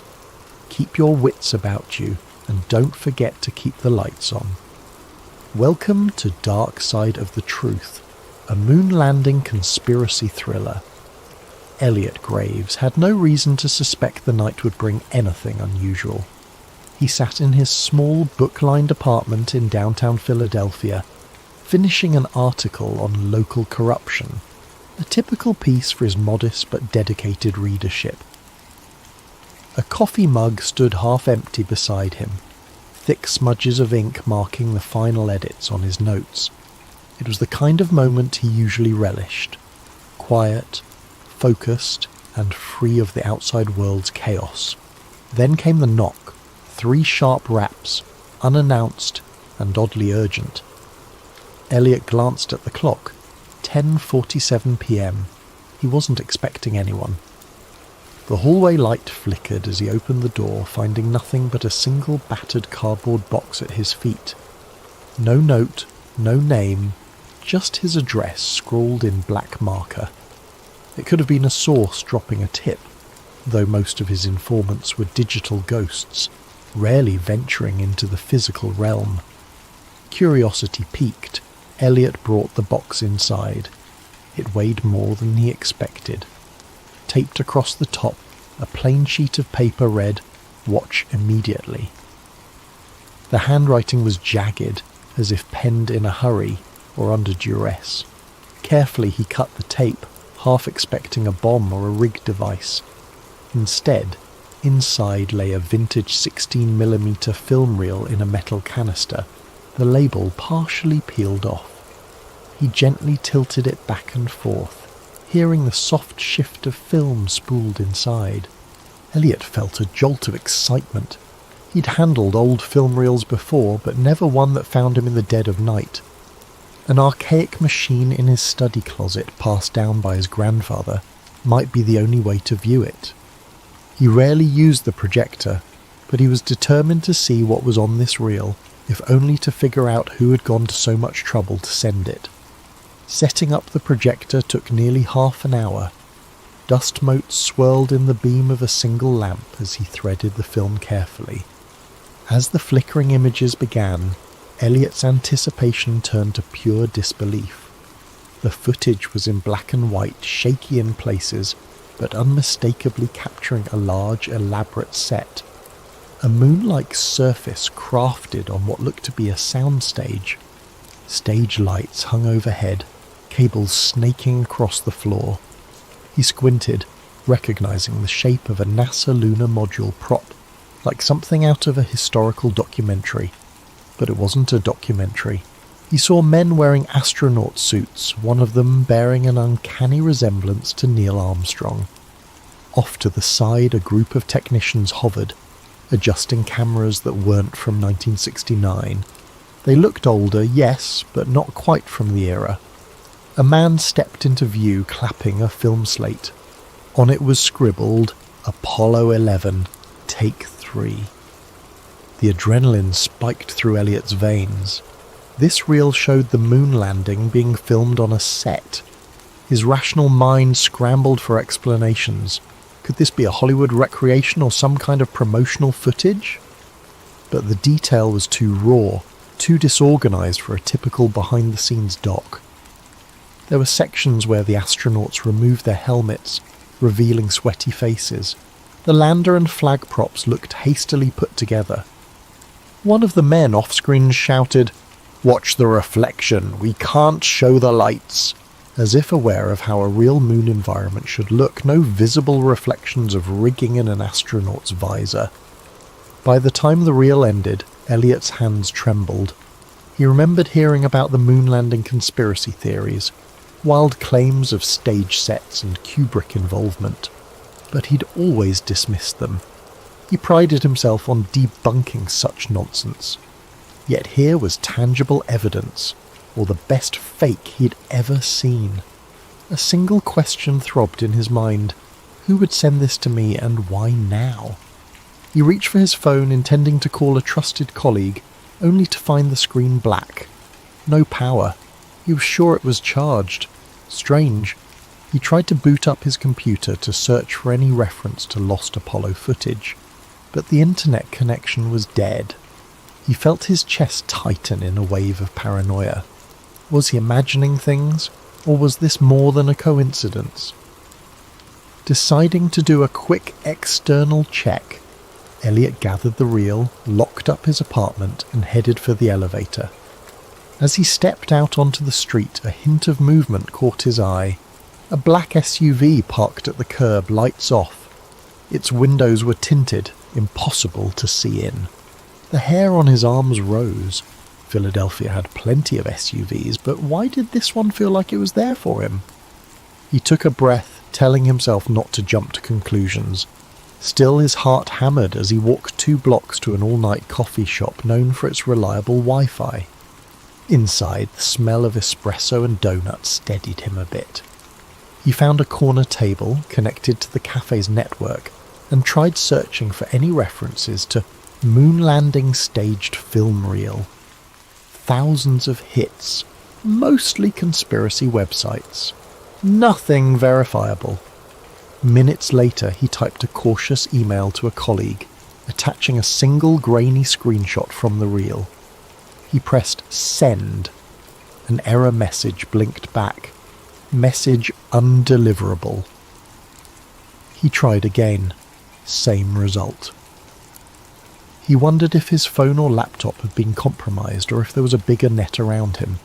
The idea of being watched in real time chilled him.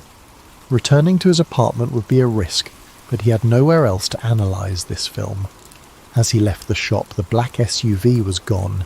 Instead, a grey sedan sat across the street, engine running. Elliot inhaled sharply and hailed a cab. If someone was tailing him, best to lose them in traffic. The entire ride he cradled the film canister on his lap, heart pounding. He found himself muttering under his breath, "It can't be real, it can't be real." Yet some buried part of him whispered that it might be. If so, everything he understood about American history was about to unravel, and he was holding the thread that could unspool it all. Little did he know that before sunrise he'd be a fugitive in his own city, hunted by forces who had protected this secret for over 50 years. And the package was only the beginning. Elliot's morning came too soon, and with far more chaos than he could handle. He hadn't slept. Fear and excitement drove him to sift through every frame of the film reel, making notes, snapping photos with a spare camera he'd found in an old drawer.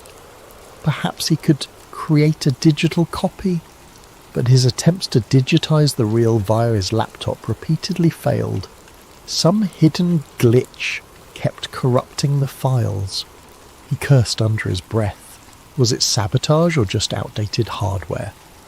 At first light, he ventured to his usual contact for obscure intel, a quiet archivist named Harriet, who worked at the local historical society. He hoped she might authenticate the film's physical materials. Harriet was meticulous with details, and if anyone could confirm the reel's age, it would be her. The society's building was a grand relic, all marble floors and dusty exhibits. Elliot found Harriet in a back office, squinting through a magnifying glass at a centuries-old map. She looked up, alarmed by his frantic posture. Without preamble, he passed her the film canister. "I need to know if this is genuinely from 1969, he whispered, glancing around as if the walls had ears. Harriet frowned at his secrecy but began her inspection. She murmured something about the film's brand markings, the chemical composition of older film stock, and how certain colour-coded edges could pin down the manufacturing date. Within half an hour she had her verdict. "This reel does appear to be from the late 1960s.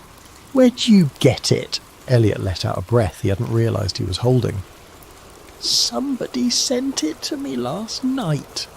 He hesitated, debating how much to reveal. Before he could continue, Harriet's phone rang. She picked it up, and her expression clouded as she listened. Yes, he's here," she said, a tremor in her voice. He backed away, panic flaring. Was Harriet being told to stall him? He mouthed, "Hang up," but Harriet just stared at him wide-eyed. Elliot snatched the phone from her hand. "Hello," he said into the receiver.